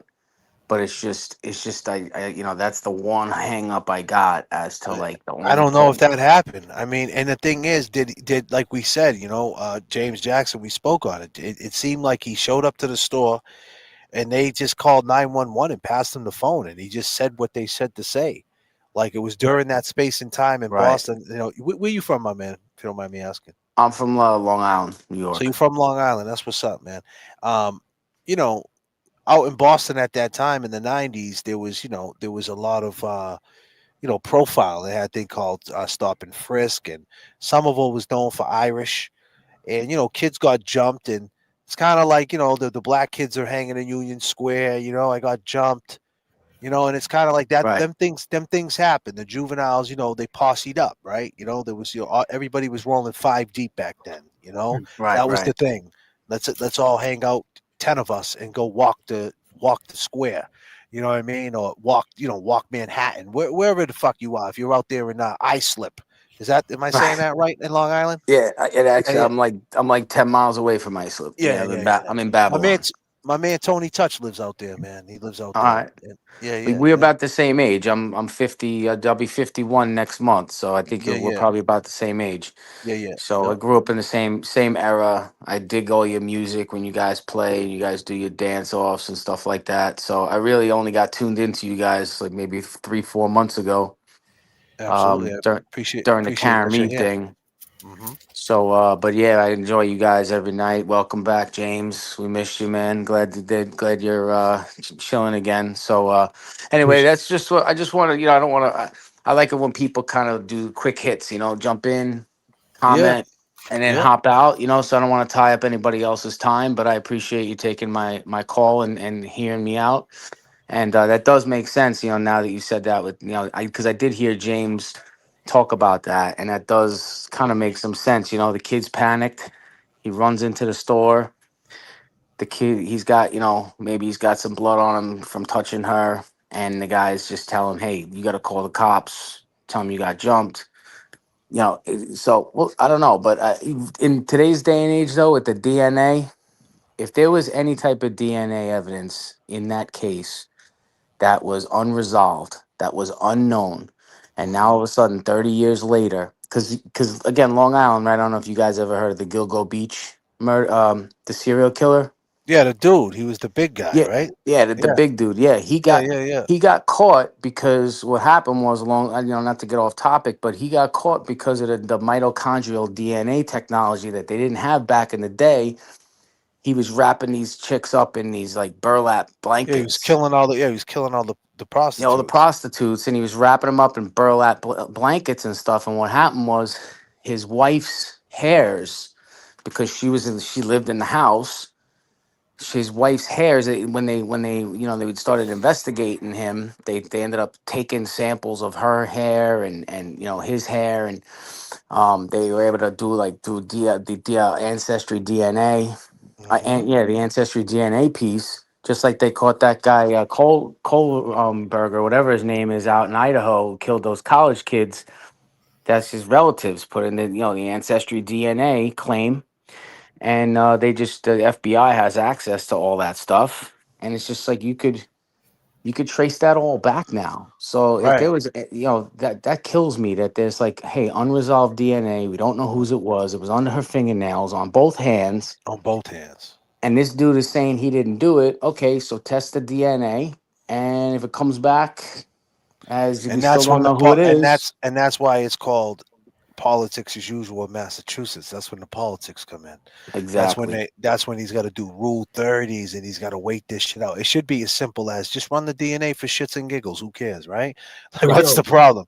But he's got to Wasn't jump through hoops to get it ran. It's crazy. Wasn't there somebody else like the woman said there was 3 DNA there was another DNA type, right? Besides That's Eddie's. right. So I mean, what are they waiting for, man? 30 years later and they still Nah, have it's because the politics. But listen, Duke, I'm gonna let you go. I appreciate the call, my All right, man. man. Thanks, Yeah, guys. some Peace great, out. great Peace All right, points, man. boys. Have a good Thanks, one. man. Peace. Yep. Peace. Yeah, Awesome it's phone crazy. call. Why are they not running Well, no, that? you're saying it was somebody else's, yeah. But what they're saying is, they're not saying whose it is. They're saying that it wasn't Eddie's. They Right. ran it against Eddie's. And it didn't come back to Eddie, right? And the fingernails came underneath the fingernails. So the hilt of the knife didn't come back to Eddie, and underneath the fingernails did not come back to Eddie. But they never ran it against anything that right else. there tells me a lot. Underneath the fingernails tells me a lot. On Because two hands, on both hands, left and the both right. hands, that's fighting back. Yeah, she was fighting back. She was definitely, R.I.P. Janet Down, and she was definitely fighting back, and they should have ran that. No one. Well, the thing is that the way they got to run it now, it's that he has to convince, like when he goes in for the appeal, maybe it's as simple as that. Maybe one of these judges, you don't know, one of these appellate judges could be like, hey, there's these cats on YouTube talking about this case. You might want to tap into them because be clear, right? Brilliant. If you're out there, man, jump in real quick. We need you to jump in, man, because I know you're working hard behind the scenes. We need to jump in. And I want Brilliant to tell you guys what really, when we first initially talking about this, the reaction of the lawyers were. The reaction to the lawyers at first was not kumbaya. Let me take Carol up here. Carol, how you doing? You're live with James Jackson, Kevy Kev 781 on the Cash App. Carol. Carol. Did you hear me? Yeah, we can hear you, girl. Okay. Hey, James Jackson, I joined your channel. Hey, thank you, Carol. I appreciate that. I know, and I was the one that told you to contact that guy that was on J.F.K's the other night. He has everything about that other girl's murder. I'm gonna keep it short because I'm actually falling asleep, but I just want to say you guys doing this is unbelievable, and I'm so proud of all of you. And definitely, Eddie is innocent, in my opinion. We got to look at all the facts and everything, but what you're doing is incredible work, and I'm looking forward to James Jackson going through that other poor girl that wasn't. I can't think of her name right now because I am falling asleep. Yeah. But I did, as you know, when I was talking to you when you had the difficulty with the speaking, that the guy that was on Toro the other night with with JFK, knows so much about that case. Yeah. Yep. So he definitely will be a good resource for you. And that's all I'm going to say. I love y'all. I'm going to say goodnight, but keep up the good work. And we have justice with Janet and Eddie. And, what do they call that? Reasonable doubt? Yeah. Okay. Yeah. That would be what we all need to look at this point. Indeed. I appreciate the call, Carol. We'll speak All soon, right. okay? I love you. You know I do, JFK. Kevy Kev. What up, James girl? Jack. Hey, what's up, Kevy Kev? James Jackson. I joined I'm subscribed. I'm a member of JFK. And what you guys are doing right now is amazing work. And I'm so proud of all you. I'm a We long appreciate gamer. you, Carol. And I love you guys. We love you too, We Carol. love you too. Peace All and right. love. Thank you. Peace. Carol, ladies and gentlemen. Let me bring Jay up here real quick. Jay Brilliant, what up? What up, Jay? What's going on, Behind the guys? scenes, he's working too. Jay Brilliant, everybody, man, hold on. We got to give Jay Brilliant. Jay, I don't know if you can hear the music enough, but give me a second. Jay Brilliant, I need everybody to put their peace signs up for Jay Brilliant. Let's go. Let's go. Jay Brilliant, and peace signs up.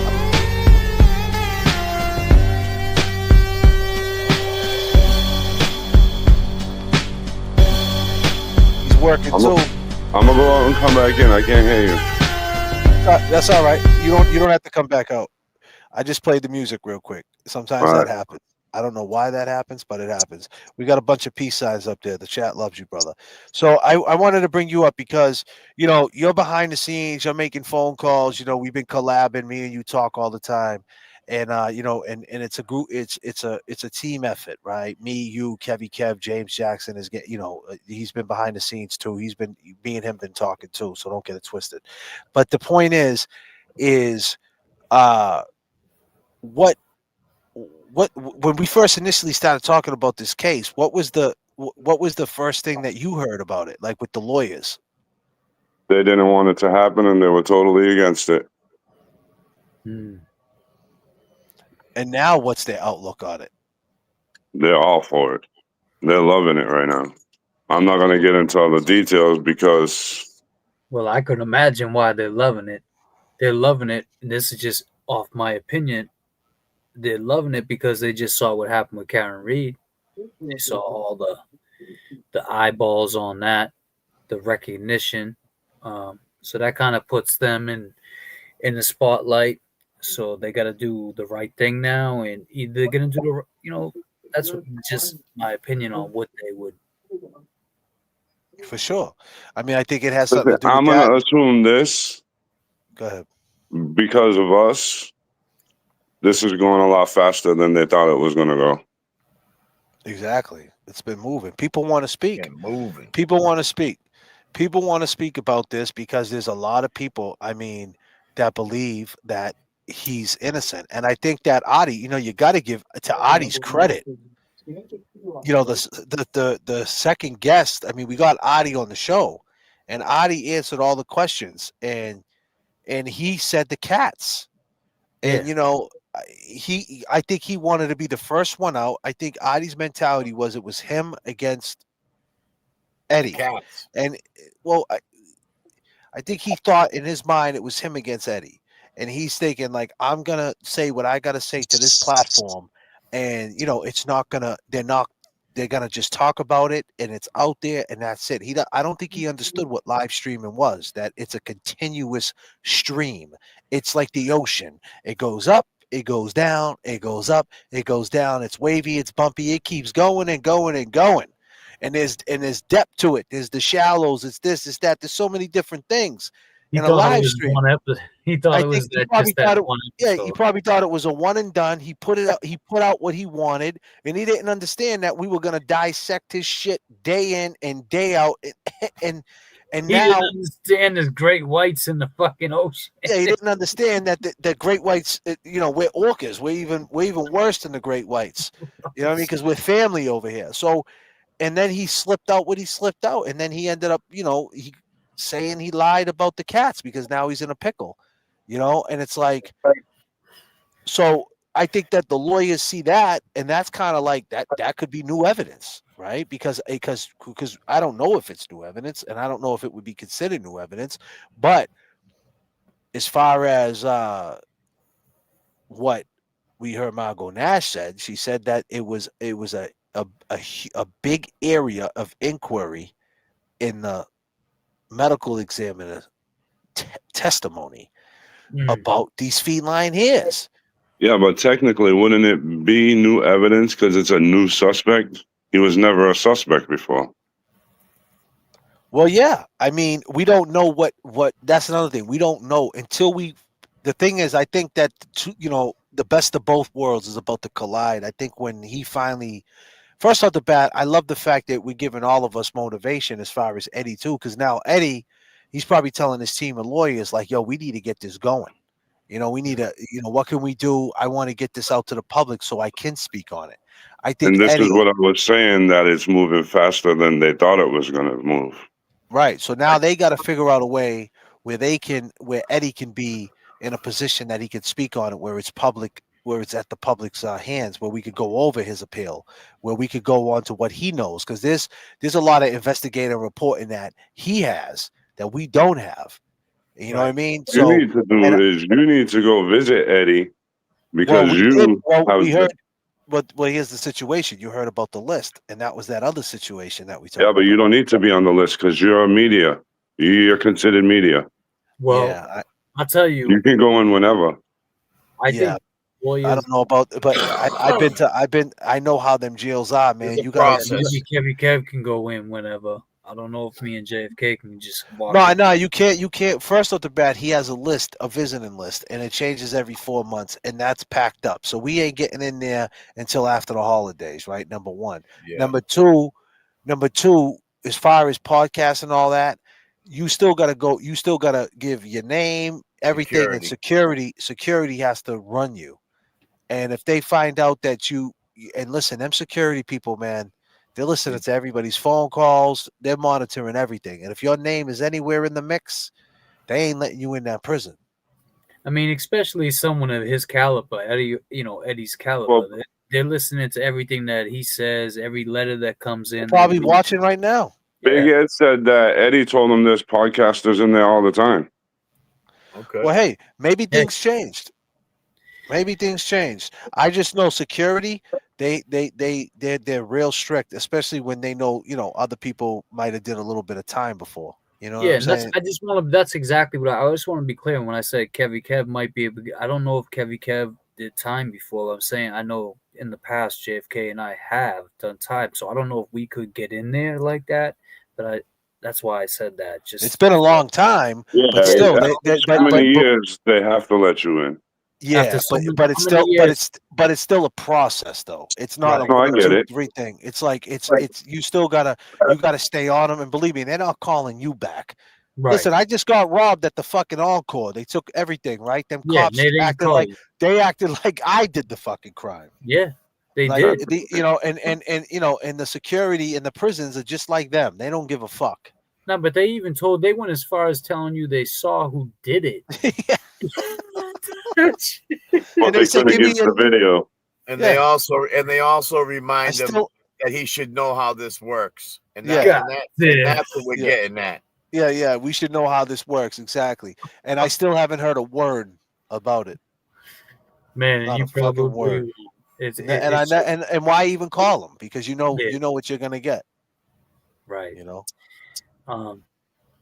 But yeah, let me bring up Mitzi. Mitzi, what's up? Hello.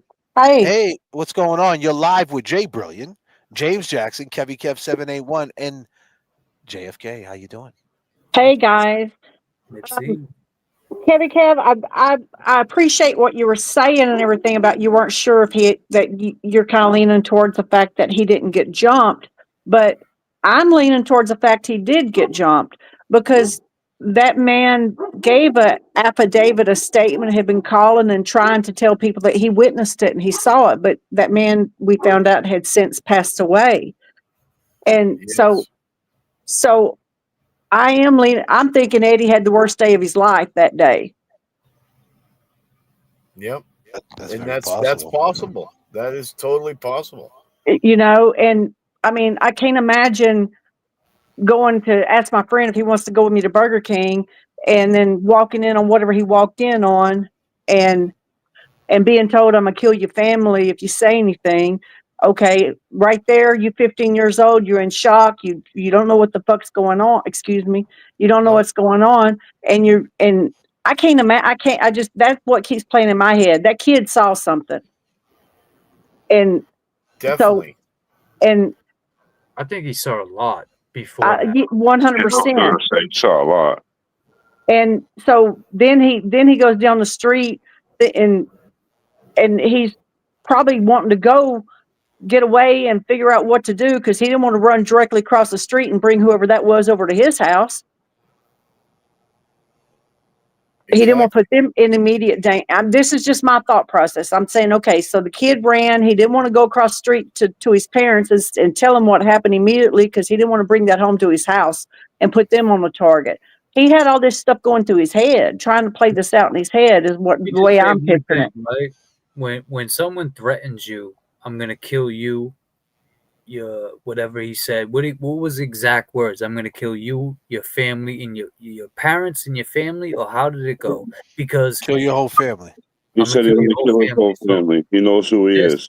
Exactly. So this guy, exactly my point. So this guy knew Eddie had a mother, a father, family. That's and then on top of that, the kid saw a dead body before he got threatened. And so, I'm sorry, Jay, go ahead. No, I was done. I just said on top of that, he saw a dead body before he got threatened. So imagine the shock that he was in. Yeah. So he's dealing with all that, and then he's not even aware of his surroundings, walking down the street in shock. I'm pretty sure he sprinted for a while before he got to where he thought he was far enough away, and then he gets jumped. And he's in shock. He don't have his head on swivel. He's not looking around. He's in shock. And these guys jumped him. And then where does he do? He goes to the safest place he knows is that store. The problem with that is right, is that is the size of him too. You know, it's like that was always a thing. Like he's 6'4". Big guy. Why would someone want to jump him? He'd be the last person. As big as he is, he'd be the last person someone want to jump. But J.F.K., people in that neighborhood knew him. They knew he was a soft kid. They knew he was a gentle giant. I was just going to say that. And also, listen, I'm only being a devil's advocate, and also understand too that they put out a reward for 5,000 and someone else do 20,000 on top of it. So someone, 20. Yeah, so 25,000. someone could have put up 10,000. Yeah, the store put up 10,000. So the point we're trying to make is that someone could have said something just to try to get that money, but we don't know that for a fact. But these are all the obstacles. Yeah, but you got to remember too, JFK, that the dude witnessed him getting jumped and called the cops right away and waited for them to never come, and then 2 years later when the cops. That night, and he waited there for them, and they never came. Wait a minute, so that night that happened? Yes, the dude witnessed it, called the cops, waited for them to come, they never came. Then they seen him 2 years later. It only makes sense. He probably seen him on trial and was like, I witnessed that. I witnessed that kid getting jumped. They never called me. So then he called the state police and made a statement. 2 years later, though. Yeah. That guy called the state his name police. was Walter. Yeah, 2 years later though. But that night, do they have him that night in that space and time? That's what they said, that he called right away. That was in his statement. Well, what do you feel about the 911? The 911 right here when he called that? When Eddie called the 911. When you heard that with your own? Yeah. Okay. So let's put this in my mind, in my space and time. Let me play it real quick. on parole. Cher went behind bars to bring you this exclusive interview. I'm just gonna play it real quick. I asked him why he never took the stand to defend himself.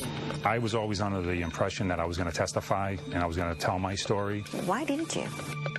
Well, it was almost the last day of the trial when I was just told, don't worry, they didn't prove their case, so you don't have to testify. Grandson of the city's longtime police chief lived across the street from the Downings. He became a suspect after police doubted his story that he'd been mugged the same night as the murder. In court, prosecutors. Go ahead, Mitz. You just heard what you heard. And so you put your place in that space and time. The kid has already made his mind up. He's trying to protect his family. He's not going to say, I just got jumped and I just witnessed a murder. He's only going to speak to the facts of what's happening then, because he ain't dealt with what he just witnessed. He's trying to figure out how he's going to handle that. He didn't have time to talk to his dad about what happened. You know, he that was going on in his mind. But another thing that I can't figure out. Let me ask you, did you think he knew who the person was in the house? Yes. Do you think he needs to say it? I think when he comes out in his appeal, or if he gets a new trial, it's all going to come out. All right. He's been sitting on it. He wasn't going to release it soon, because it what's it going to matter if he starts saying it now? You know, saying it before, and if he has a chance to say because his side, the power of this, the power of the power. What does it? The point is, does it affect? Does it affect, like would it affect the law part if he says it? If it doesn't affect the law part, does it do any harm by saying it here? whenever he's in court and he gets to tell his side, he's never got to speak his truth. If you find out that it doesn't do no harm to the court side, right? Like, so if it doesn't do no harm, right? Here's my question. I'm gonna try to line it up right. If it does no harm, say we find out, right? We say we talk to Nan, and Nan says, yeah, he could say who did it right now. It's not gonna affect his appeal. Like, that has nothing to do with it. Should he do it? I would wait till I would wait till I was in court and I could speak my truth. This kid he's a man now. He's never spoken his truth. I mean, he's watching. He's speaking his truth. Yeah, but Jay Brilliant, right, Jay? What do you think, Jay Brilliant? So the question I just asked, if it had nothing to do, if we found out that he could say whatever he wants and it's not going to affect his legal side of things, should he say anything? I think he should. I think he should have said it way back then, but what if it's somebody we don't know what's going on in his mind. We don't know how he thinks. Everybody thinks differently. But me personally, I think he should say something, definitely. Well, okay. I don't know if this has anything to do with it or anything, but when Artie was on the show one night speaking, he said his brother was locked up. And Artie said he had never been locked up, but he said his brother was locked up. So we don't know. Eddie might have been locked up with his brother and looking over his shoulder too. You know what I was thinking? It's probably a long shot or something, but if, Artie, I don't know, if Artie chased him out of the house, he could have probably put a little call into one of his cuddies to be like, yo, catch this kid, he's going down here. And they could have, That's well, I've always thought it was too big of a coincidence that he got jumped right after that happened, and that's very possible. That's the perfect alibi for Artie right there. And Gina and Janet both said that the cabs had been swarming them. And so Artie had his whole little crew that he was running in the cabs and doing their deals and all their stuff, shady stuff they were doing. So that is too big of a coincidence that kid got jumped. But is it out of the realm of possibility? No. Yeah, but you can't. But see, that's the thing. You're saying all these coincidences for Eddie. Well, what about to make Artie be the culprit and to make someone else the culprit? But what if it is just what it is? What if he went across the street and he stabbed her 90 times and he came out the back of the bushes and his boys seen him and he The had a amount cut of on his hand, and he never got jumped, and he's lying. What if no, it's that? no. Well, why can't it be that? The timeline doesn't support it for one thing. A kid wouldn't do that amount of damage in 10 You minutes. can't say that though. You Wait, can't you say say that. kid. And You heard that phone call, right? It didn't sound like no kid. It sounded like a grown ass man. I'm saying you can't say that because you seen what happened to Chisholm in Danvers, Massachusetts. Google that kid. He was 14 years old, and Yeah. and he did it in broad daylight in his school. Killed the girl, dragged her out. I mean, there was the whole school. People were still in the school. The fucking principal was sitting, you know. Well, every class was in session, and he's slaughtering a girl in the bathroom, raping her, and sticking her in the trash. His teacher. His teacher. So I'm just saying, like, you can't say when someone snaps, like, Nah. you know what I mean? Like, I'm just saying, like, to make it like you could, like, you know, it's like But Jay, you said something early on, and this is a great point. Back then, the kids, and I hate to say it like this, but it's true. Different. It was different. There was DYS, and they treated the juveniles almost as adults, and you know, they're so doing it now too, though. and they're doing it now, but more or less back then. So anybody that did DYS time, that came home, they were acting a little more mature than the average 14, 15-year-old. And that's just how it went. But here's the deal. The point is this: what we're trying to say is that okay? You have Mitch, she's a judge. Brilliant's a judge. Kevy Kez a judge. James Jackson and me a judge. Me and James Jackson are playing devil advocate right now, and all three of you guys are saying, "Hey, Kev is agreeing with everybody, right? Hey, I can see it your way, JFK, and Jason and Mitch is on the same side. Like, hey, it's two coincidence. Adi was running with a pack of wild green cabbers, and they caught him at the end of the block, and they stabbed him up and jumped him. Maybe that's what happened, right? I mean, anything's possible, right? But the point is, what if it's what they say it is, and that's what he's up against. And unfortunately, whoever told him whether he got jumped or he didn't get jumped, whoever told him not to speak up about Janet or he decided not to, you know, it played right into the Commonwealth's hand. Oh, it definitely played into their hands. And dare I say, it's back to the parallel of Karen Reed. By not mentioning Higgins, it played right into the Commonwealth's hand. Yeah. Well, we also got to think about the fact, too, that Artie was looking for his keys. He was nervous about his cab. He never did anything right that night. Everything Artie did was the opposite of right. And then the cops found his keys, gave them to him, and he still had the fucking cab towed the next day. The cab wasn't towed till the next day.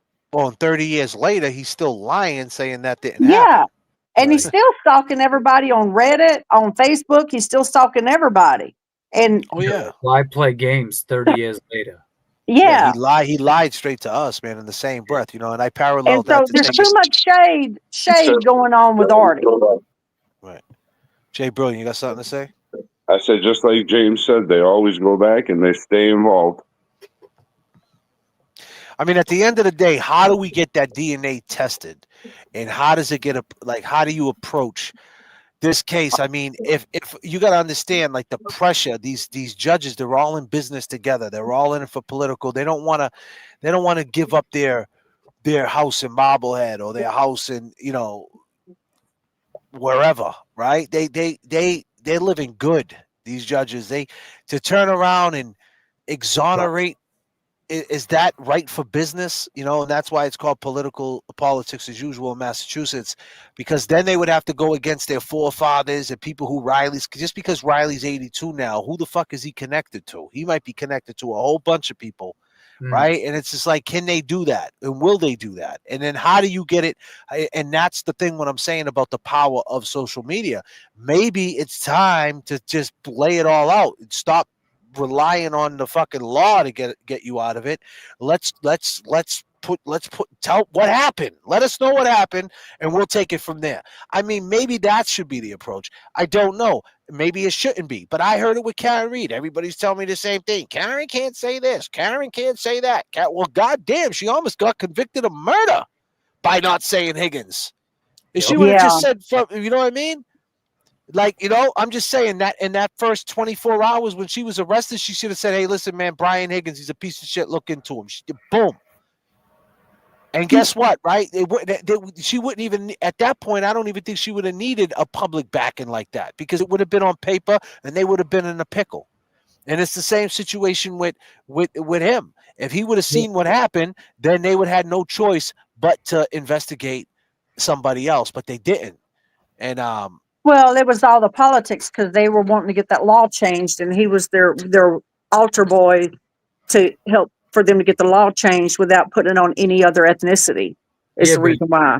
he was the perfect victim for the case, because instead of, you know, someone telling me they're gonna kill me and my family, and me just like going home and making sure my family's okay, he went to midnight to do he went to whatever. Burger King first. Yeah, he went to go get a burger.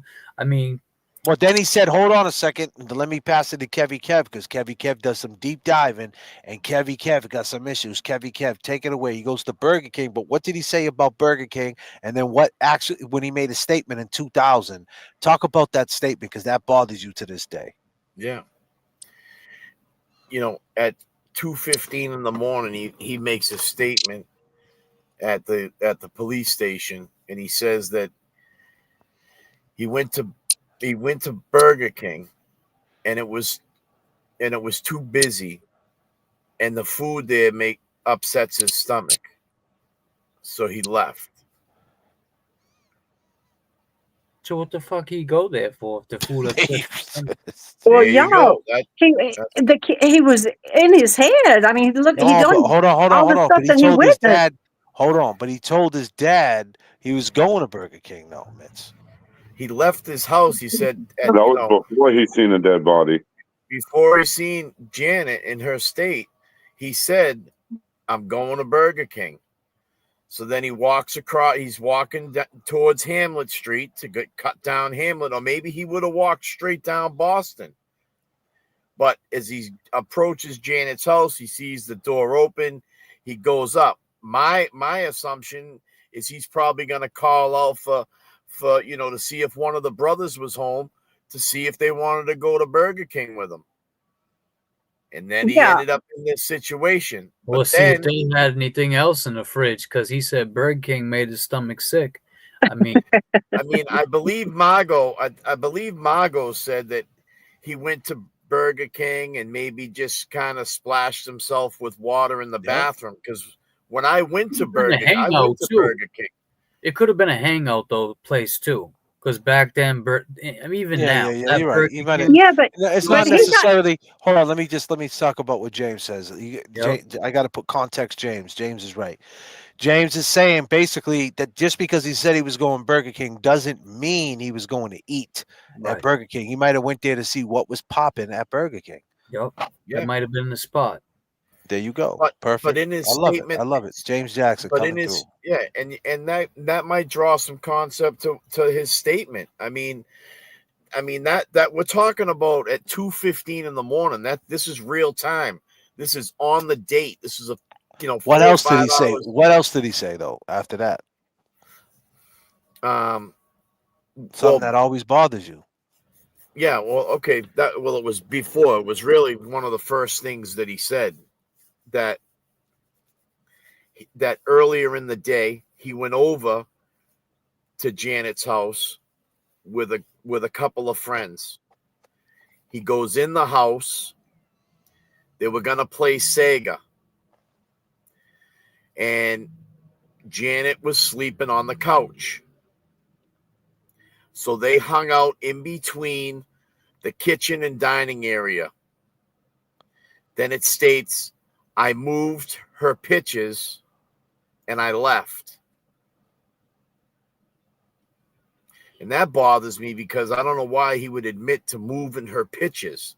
And why would he be moving her pitches in her house? It's not his house.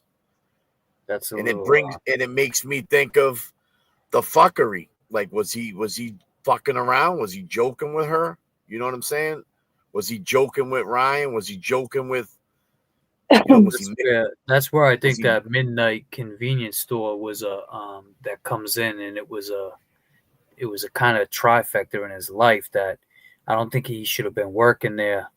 There was a lot of shit going on at that store, and maybe up until, like I said, up until like 5 Where are years. you at with this? Hold on, let me ask James Jackson. Based on what you know, the little bit about this, do you think that Eddie O'Brien did it?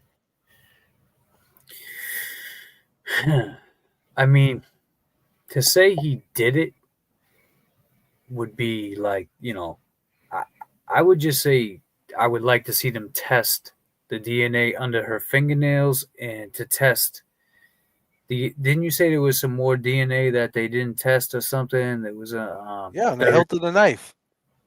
Okay, so I would like to see that tested and at least put it in the system.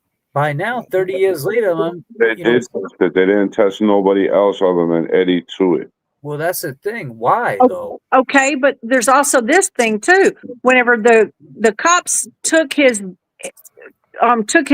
blood draw, they took, was it 6 vials or 3 vials of blood? They took an enormous. The same, right? It wasn't the same. And yeah, but the thing is so there's also some things in the case that it looks like they tainted the crime scene, like they went back over there and they sprinkled his blood around on some things. That's back to the parallel of the Karen Reed case. Yeah, exactly. Because guess what happens? It was the CPAC State Police Unit, and keep in mind who showed up there with the CPAC 100%.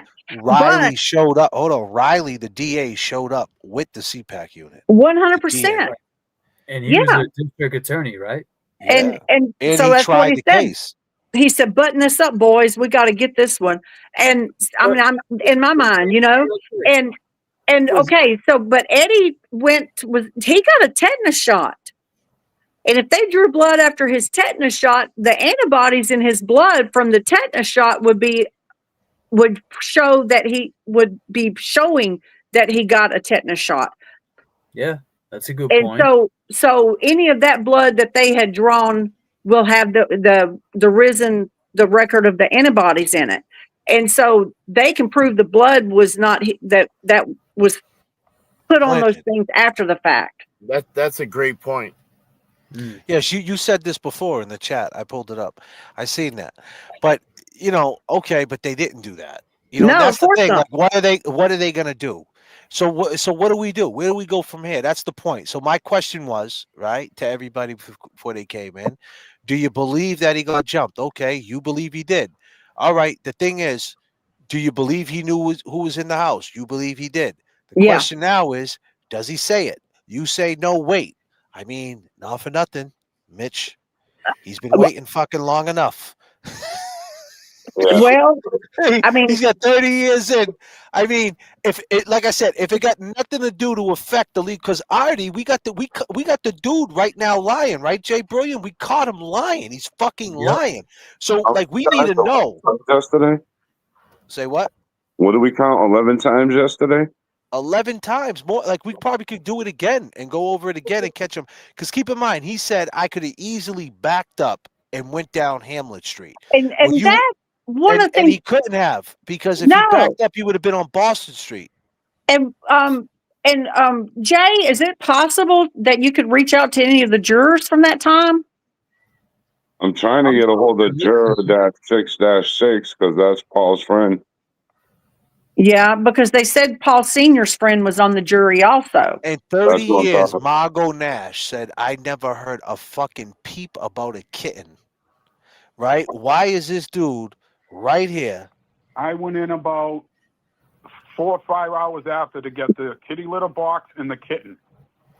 And that's so stupid, because you're not going to get the damn litter box. You're going to take the kitten. If there, let's just play this. If there really wasn't, he went in the house. He's saying he went in the house, and he corroborated the story that he lived there when the weird shit was happening with the kitty litter. So he said that shit happened. So the fact that he said that shit happened, then he mentions the kitty litter box, and then on top of that, there's hair on her. Like, what is he? The fucking the cat killer? Like, he puts hair on people? Like who is this guy? Like, is there like is there a pattern here? I don't know. But if Eddie turns around and says, "Hey, I never said it was Adi, but it was him who put that knife to my neck," bam. What do we do now? Yeah. Hey, Kev, what was it? Yes. What was it that he said that you said that he said about the picture? He moved it. Okay. Okay? I've got two things in my head about that. Okay. I'm A lot sorry. of kids. You're breaking up on me a little bit. Okay, a lot of kids are in and out of that house, doors slamming, this and that. She had pictures hanging on I'm the sorry. You're wall. me a little bit. God damn. Am I breaking up for everybody? No, I can No, hear you. not for me. You're good. I I think hear it's you. Okay. Kev. So you got there's a lot of traffic in and out of that house. Any house with kids, you got doors slamming, pictures hanging on walls. They might be crooked here or there. Maybe he meant that he straightened the picture out up on the wall that was hanging. Yeah, it's very possible. It's possible. I mean, we don't know. We don't know. It's Yeah. possible. You know. I mean, I'm just saying, that's a theory in my head. And also, too, she could have had some pictures on the counter. They were in between the dining room and the kitchen or whatever, hanging out. And But here's she might. where I get confused. Wasn't his grandfather like a retired chief? He was retired. Okay, so he was retired, but even though being retired, that means even more that he's known people for years. He's got a lot of connections. He knows people. Yeah. I mean, you would think that this would be something that he would look into. Like, this is my grandson. I'm not just gonna. We're not Yeah, but gonna. he had cancer and he died. Okay, so he had nobody that would have. Well, I don't think he died at that time. I think he went. I think he was there during the trial and all that. I think he had cancer. up until the what is it? The transition. He made it. So he wasn't there for the trial, just to the No, transfer he was hearings. for the transfer hearings. So back to what Mitch is saying. Mitzi, he was having a bad time, man, Eddie, because like you said, the person who could have maybe, pushed this hey, you're setting my nephew up. I mean, excuse me, my grandson up. Yeah. He passes away, and now what? You know what I mean? Right. Yeah. Everything was 100%. against them. But listen, Mitzi, we're gonna let you go, and I appreciate your call, sweetie. Okay, thank you. I appreciate it, and I love you guys. Thank you. Thank you. Love is love. Love is love, girl. Great call. Very passionate. And hey, that's what you need, right? I mean, if you get more Mitzies out there that believes that Eddie, there's 100 different scenarios, but the one thing that she knows that didn't happen is that Eddie did not do the crime. So where I'm at with it, where we're going with it, is we can only go so far. I mean, we could keep exposing the truth, keep talking to people. We talked to John Roberts tonight. John Roberts said what he said, and he didn't want to answer the question whether Eddie did it or Eddie didn't do it, because it's such a horrible crime. And I think that's where a lot of people are at with this. Right. Hold on a minute. We got Think Speaks up in here. Think Speaks. What's up? Hi. How you doing? You're live with J.F.K, James Jackson, Kevy Kev 781 on the Cash App, and James Brilliant. How you doing? I'm good. Yeah, that's hey you. guys. How you doing? How do I not hear you? Oh, on Can't hear YouTube? us? No, she's hearing I us. You're hearing like a echo. Yeah. All right. Do you have anything else open on your a YouTube open on No. another tablet? Yep. I mean, other tab. Yeah, just shut that down. Hang on. There. Out of it. Done. There you Perfect. go. You're good. Now we're live and clear. You're in stereo. What you got on for a hat, girl? What you rocking? What's that hat say? It's a Swayze. Swayze, nice. That's our guy, Patrick. Solid dude. Patrick Swayze. Well, it's really not. It's Ole Miss baseball. Oh, nice. I'm a Where Southern girl. Where you calling it from? Well, I think I'm in your neck of the woods most of the time. Oh yeah, nice. I live in Georgia, but I'm actually calling from South Carolina right now. Oh, South Carolina, awesome. Yeah. So I've totally just outed myself, but yeah. That's all right. That's all right. Hey, Georgia's a big place. It's always South Carolina. So you're good. here's the thing. What are you feeling? What are you believing with this Eddie case? What's the inconsistencies? Where you at with it? Do you first and foremost, do you think that Eddie O'Brien killed Janet Downing? I don't. I Dang. don't at all. There you go. Yeah, I'm Team Eddie on this one, but I've just done. I get obsessed with things and do a deep dive, and I've got to order another one of Margot's books because I've totally highlighted and page marked and post-it noted the one that I have, and so I'm in a different phase of it right now. But back to the mugging and that initial question. And what Mitzi just said, I do feel like he was in a total daze, and he went into Burger King and splashed off his face and tried to, get his wits about him. And then he's walking down the street, and I really do think he's just not all there. And maybe he bumped into a couple of guys walking down the street. He's a big guy, and they turn and they're like, But he said that they said to him, "We saw you." Well, but what he said they said was, "You saw my face. Now I have to cut you." He Yeah, did that's put that. He did put that. He did put that context to it too. Yeah. Something people said in 1995, James Jackson. What's that? Is that something someone said in 1995? Hell no. Yeah. That sounds a little. That sounds a little too much, and that's what I'm saying. Like that's a hurdle, man. That's a hurdle. It's a hurdle, and it's definitely a hurdle he's gonna have to jump over. And it also, it sounds like where he was working, like these people kind of, told him what to say. To say that, I love that. I love that. I think James Jackson is on point with that part of the case. I feel exactly. But then you got to ask yourself the question: why did they tell him to say these things? Right? Like, did he tell them what just happened? I don't think so. I mean, I think he was tight-lipped. I know he told someone. I just don't know who yet. That's what I'm saying. What if he did tell them? These guys. Well, wait a minute. Well, here's the thing. Did Adi know dudes at Midnight Convenience? Oh, I'm sure he did with those saloon doors and shit. So was Adi a bad dude? Like, we don't know. Like we heard from Danny. She said he did have somewhat of a reputation. Everybody else is saying. I mean, Big Ed said he was nothing. I would have loved to hear that Adi was a fucking straight lunatic. Then it would have made sense. But when people are saying he's a pushover, that's when it doesn't make sense. A lot of people can cover up crazy. Yeah. But some of them, you from the Massachusetts area originally? No, I'm a Mississippi girl. Oh, you're from Mississippi, but I didn't know if you had some ties back in the day. But zero connection. Well, I could tell you, Somerville's a tough place. Somerville's a tough place. Yeah. So and those Somerville cabbies back then, they were always pissed off. Even Somerville got some tough kids coming out of Somerville. Artie's got some crazy in him. I don't know. I don't know if he does. I mean, he seems more like a creep.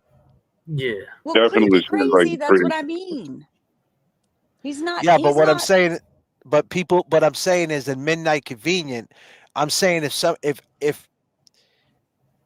if Eddie went in there and said to them, I just was in Janet's house and Adi put a fucking knife to my neck and said he was going to kill me. And everybody said, yo, you can't say nothing. Adi's fucking nuts. He's going to come here and kill all of us. Right? Then it would make sense. But no one's saying that about Adi. Everybody's saying, Adi, you could smack the dog shit out of him and take all his weed. Right, Adi? You listening? Adi, you listening? Because word on the street is you got smacked up a couple of times and they took your shit, Adi. Becky said Artie told you guys he ran out in the street with a hockey stick. They told me that story. He did. I mean, we're not getting anything straight from Artie. So, right. Yeah. Artie's having his own little party in his head about this entire situation. What do you feel about that? What do you feel about the cat and the kitty litter? Since you're down that rabbit hole, do you think he's trying to get ahead of something? Okay, I have a couple of questions. So, okay, Gina had a cat, right? Janet. So, yep, Artie, she did.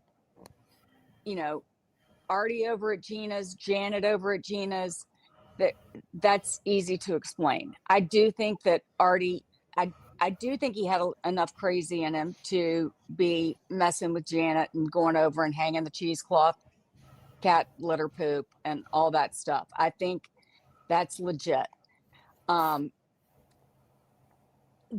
I do have a question. In some of the documents that I uncovered in one of Virginia Reckley's. God damn, she's at the Hold desk. on a minute. We got to.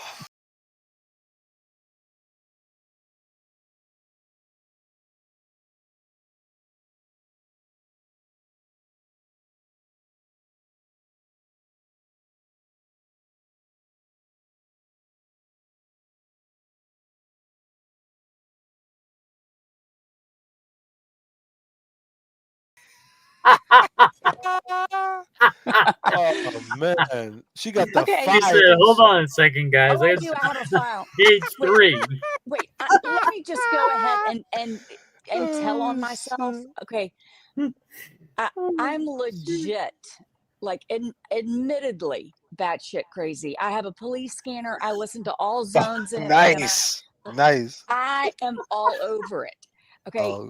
And She said why I all feel zones. Holy shit. God damn, different area codes and You don't shit. even listen to Savannah? God I damn. can. She but said, I can't, I goddamn. I prefer the zones around Metro Atlanta because it is much more Okay. exciting. I get it. Yeah. Yep. DeKalb Okay. County. Let's go. Yeah. Don't even talk about Clayco now. Oh, all right. man. So Virginia Reckley, in her statement, says in the first paragraph, she talks about Barry and I returned home from the boat. She said, Trisha came out with coffee. Are you dying? Don't die. Don't laugh at me, James Jackson. Look at James Jackson. God damn, James, you're upstairs. Yo, hey, what up, brother? James, you just wait, here, baby. bro. You just wait. Don't make me. I'm making you cry, James Jackson. She's working too. She's working too. Okay. Oh, I'm all over it. You know, she Go said ahead. page 3. Right. I don't have a page number on this one, smartass. But we love it. We love it, though. We love it. Go ahead. Okay, listen. Hey, we love the Trisha dedication. came out with coffee. Right. And we both looked down at Gina Mahoney's house and waved to Janet, who was sitting on Gina's porch. Trisha and I walked in to get coffee and both stated our amazement that Janet was at Gina's house. Wait a minute. Who said this now? I'm sorry. Virginia. Directly. So Virginia said this early in the day. I sent you that No, today. this was a later statement, but she was speaking on that morning. Can you bring that all the way back? Sorry. Yes, I can. Thank you for asking. Thank you. Trisha came out with coffee. Yeah. And we both looked down at Gina Mahoney's house and waved to Janet, who was sitting on Gina's porch. Trisha and I walked in to get coffee and both stated our amazement that Janet was at Gina's house. Okay. All right. So why was it weird that Janet was at Gina's house? I guess she had a nervous breakdown, right? Brilliant. A week Wasn't that you before. telling me today? A week before, she had a nervous breakdown. Well, this was the morning of the murder. So a week before, she had a nervous breakdown, and a couple of days before. What were you going to say, Kev? I think you were going to allude to that. Yeah, from my acknowledgement and reading these documents too, is that Gina was advising her how to go about filing for a grievance against her HR at work because she was getting bounced around at work.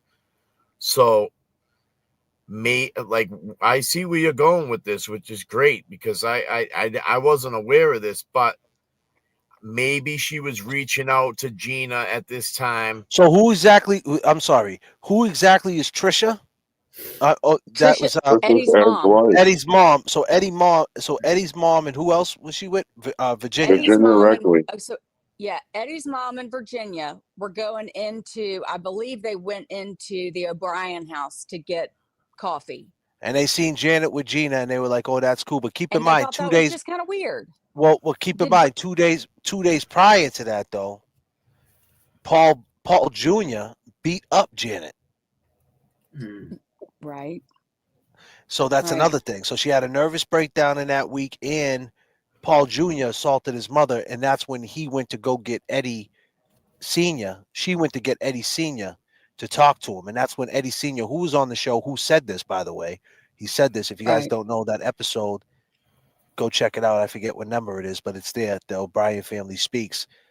He said that he went in the backyard and he talked to Paul Jr. Like, what are you doing? Like, he was 16 at the time. But But Paul what do you? Jr. What? Didn't he No, I jump just in think the water? I've read into it that Yeah. that maybe Virginia and Gina weren't very tight. The best of friends, yeah. Yeah, I can see Exactly. Well, man, she was her tenant, though, wasn't she? No, Yeah, but no. Gina across the street in the White House. Well, they were supposed to be best friends. So you're saying that?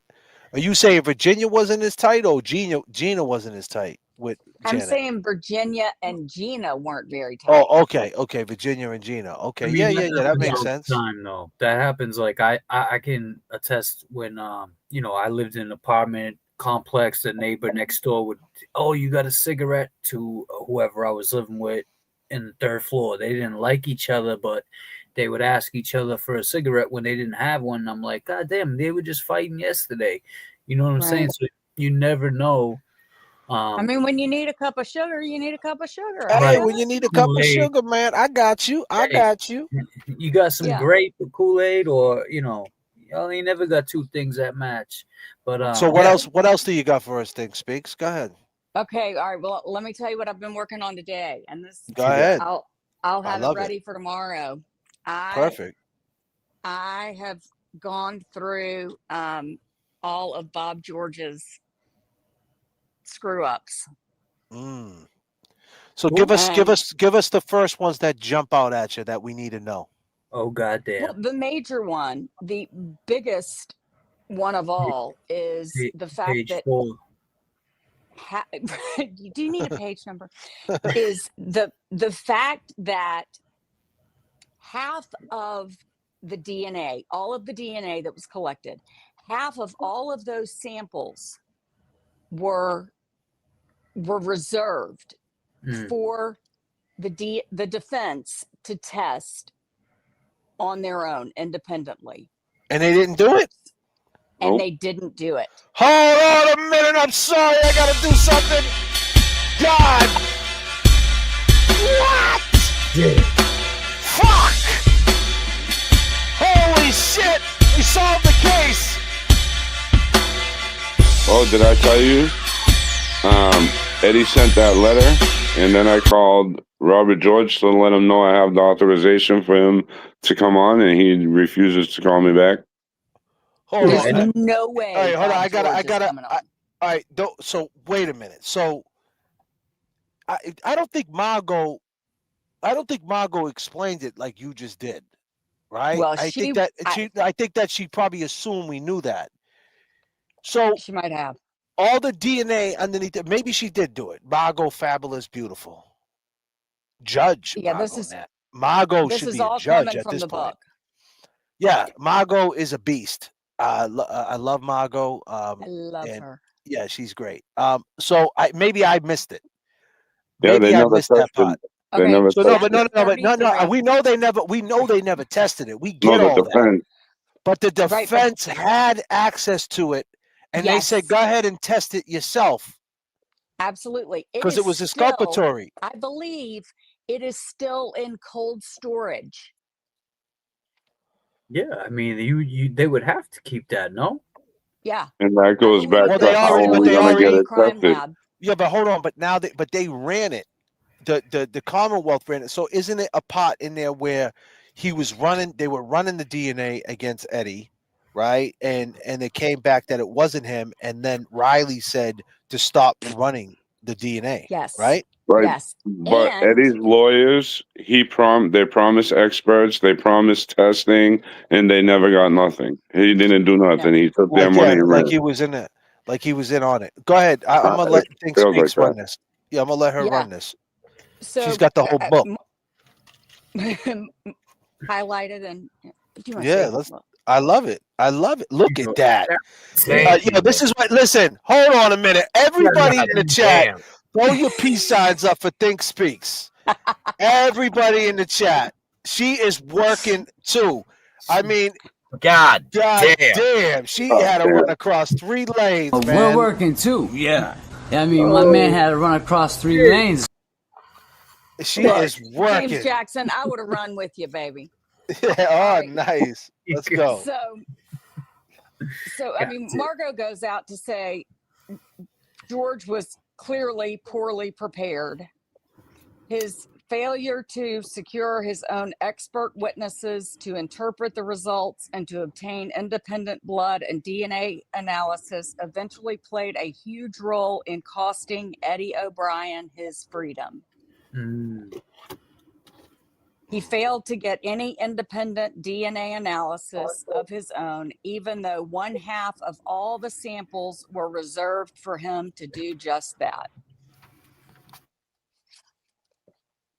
So yeah, I remember Margot mentioning it, saying that somehow or another he didn't catch on to the fingernail clippings or something. Like he like fumbled that, whatever how it was.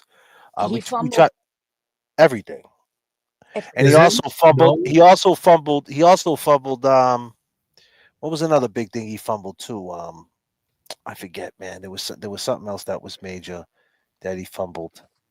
But anyway, so what? So he fumbled the DNA testing, and what else did he do that was just horrendous? You know, I've gone through the way that I'm laying it out is I'm going through each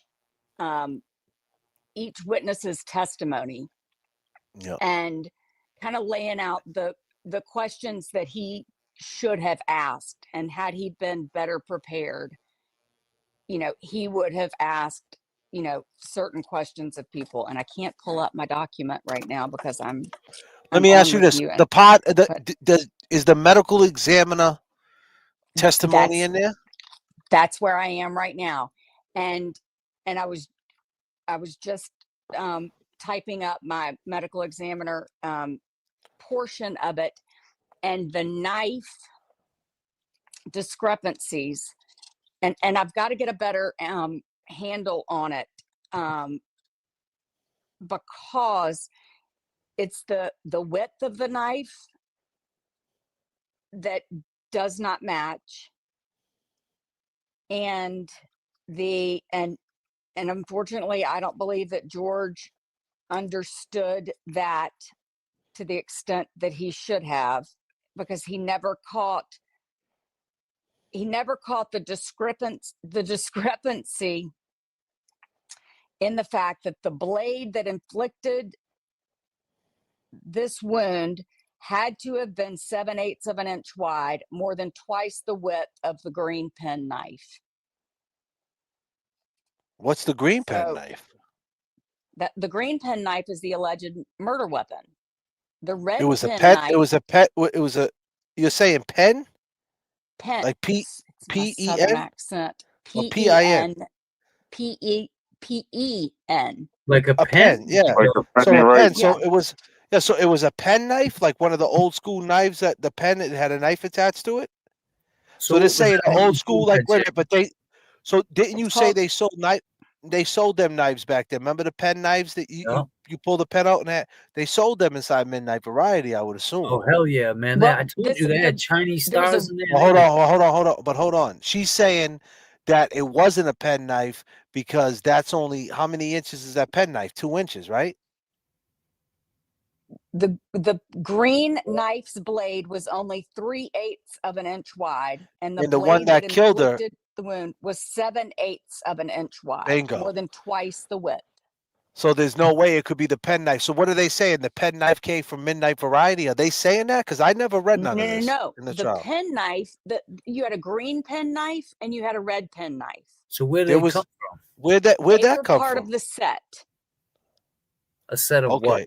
Who had the set? The grandfather. Yeah, he Okay. took them from the attic. These All were right, go part ahead. of the attic things that he took down. All right. And so there's also parts of it that I don't understand about the depth. And I'm going to need to research the penknife and stuff, and the hilt, and the pen that goes into it, and the double blade, and the depth, and had that, it was only 3 inches, but the depth of the wound went down 4 to 5 inches. Well, So well, there was 92 stab wounds, so you know 98. 98. Sorry, Yeah. disclaimer. Out of those 98, I'm sure some of them were fatal. So, it And doesn't the matter. ones, some like were so deep into the ribs Yep. and into the liver, and it Right. was those that went down like 4 to 5 inches. Right. But the pen knife with the hilt missing, you would have had contusions on her skin, and you would have had the mark of the hilt. He would have if had that blood knife all over him Hold too. on. Let her finish. Yeah. So hold on. Yeah. No. We know he would have had blood, but she's saying something bigger. So you're saying that hilt that they found was not the actual. What? Even if there was a blade attached to that, that's not the one that killed her. Well, it could have been used, but there would have been another knife. Another knife. Okay. Because of the depth. Because of the depth, JF. Yeah. JF. No, I know Yeah. that. That's why. And That's the why hilt, the hilt would have made it would have been, the medical examiner would have seen bruising from that hilt, right? Because the hilt would have been the blunt, hit to the skin. It would have been. It would have been like a brass knuckle, somewhat like a Yes. something The hard penknife punching. would have went. A blunt Penknife would have went in all the way. No, the penknife didn't do it though. It wasn't that. It was something. Another knife. It could have been anything else. Could have been any other knife. Who knows what it was? We'll never know because it's never been found. So they were trying to say so the hilt that was found was similar to the collection that his grandfather had. I do believe that the hilt, I don't have any reason to believe that the hilt that was found did not go onto the green penknife. But we don't know if Eddie even he doesn't remember if he had that green penknife in his pocket after being at midnight that morning. He doesn't remember what happened to the knife. To this day, Do they got pictures? Do they got pictures of the pen knife or whatever? So you saying you're not saying that this was attached to a pen, like an actual pen? No, I'm just saying that it's called a pen knife. It's called a pen knife. All right, so you're saying that the hilt, they never found the blade to the pen knife though. They found the hilt. They never found the rest of the knife, of the green knife. Of the green knife. Okay. But let me tell you about But the then red knife. So what about the red knife? Go ahead. Where was that? So the red knife, there's one report from an officer who says that he found the red knife in Eddie's bedroom. Right.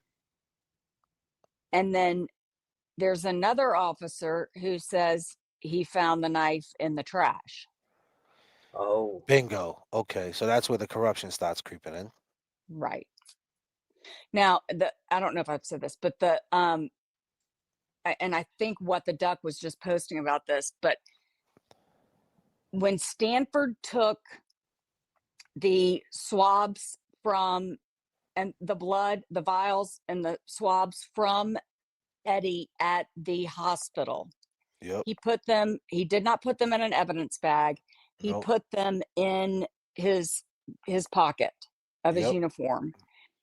he collected the clothes from Eddie at the hospital, and then he took all of that back to the crime scene, where he then gave it to Pino. Yep, Pino.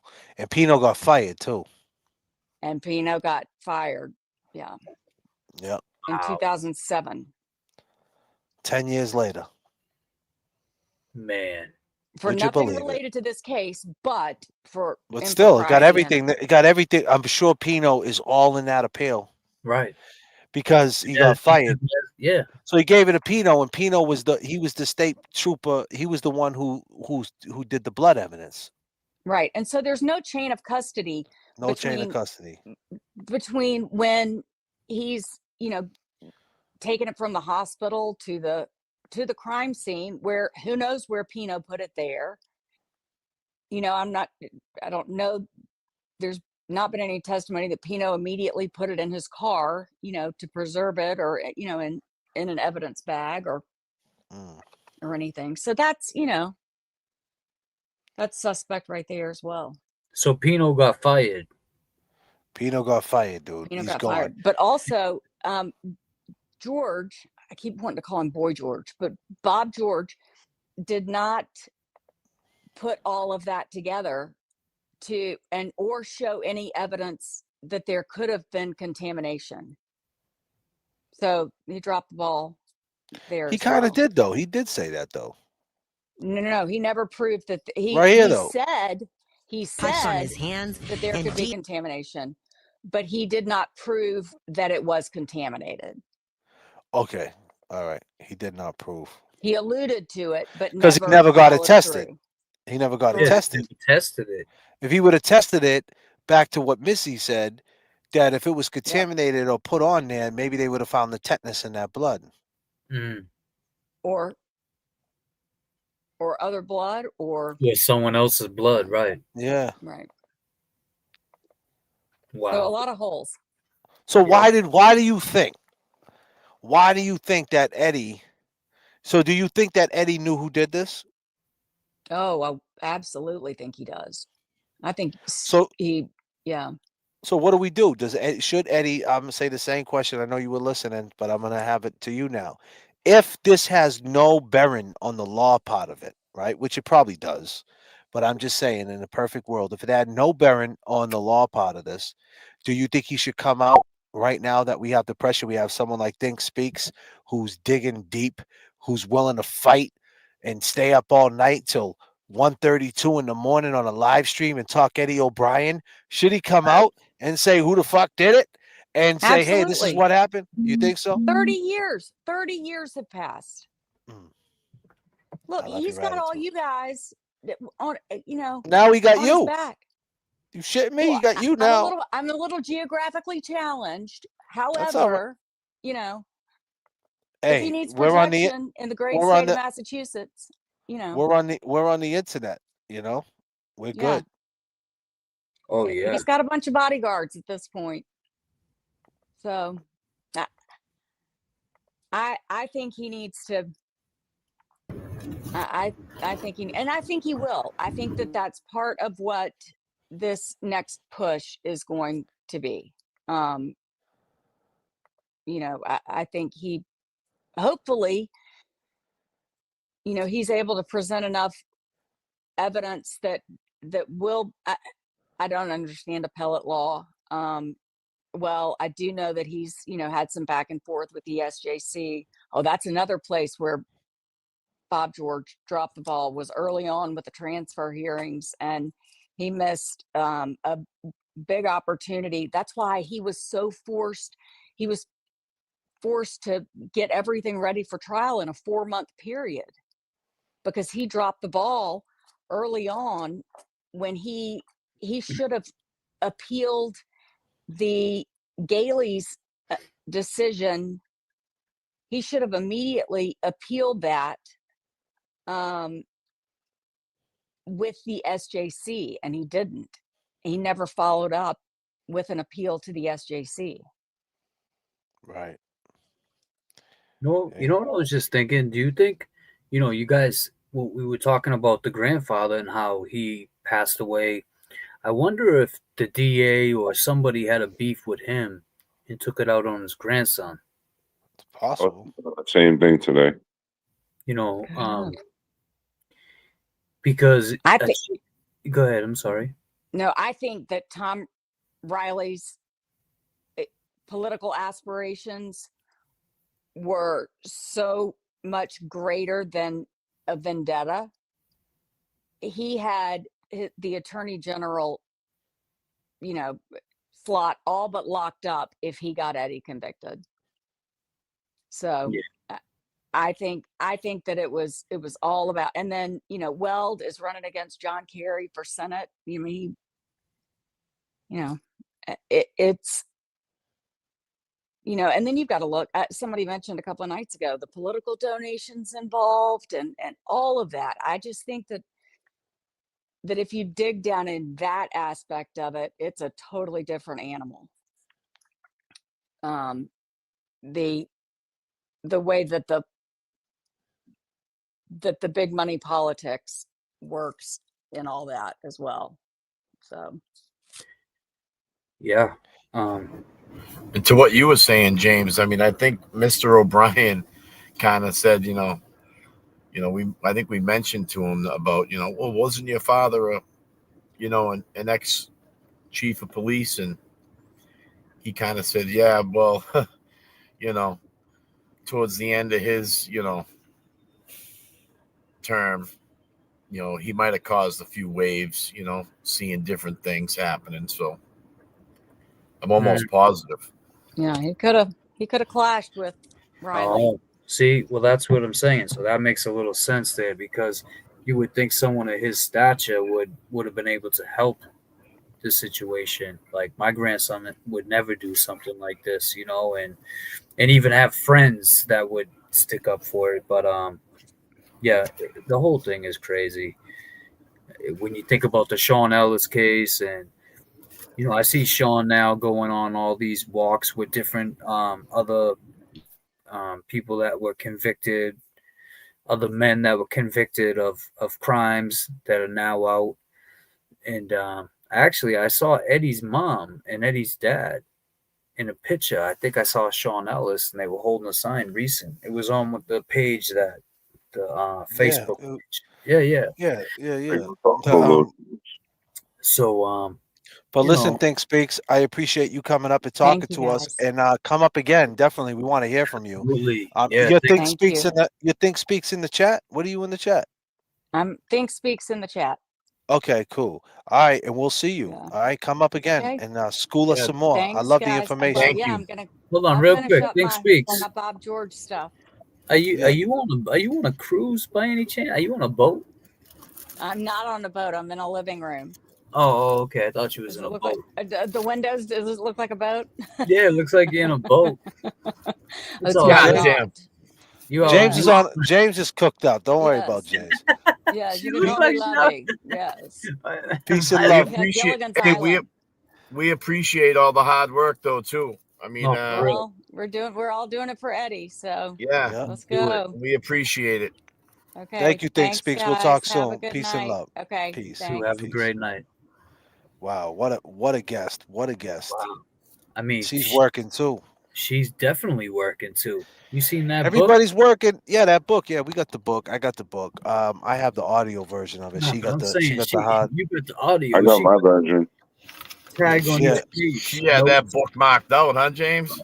Yeah. That thing was marked. God damn. That looked like she's going, but that's what you need. You need, that's how this happens, man. You need to come together and everybody go over the inconsistencies or whatever. And now that with the DNA, back to the defense, you had it. They had the evidence and they decided not to make a move with it. And that's it. Now we know. That's a good question. Someone in the chat said, "Where's Rosemary Scapiccio?" Yeah, where is she? You think she would step out for something Jason like Brilliant will tell you. That after. All right. Yeah. There's a lot of things that are going on behind the scenes.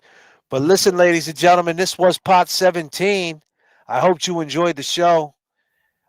We learned a lot from John Roberts. We learned a lot from Think Speaks. Jay Brilliant's up in here. Of course, James Jackson.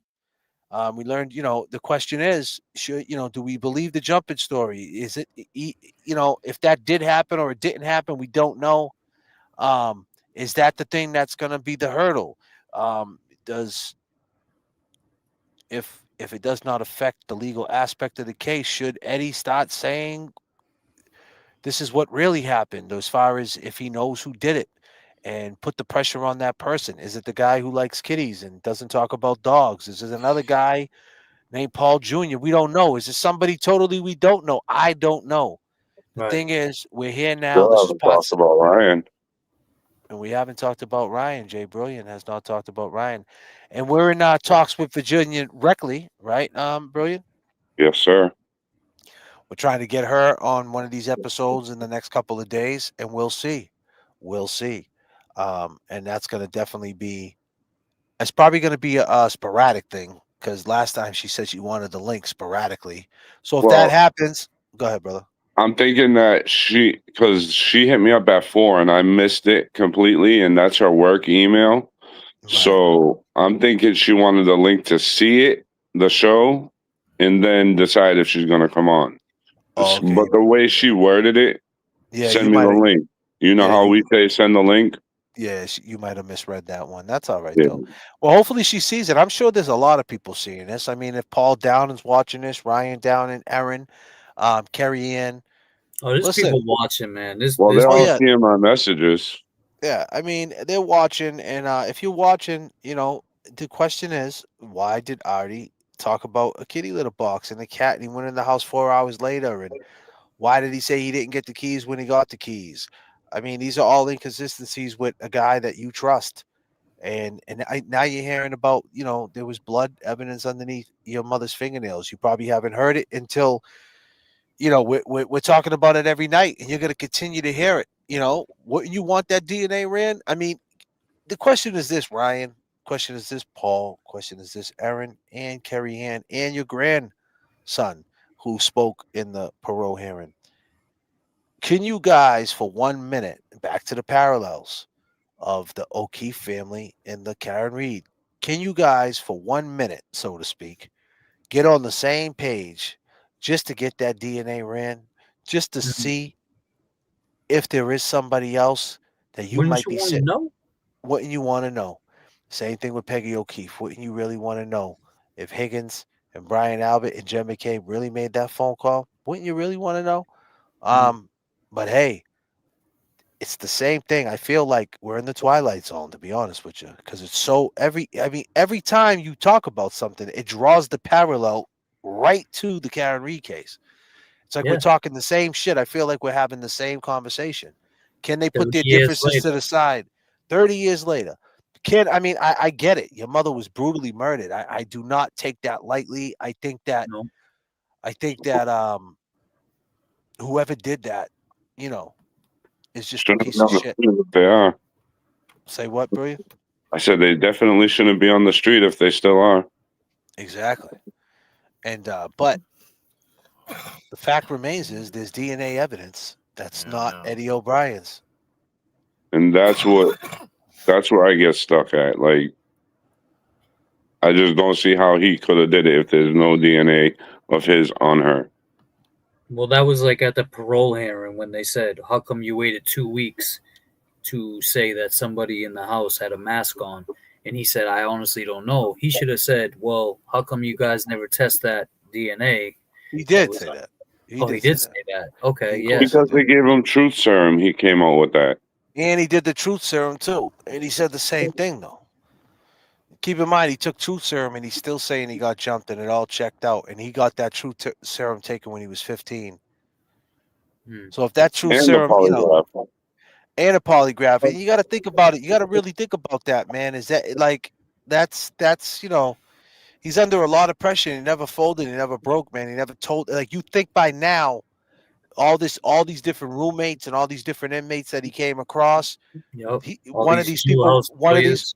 Yeah, well, I'm just saying, one of these jailhouse rats would come out and say, "I'm just saying, come out and say he told me he did it." Right. You know what I mean? None of them ever said that. Never. And that happens all the fucking time to try to get a deal. Yeah. You know what I mean? I mean, some people even do that just because, even if he didn't say. I'm just saying. Did you ever hear anybody come out and say that? And nobody ever came out and said, "Nah, you know what? When I was with him over here, he said that." Great. Every person is saying, and why is he walking the yard, man? You know what I mean? And how many people from jail said he's a real good kid that came on the show? Say what? Or in the chat? How many people that were in the chat that was in jail with him said that he was a real good kid and everybody loved him? Right. Yeah. I mean, I've heard the stories from older gentlemen that were in jail with him, and they said nothing but good things about him. And usually someone of that, that crime and going in there with those charges, they don't treat you, they don't take you in like that. They don't give a shit who you are. Well, as soon as one of the OGs in there looked at his case and said, "Wait a minute, your lawyer didn't run the DNA that was underneath her fingernails," and they just looked at it like this, boom, we believe you, kid, because why didn't they do that? And until they do that and prove us wrong, you're not guilty inside this prison, and that's it. And that's what it went down, and he's grandfathered in that way. That's why he's walking around in that video we showed. He was walking around Shirley Max with his chin up. I can assure you he wasn't in medical. I can assure you that.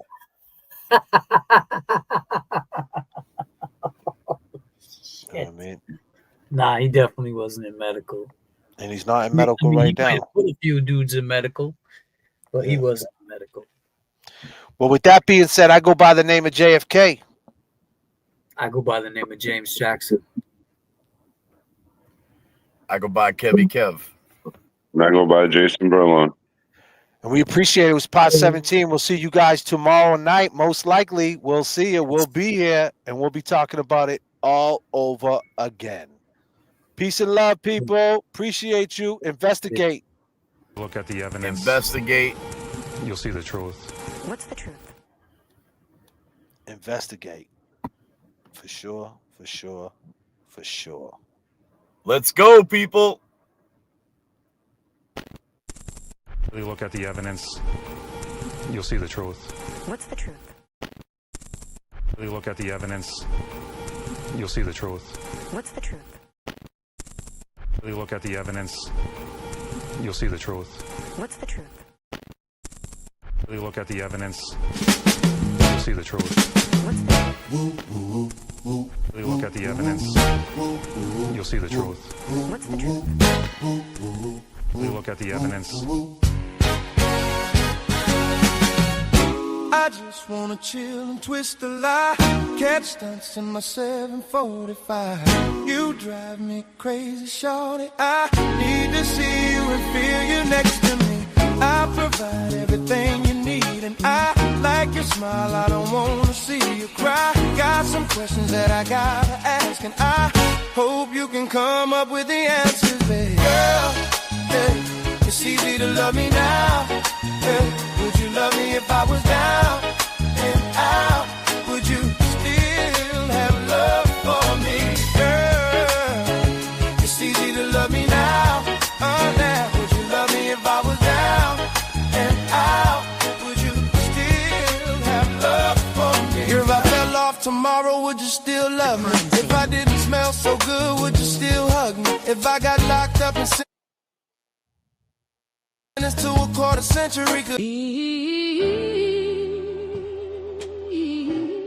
yeah.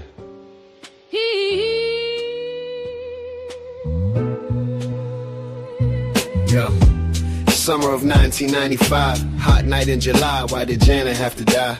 This is the story of Eddie, Commonwealth of Massachusetts. The system is petty, juvenile law and politics so deadly. 15 years old, known as Big Lovable Teddy. Janet Downing, 42 years old, what's the motive?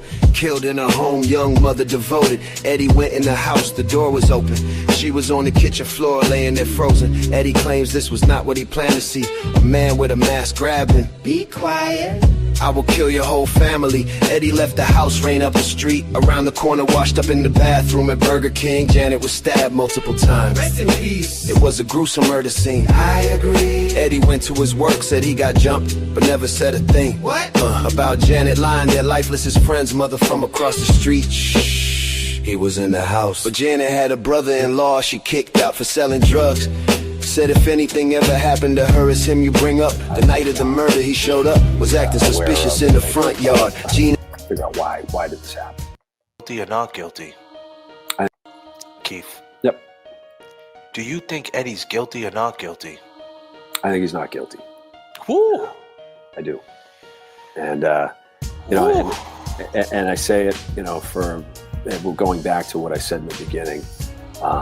You know, it to me, whoever committed this crime had some sort of real animosity, and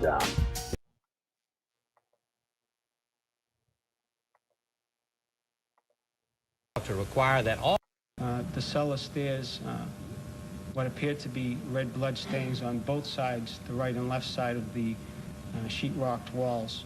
The state called DNA and blood experts to tie this evidence to the defendant. There are obviously two bleeders. Your results indicate who the two bleeders are consistent with. At this level of analysis, I can't exclude Edward O'Brien as the second bleeder at that scene, in addition to the victim, Janet Downing. And were you wearing any type of footwear protecting your feet from the crime scene? No, I was not. George suggested that DNA found on a knife hilt at the crime scene may be the key to finding the real killer.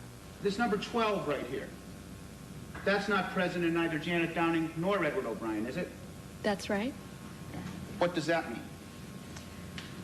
Well, what do you mean? What does that mean? Well, it came from somewhere else, didn't it? That's right. Okay. Yes. That number 12 came from another person's blood, didn't it? It may have come from another person's blood. That's correct. George also focused on timing, hinting that even if O'Brien's I went blood in and about fingerprints 4 or 5 hours after to get the kitty litter box and the kitten. That was it. And what I seen, to this day, I don't wish anyone to see what I saw. Did you kill Janet Downing? Absolutely not. prints were found at the Downing home. Yeah. That doesn't mean he was there the night of the stabbing. What did you do to make sure that any of the debris from your pocket wasn't getting onto the vase? He panics. He runs. Just like any 15-year-old would. TV, Cambridge, Massachusetts. Eddie didn't have a cat either. I mean, I went in about 4 or 5 hours after to get the kitty litter box and the kitten. That was a big area of inquiry when the medical examiner testified. There were no cats in the house. That was the testimony at trial. And her family never said they had a cat. No. As I said, first time in 30 years I heard that was from Artie the other night. Static Selector. Yeah! We all reppin' for Boston, man. All green, everything. Brought up, we were bleeding green, and you ain't got our history on you. We all reppin' for Boston, man. All green, everything. Brought up, we were bleeding green, and you ain't got our history on you.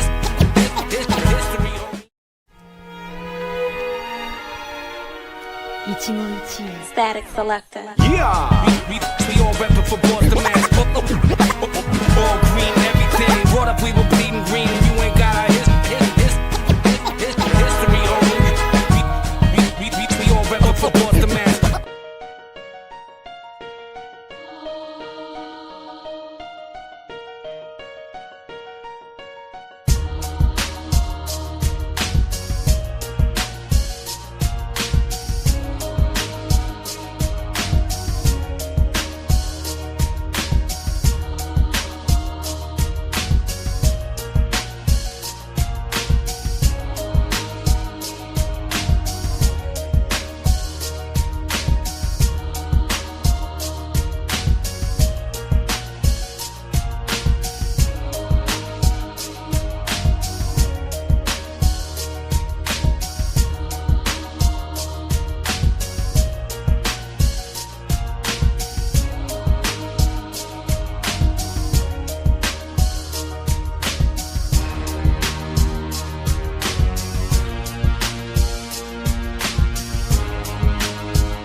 From the bottom now I rose. Now this shit is set in stone. I can't leave my craft alone. Now I barely see my home.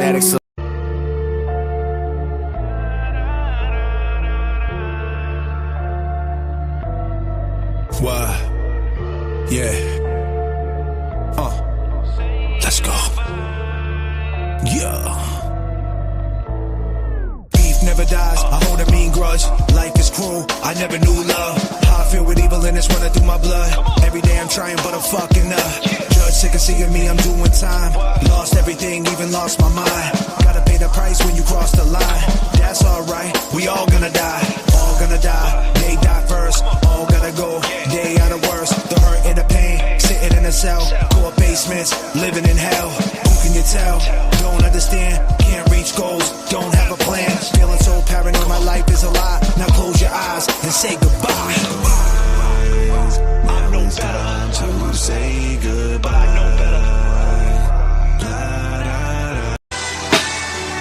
Yeah. On and on. Back in the days when I was younger. Yeah. Turn me up in the headphones.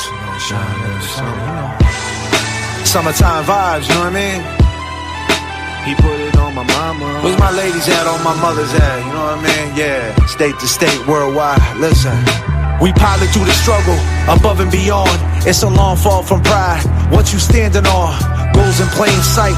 Get your landing strong. He fucked up to play because he ran it wrong. Underbelly of Boston, filled with racist rats. The sneak gets away, but it often traces back. They digging up the bodies, got DNA to match. Feds listening to your boss, he got life for rap. Damn. Seems the greed indeed, it was trolling you. Court closed wrinkle, they smelling like mildew. Old Spice in the air, old law holding you.